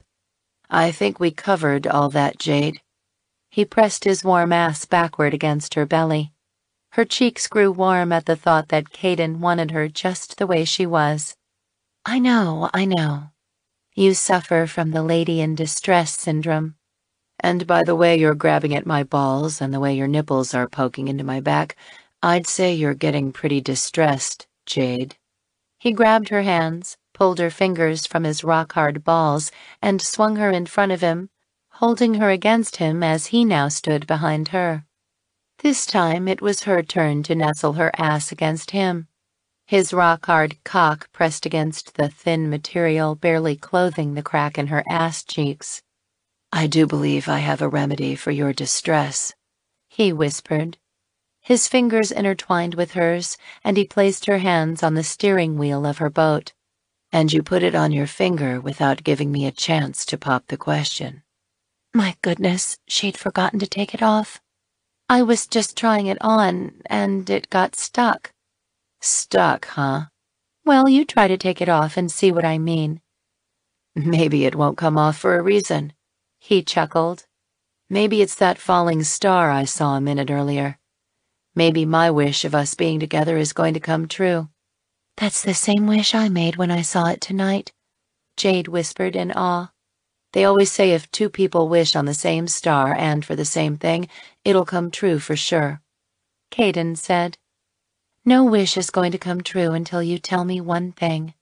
He kissed the curve of her neck, unleashing delicious little tingles through her body. What do you want to know? This Kidnap Fantasies, what exactly is it? Top secret. So I've heard. Her eyes widened as she felt something clamp around one wrist and then the other. Shit. He'd handcuffed her to the steering wheel. You steer. I have other business to attend to. Pure desire ripped through her veins as his fingers untied the sash on her robe. Warm air brushed her curves as he lifted the material over her hips and tied it into place with the sash so it wouldn't fall down. Tell me about it, Caden. I want to know why you'd invent something like that. His hand settled on the curves of her hips. His hot breath embraced her ass. First of all, Sandy, the woman who you spoke with on my cell phone, is relatively new at Kidnap Fantasies. She was given my private number over the holidays in case she couldn't reach the other partners. She shouldn't have revealed the organization to you without verifying if you were a client. Only a select few know about it. She's been reprimanded. Reprimanded? How? His hand smoothed tenderly over her ass cheeks. Let's just say she's paid very well to follow orders. She won't forget this lesson. As to Kidnap Fantasies, I only invested in it. My partners invented it and they run it. They have personal reasons why they're doing what they're doing. So you really don't participate with other women? He gently bit into her ass cheek, making Jade squirm from the sting of pain. Everything I told you was the truth. I'm not married, and I've never wanted to be with a woman so badly as I want to be with you. When I saw your picture on the cover of that magazine that your sister showed me, I was shocked that I might have an opportunity to actually meet you. When I read your Kidnap Fantasies questionnaire about you wanting a big cock and that you were open to new sexual experiences, I just knew I had to meet you and make some of your fantasies come true. Now that you've kidnapped me and handcuffed me to my boat's steering wheel, where are you taking me? A secret island where you can fuck me 24/7? If you call your yacht an island on the ocean. What are you saying, Caden? Dare she hope? Dare she hope that he would say he wanted to come with her? She held her breath as she awaited his answer. I'm saying I'll be fucking you 24/7 all the way to Europe, if you want me to come. Her heart tripped wonderfully. I want you to come, all right. Inside me. Now. I can arrange that. She couldn't stop the whimper of her excitement as she caught the reflection in the pilot house window of him standing up behind her. His hand slipped beneath her handcuffed arm and came around to settle over the swell of her belly. He pulled her back a couple of steps, then instructed her to bend over. She cried out as his hot fingers slipped between her legs and he pried her fat labia lips apart, his finger finding her swollen clitoris. With a firm pressure, he began a leisurely massage. Oh, Caden, yes. That feels so good, she whimpered. Just good. A finger slipped inside her vagina, making her gasp her answer. Heat scorched her skin. Her nerve endings flared to life. Her head spun. The finger on her pleasure nub increased in pressure, sending Jade's body spiraling toward her pleasure. He continued to knead her clit, and she strained her hips backward, pushing herself harder against his hand. There. That's the way I want you. nice and wet and ready for me. Delicious shivers rampaged through her body as his stiff, swollen cock probed against the opening of her drenched pussy. Ready and willing to be fucked whenever I want it. How about when I want it? She breathed. That won't be a problem. You want it all the time. He chuckled hoarsely. Just like I want you all the time. Now brace yourself. Before she had a chance to heed his warning and tighten her grip on the helm, he speared his long, thick cock into her with one solid thrust, burying himself right to the hilt, his hard ball slamming into her ass. She cried out at the shocking impact. Her legs buckled, and she fought to steady herself as he impaled her on his cock. He stretched her open so wide her eyes teared up. Better than good, he whispered in a tortured voice. Much, she gasped as her pussy walls clenched tightly around the long, thick invasion. So what did you wish for that first night we saw our falling star? He said between gritted teeth as he slid out and then sliced his solid erection into her slit, burying himself right to the hilt again. She wasn't the least embarrassed to tell him, especially now that his delicious cock was doing such wondrous things to her. A trip to Europe, with you as my personal love slave on my yacht, she confessed. Your love slave? Really? You sound surprised. Jade breathed against the pleasure threatening to swallow her whole. I had a similar wish. Caden groaned as her vagina began to quiver around his intrusion. I wished you would turn out to be the one. Happiness washed over her. Through blurry tears, she looked at the pink diamond sparkling on her finger. I think I am the one. If Jillian's vision and this ring is any indication. I can't seem to get it off my finger, so you won't be getting it back unless you want my finger, too. I want your finger and all of you. Will you marry me when we get to Europe? Will you be my wife? Will you have my babies? If you keep fucking me this hard, we'll have one before we even get there. Jade laughed. She couldn't believe she'd just said that. Having babies with a guy she barely knew was just nuts. But it felt so right saying it and doing it. In the window, she saw his eyes flash with lust. His teeth clenched as he slammed his hips and penetrated her even deeper. Jade hissed at the pleasure pain as his cock slammed into her again. You didn't answer my question. Will you marry me? She resisted the urge to close her eyes and sink into the pleasure. She wanted just one more moment with his reflection. Yes, I'll marry you.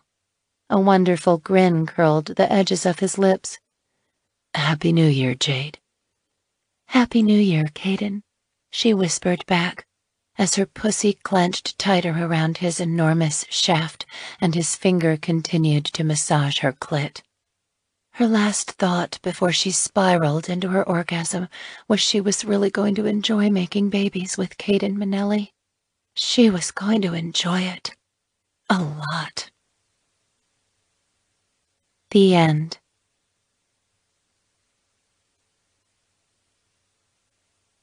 This has been Jade's Fantasy, a contemporary erotic romance.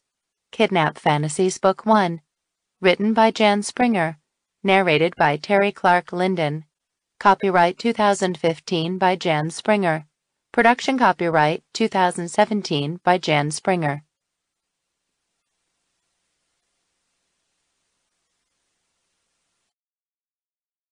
Audible hopes you have enjoyed this program.